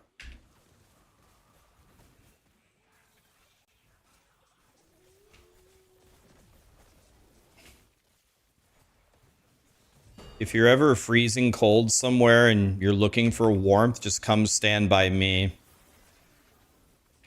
You'll be warm in like 5 seconds. Like a furnace. Where do you go to divine uniques? It is a woven echo, and in order to divine a unique, you have to have a copy of the unique that you will sacrifice at exactly the same legendary potential.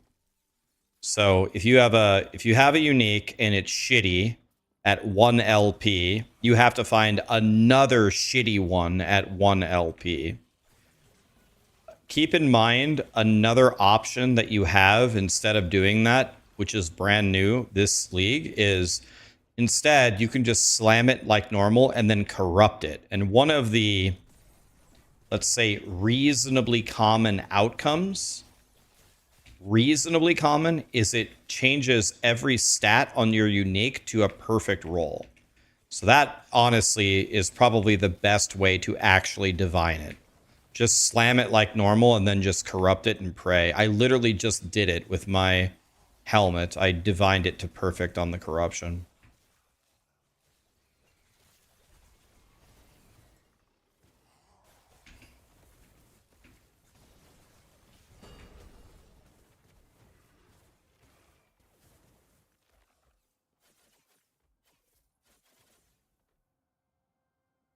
It's got a 1 to all skills corruption.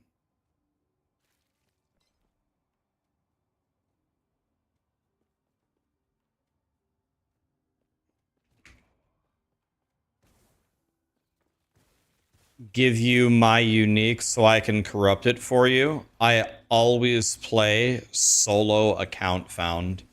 I cannot party or trade with anybody in the game. I cannot join parties.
By the way, we need to corrupt the nihilist that I just had.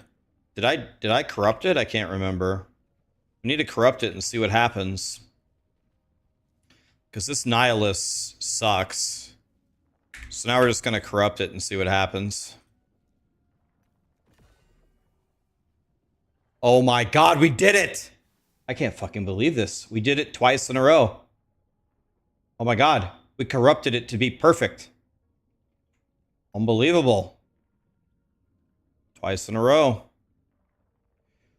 Let's go, bruh.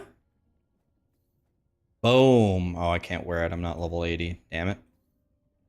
2 in a row. Told you. I can't believe I forgot to corrupt it.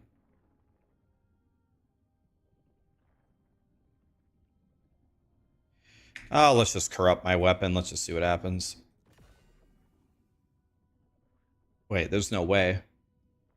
Wait. I just did it 3 times in a row. Again?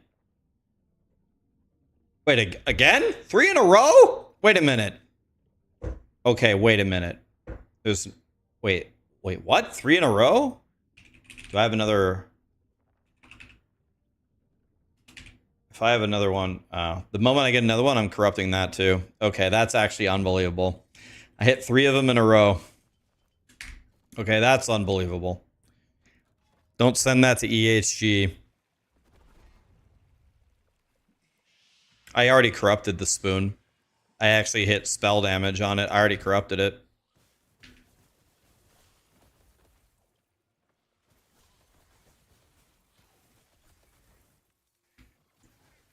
Well, now I have something to look forward to at level 80. At level 80, I'll get that Nihilist. That'll be nice. Enjoy your ban tomorrow. Hey!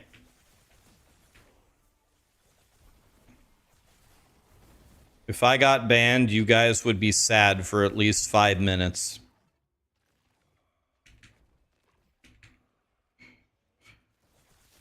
Check his PC.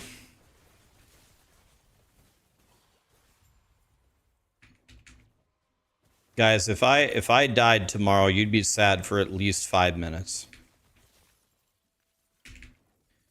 After 5 minutes, it wouldn't matter.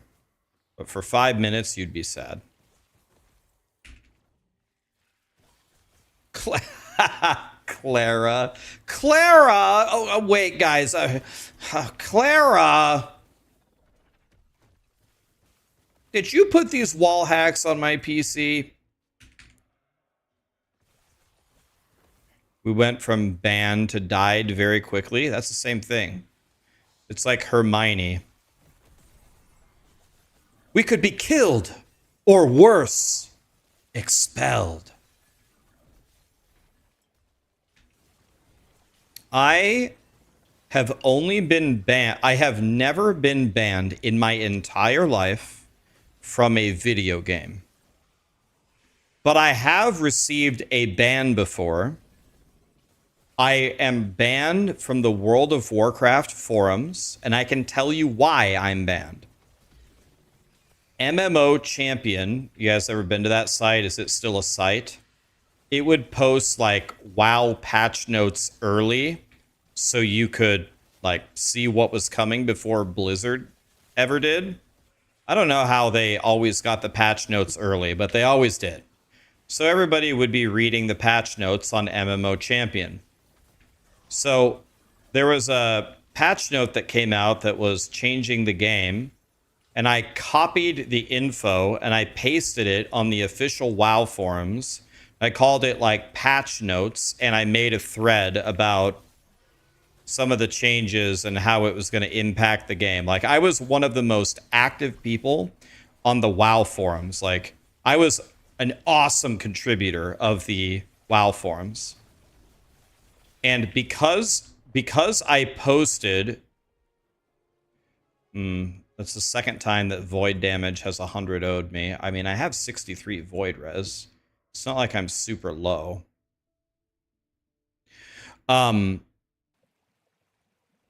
So because I posted the patch notes of MMO Champion and made a thread discussing them, they instantaneously perma-banned me.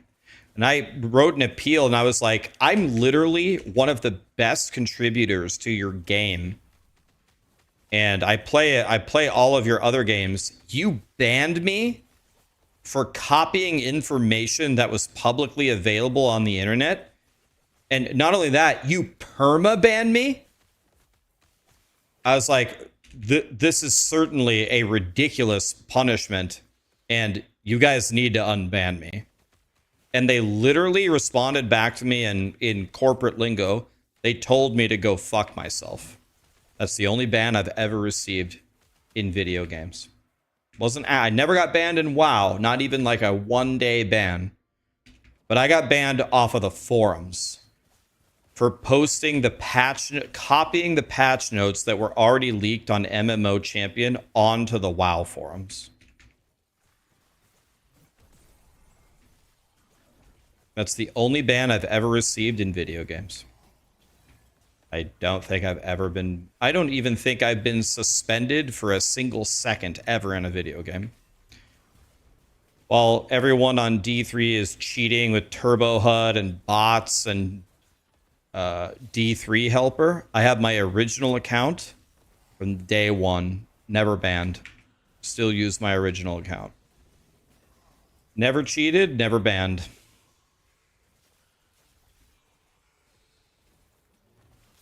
You haven't played League then?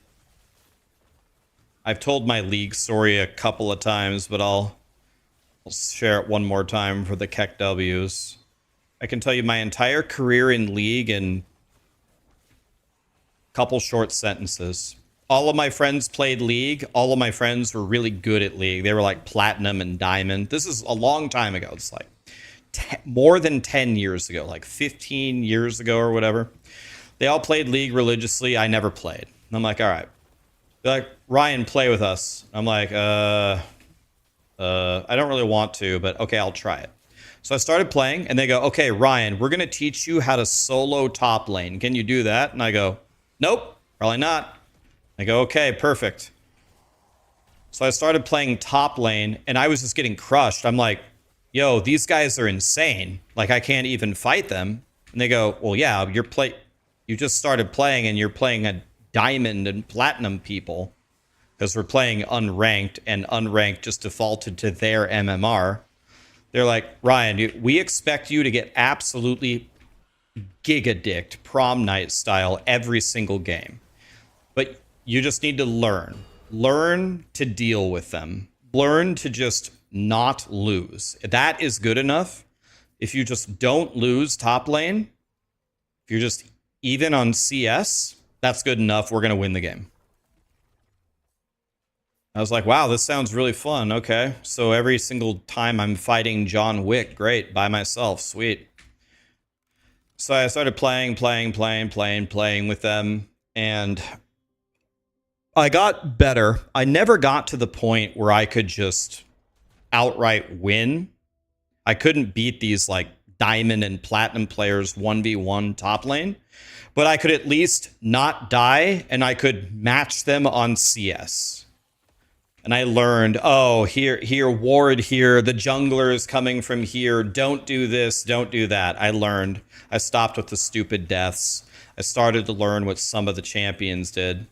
And then one day, they were telling me like what classes that they thought I should play, and every class that they told me that they thought that I would like, I didn't really like. I'm like, can I try some other classes? Like, tell me other good top laners that you guys are not recommending to me. Like, I don't want to play the ones you guys have told me. And they're like, well, you could try Jax. I'm like, it looks like this guy's holding a lamppost. I'm going to be lamppost man. And then I played Jax, and I just loved him. I was doing so much better on Jax. I'm like, okay, this guy rules. You guys should have told me to go him first. I don't know what's wrong with you guys.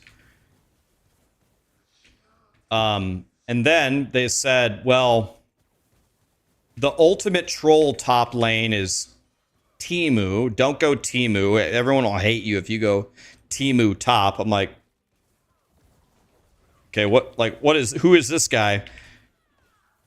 Then I started playing Timu, and I was like, again, I did even better on Timu than Jax. Like, the fact that I had a ranged ability top lane, like, I was not dying. And I was like, dude, this guy is awesome. What are you guys talking about?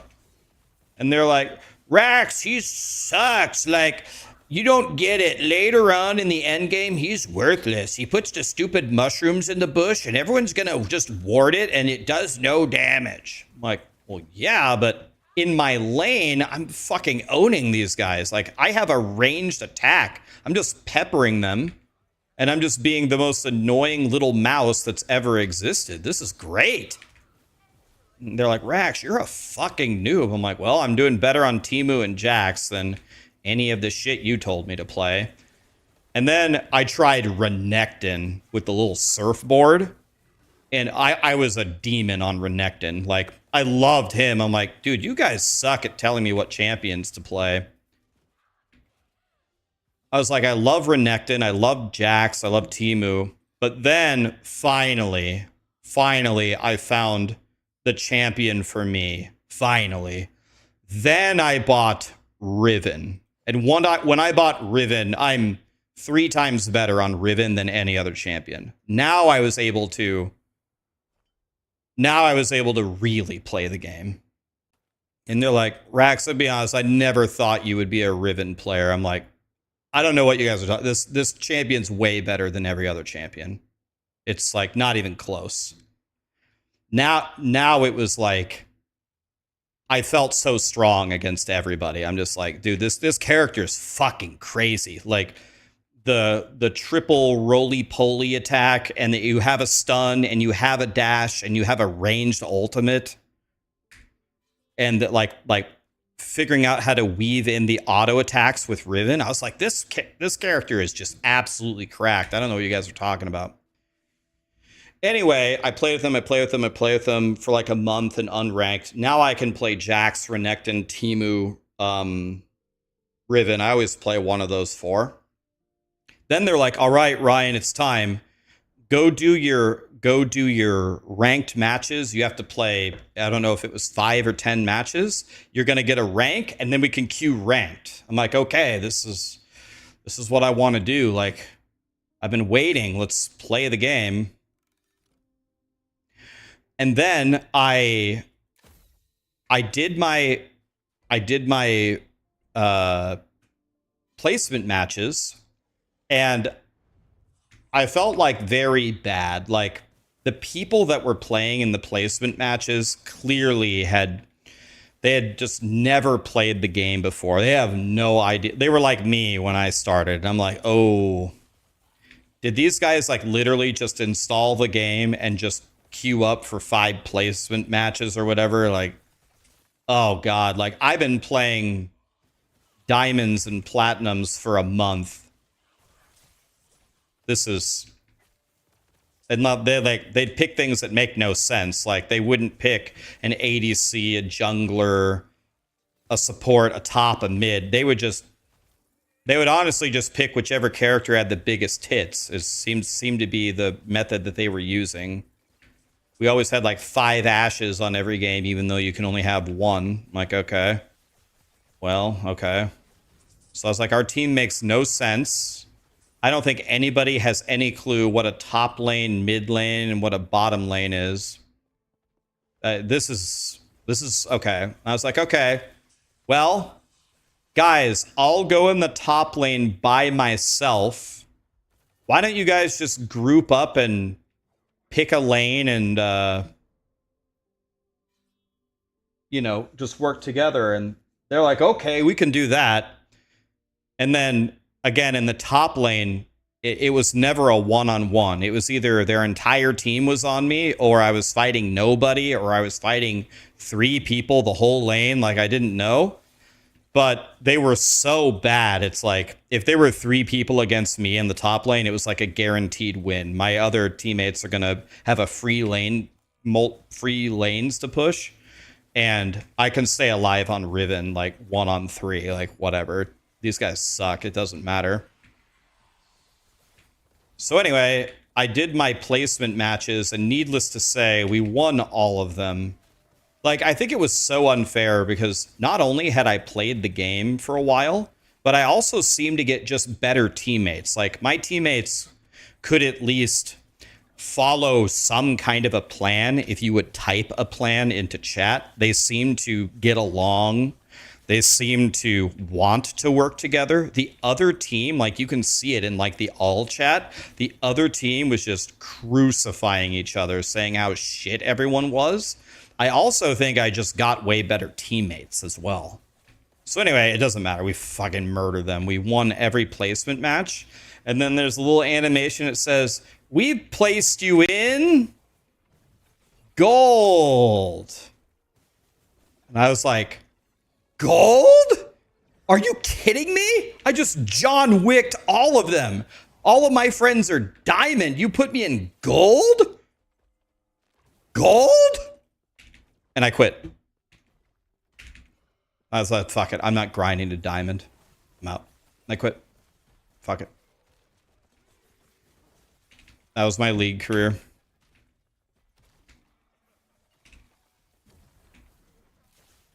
That's what my friends try to tell me. Gold is a great ranking, Ryan. Good job. Now let's play rank. I go, nope. I'm not grinding all the way through gold, all the way through platinum, all the way through. I'm not doing that. I'm out. I quit. Yep, that's what they tried to tell me, but I thought I was going to get better than that, and I was very mad. So I stopped playing. The only other times I ever played League where a lot of my friends like to do ARAMs, where you just get a random character and you just play. It's kind of fun to queue up as Master Yi and just, like, every time you press his ultimate, you're just guaranteed to get a pentakill because everybody sucks. You just pick Master Yi and you sit back, and when they get all close and push, you just walk forward, you ultimate, you get a pentakill.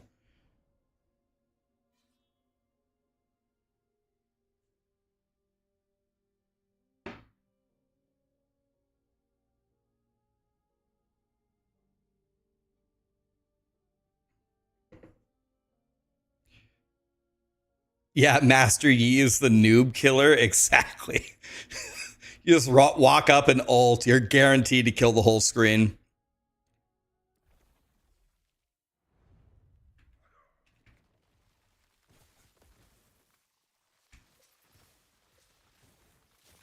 I don't know. Like, I honestly don't have a good reason. I was so mad at my ranking, I just stopped playing. I don't know. I thought, like, with all of my training, like, I thought it would give me a fair assessment. Like, I thought it would put me somewhere near my friends. Like, yo, I can actually play with my friends now. Like, we don't start at the game and they're just worried that I'm going to fail top lane. Like, sometimes I'm even the reason that we win the game. Like I'll win in CS. I'll deny him CS with the tower. I won't let the jungler get any kills, and maybe I'll get 1 or 2 kills with no deaths. Like there's a bounty on my head. Like, I'm the one carrying. But our best player was definitely God, I can't remember his Jason. Jason was our best player by far. He was the ADC. Dude, he could play anything. He changed champions literally every game. He plays Caitlyn, and then Vayne, and then Ashe, and then Varus, and then... dude, he had one of the sickest Ezreals I've ever seen. He was so good. I'm like, yo, I gotta get my... Oh, here's a spoon, by the way. I was like, I need to get like my 3 or 4 favorite champions or I'm cooked. Like, they wanted me to play Nasus. I don't know. I must be the worst Nasus ever. Like, Rax, Nasus sucks early game, but you just play really well and then you get fed and then you can take on 5 people at the end. Like, yeah, but the problem is he's dog shit in the beginning. Like, I can't beat a diamond Renekton while I'm a fucking stupid ass Nasus. This guy sucks. I'm not playing Nasus anymore.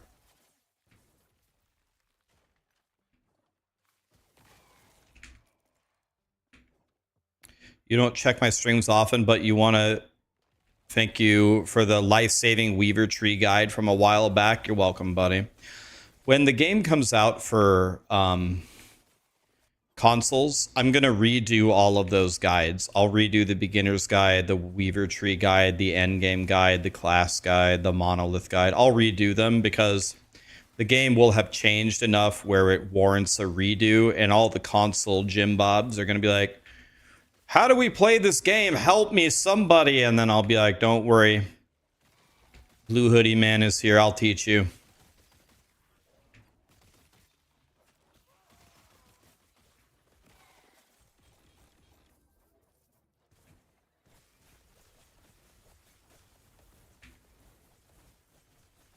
Where you going, cutie pie?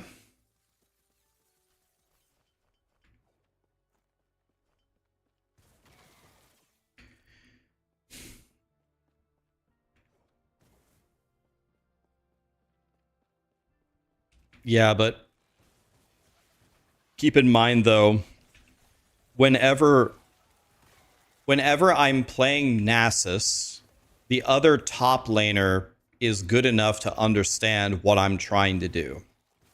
I'm just trying to CS and chill, right?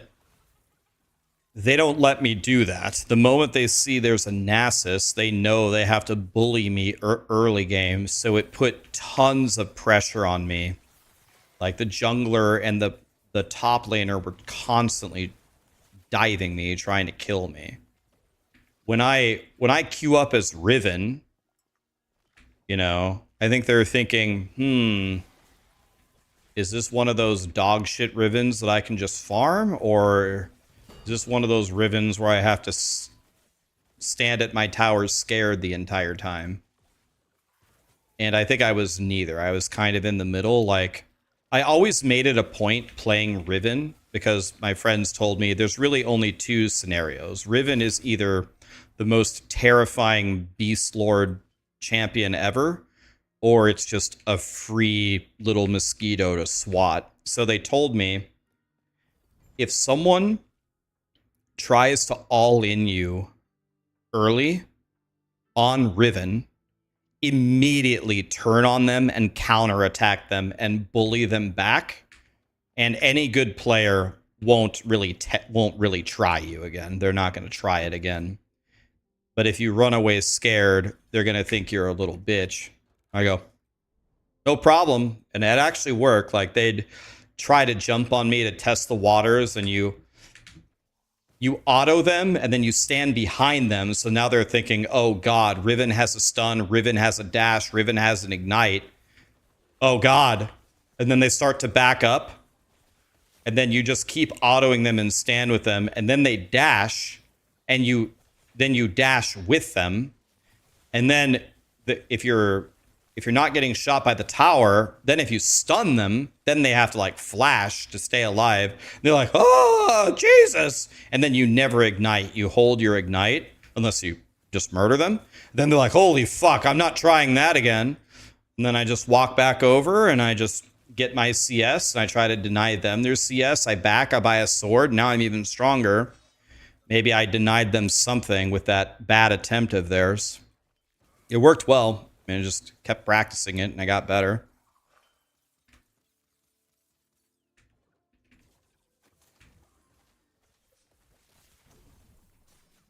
So I let them know, like, if you're gonna try to bully me, I'm gonna immediately turn around. I'm gonna try to weave my autos. And if you let me hit, what is it, level 6? Level 6 for the ultimate. If you're beyond your tower and I'm getting shot, if I can take another tower shot, I'm going to throw my ultimate at you. And if your flash is already down and you don't have a dash, I'm going to hit you with it, and it hurts. Yeah, I could easily kill you and get first blood. You better think twice before trying that shit again.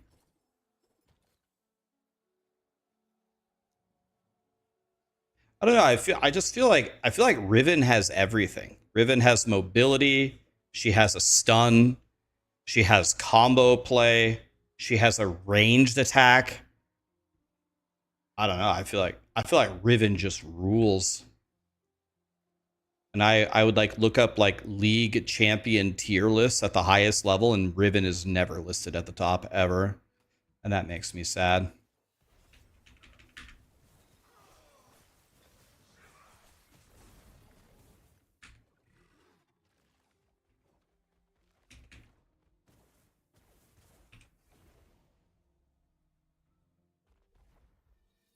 Have I ever played Fiora? Doesn't sound familiar. No. That does not sound familiar to me. No.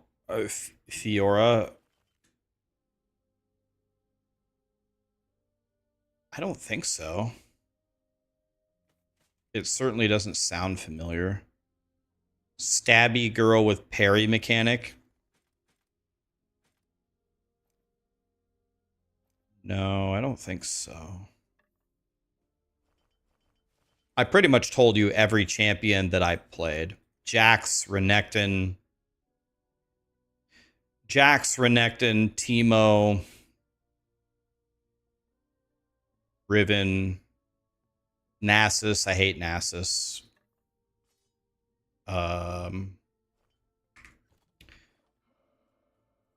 She's French Riven.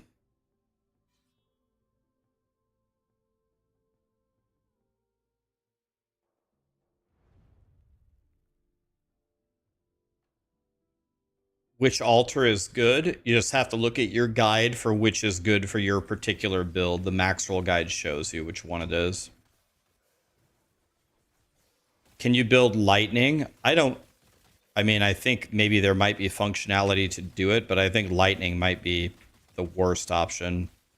The reason why this option is good is because of the cold skill chain reactions that you can do.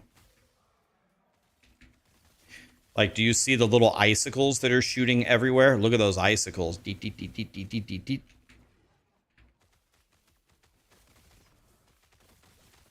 Fiora doesn't sound familiar to me at all.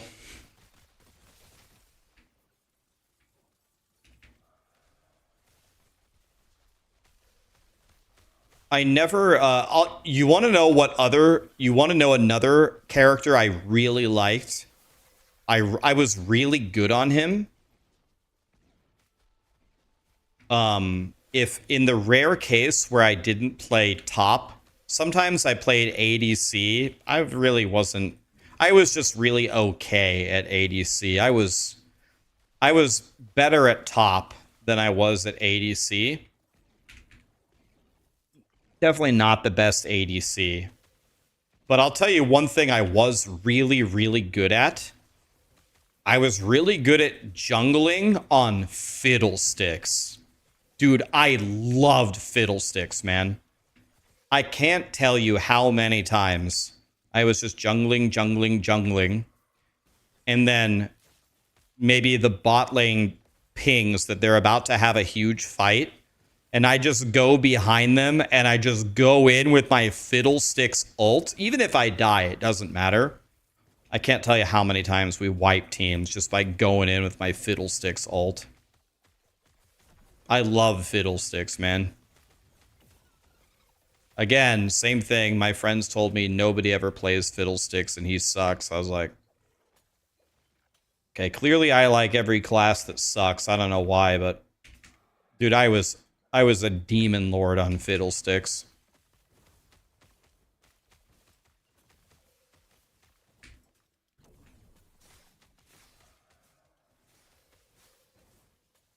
I think one of the reasons why I was good on fiddlesticks is I just don't care. Like if I die, fine. Like I'm a jungler. I'm essentially supposed to be supporty boy for the team and just get in there and cause havoc. Oh, trust me. I can't think of a better champion to get in there and cause havoc than fiddlesticks. Here I go, boys.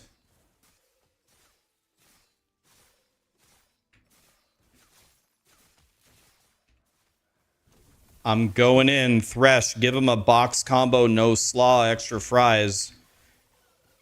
And let me fiddlestick them to death. Any Raising Cane's fans out there?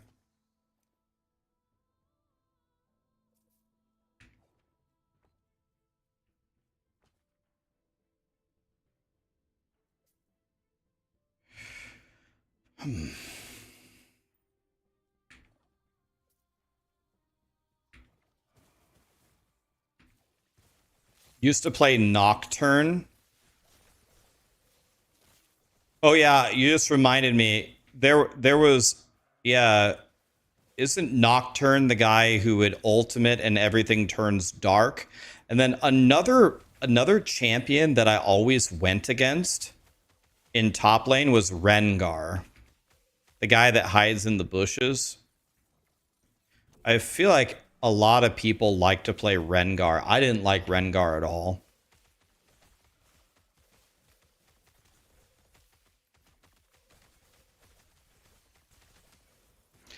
No, I don't go for the toast because the toast I think is too many carbs, although I think the fries really actually aren't better now that I think about it. The real meta play about Raising Cane's is you have to order a large lemonade with no ice. You got to get a large lemonade with no ice, that way you get way more lemonade. That's the fat ass play of the year right there.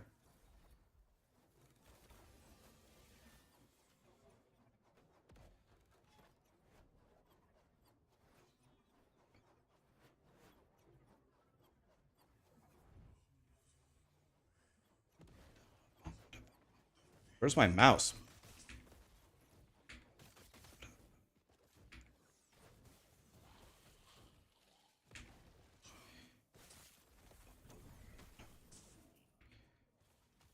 Dude, the Drowning Pool lead singer died immediately after they got famous. Unlucky.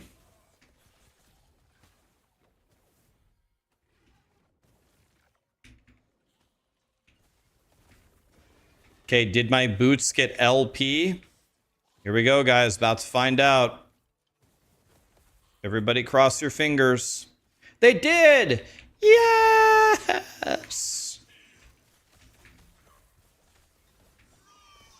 Thank God.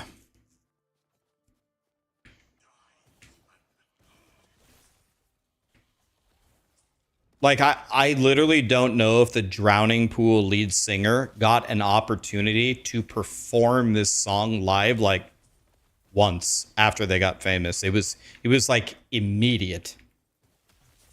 Died right after releasing this song. It was like instant.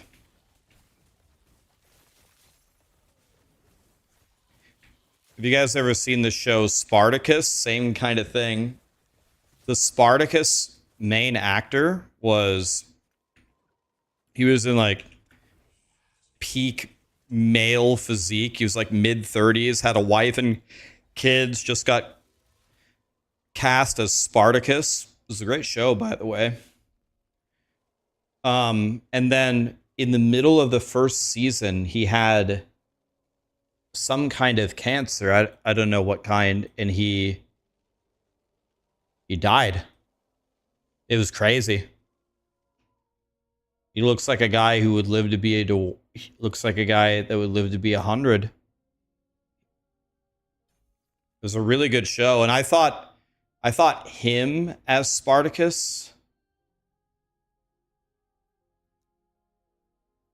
was way better than the actor that replaced him, which is fine. Like, I'm not trying to dog on the new actor. He tried his best, but the original Spartacus that they cast was such a better actor.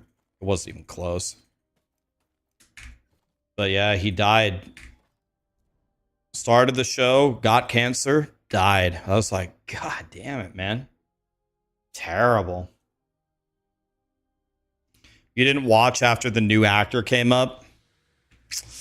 It just absolutely wasn't the same. The first actor they had was way better. Tough shoes to... Like, he tried his best, but the new actor was absolutely not up to par at all. It's like when they switched Dumbledore. Dumbledore died right away as well. The actor wasn't the same. I thought the first Dumbledore was way better than the one they replaced him with. The new Dumbledore tried, but he wasn't Dumbledore.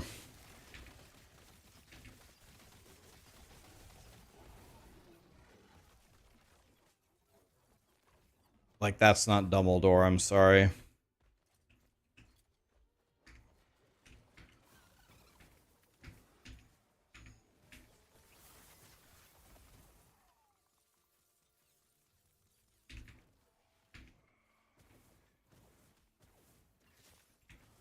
Never watched Rome.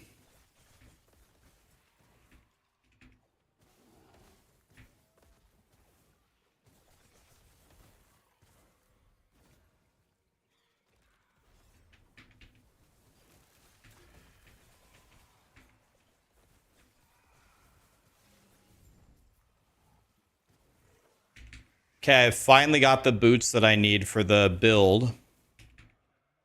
I finally got them.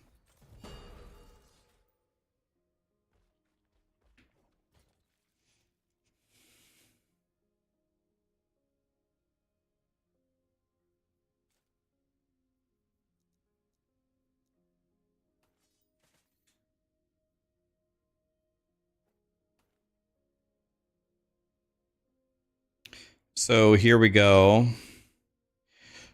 Okay, I'm going to do something fun for you guys, okay? I'm going to do something fun for you because I like you. And the best thing to slam on here is obviously T7 movement speed. Every pair of boots ever in the history of the universe gets the same thing. But for you guys, we're going to do something fun. Let's try to get it to 30 if we can. 29, nope. 29, nope. 28, nope. 27, nope. 29, no. 26, no. 28, no. 28, no. 27, no. 38, no. I got the worst possible roll. Fucking unreal. Do I have more boots? We're not going 26 movement speed. That's for noobs. 27 no. 29 no. 26 no. 29 no. 29 no. 27 no. I got the worst roll again. Dude, this game is a fucking clown. I missed a 1 in 5 486 times in a row. Are you serious? This is T6.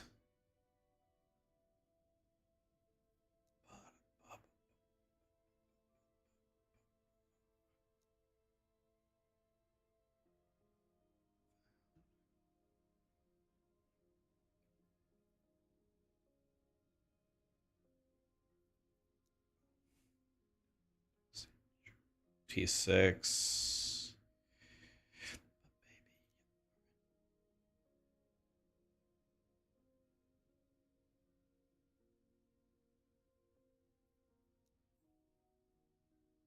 We're not giving up 4 movement speed, guys. This is important.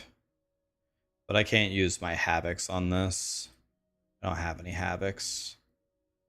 Okay, we don't have a choice. All right. Well, we don't have a choice. Okay, here we go, guys. What we're going to do is I'm going to slam it with a corruption. Took me this long to find my boots. We're just going to slam it anyway, because who cares? And if it bricks it, it bricks it. This is 65, and it is... Get out of this. It is 63. It works. Nice. Let's go. Imprint it first. Can't imprint it. It only drops off of the boss. Can't imprint it. Right? It only... Let me double check. It only drops off of the boss. Yeah. Proceed.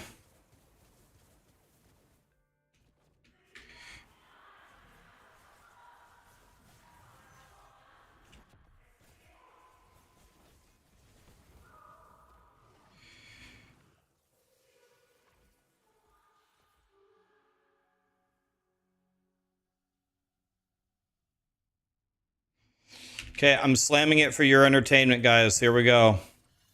Here, here. T7 movement speed here. Move back. Ready? Here we go. Please, God, don't brick this. This is the only one I have. You wouldn't do this to me, would you, Grinding Gear Games? I mean, EHG? Boom! Okay, well, I didn't brick them. D5 armor? I'm in. Okay. Not really what I wanted, but I didn't brick them at least.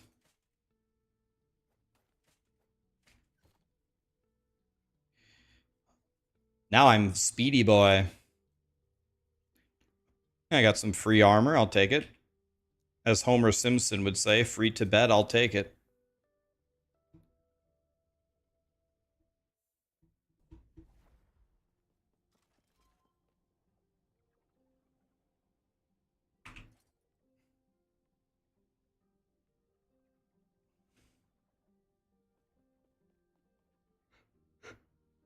Very nice. We're Speedy Boy. Now we have 4,000 ward. Already have more ward than my... We already have more ward than my Blade Dancer.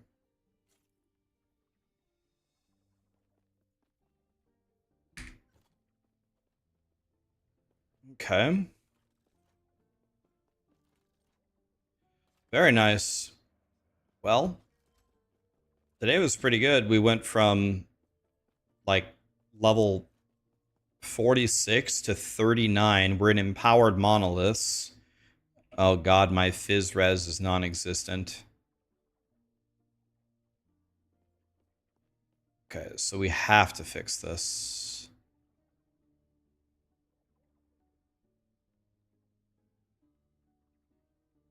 Absolutely do not need this. So we got to fix this.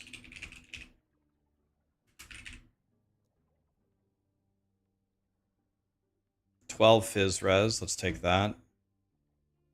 9 Fizz Res, let's take that. 9 Fizz Res, let's take that. What are we looking at now? Okay. We don't need... Well, let's corrupt this and see what happens.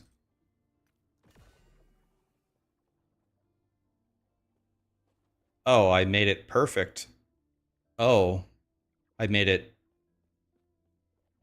perfect. Okay. Well, why don't I corrupt this one now?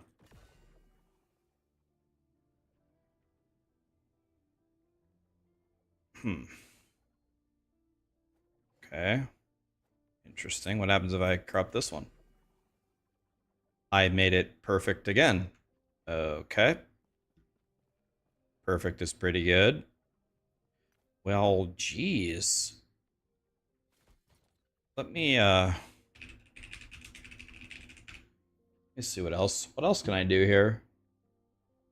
Void pen, huh? We can corrupt this. We can corrupt this.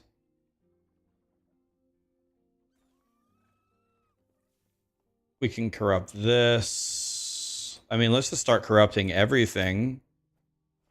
I mean, I ain't no bitch. Why don't we corrupt everything that we have? I'll just corrupt everything.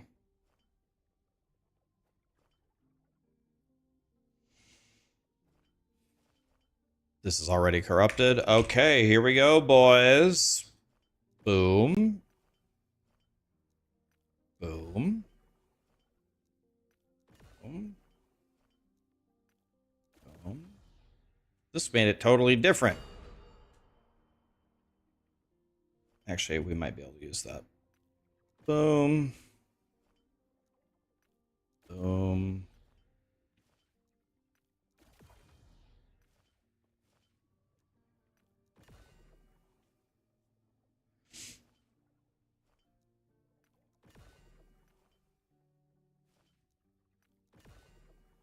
Oh, wow. 2 to all res? That's nice. Oh, this is already corrupted. Okay. So which of these can I keep? This is 11 necrotic. 6 fizz res. 6. Health and cold pen. This one doesn't seem very good. Necrotic. This is my void res. This is amazing. This is good. 8 Ellie res. I'll take that. I mean, this is kind of mid. Same thing here. These two are kind of mid.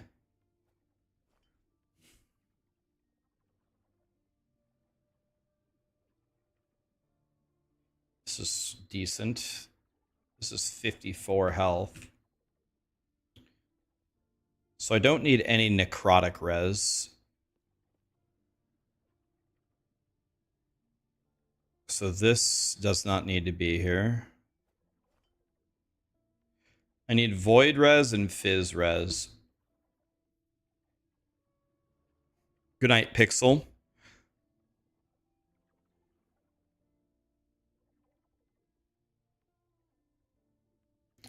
Poison hurts me very badly. Q Lofty, I was noticing that as well.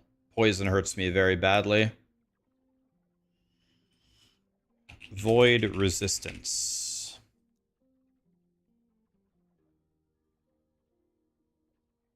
Like, why does this show up? There's no void resistance on this. Like, why are you highlighting this?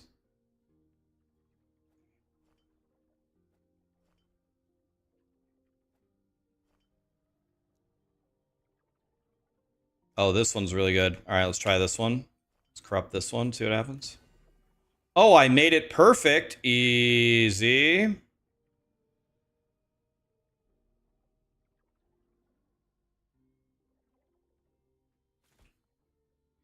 Okay, I need fizz res.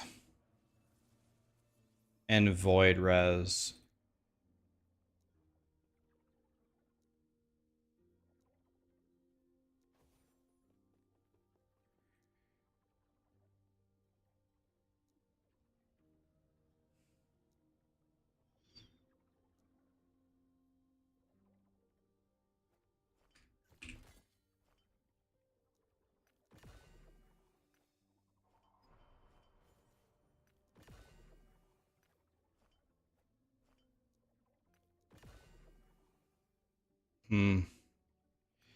All of those seem very bad. I guess this one. 71 void res. Now I need fizz res.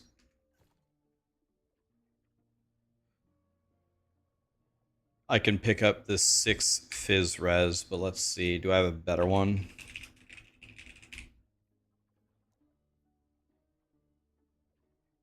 This might be worth corrupting. This might be worth corrupting.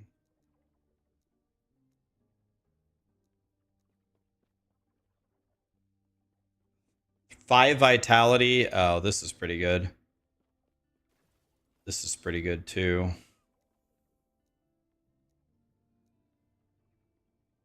We can corrupt this and see what happens. We could corrupt this. We can corrupt this. Okay, let's corrupt everything. See what happens. It's gone. It's not bad, actually. I mean, it's okay. It's pretty mid.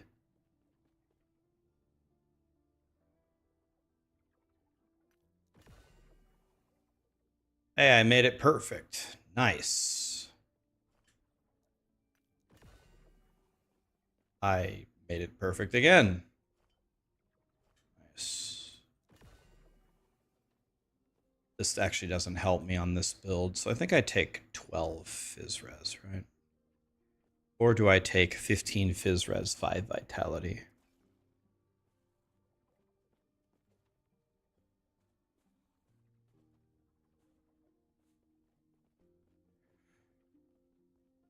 Do I need that 9 necrotic? Yes.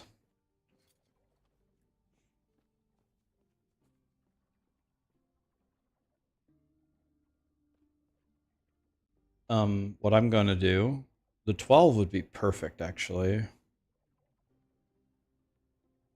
But this gives me 5 vitality as well. So I think what I'm gonna do is I'm gonna take this off. I'm gonna put this here. Like that. Yes.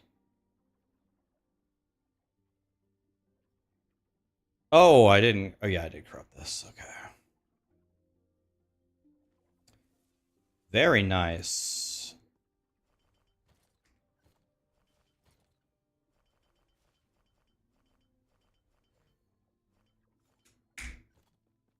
Very nice. Very nice. Now my resistances are capped. I have 263 cold. We're starting to become a character here.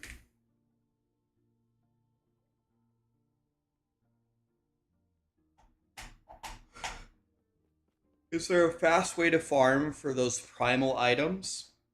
I just keep doing the dinosaur things in the Weaver tree. I just went over here and clicked the dinosaur stuff here. The dinosaur stuff.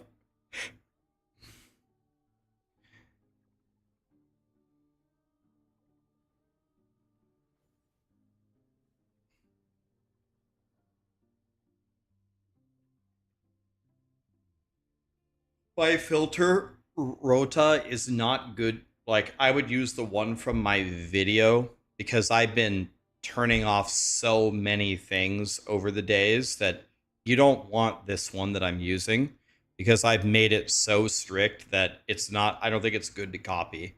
I think it's way better to copy the one from the video and make that one more strict. Yeah, the blueberries are the hardest thing to farm by far. I was looking for blueberries the whole time. Yep, copy that one.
Yeah, you want the Mad Alchemist one.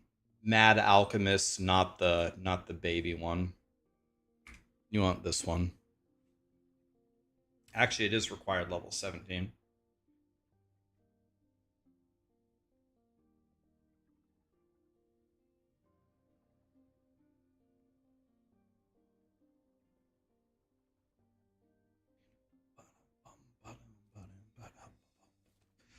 All right, boys. I'm going to hang it up here for today. I had a lot of fun hanging out with you guys. ASCII, thank you so much for the sub. That was an hour ago. Hopefully, I thanked you when you actually did it. Hopefully, I did. Thank you so much for being here, guys. Appreciate you. Tomorrow, we're going to push. We'll probably fight Aberoth at least on. Tomorrow, we push for Aberoth on this guy, and we will actually finish the build. We need to get the amulet, and we need to get the 2 rings, and we need to corrupt this, and I need to get the correct relic as well. We should be able to get all of that tomorrow. All right, let's see here. Who can we raid here? I've already raided Woody. I've raided Aaron. Why don't we raid Bina this time? Let's raid Bina this time.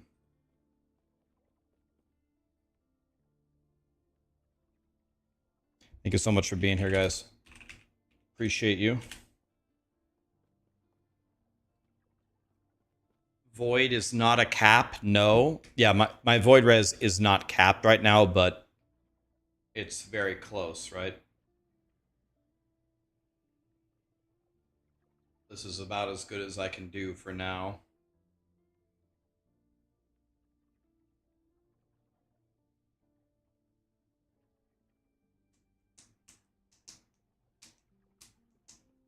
Bina is getting off. Oh, he is? Oh. All right, I'll cancel that. I know.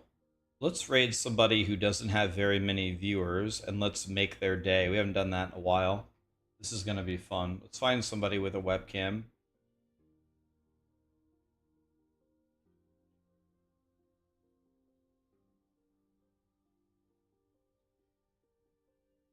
Looking here for somebody with 1 viewer.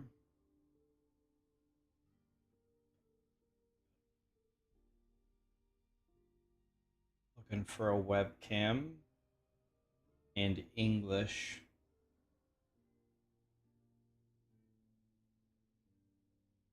There's a guy named Super Noob.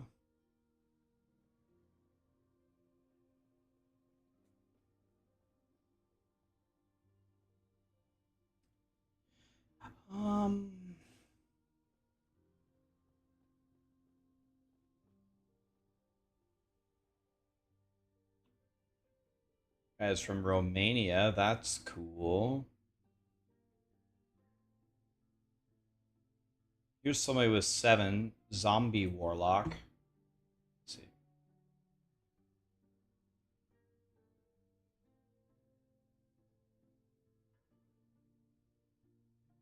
Okay, let's do this one. This should be fun. Miss Ricky BB. This should be good. See what happens here.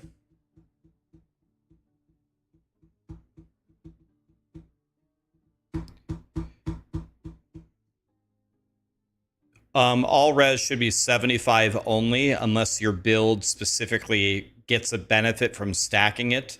My build gets a huge benefit from stacking cold res. That's why I stack cold res. Have a great night, guys. Thank you for being here. Appreciate you.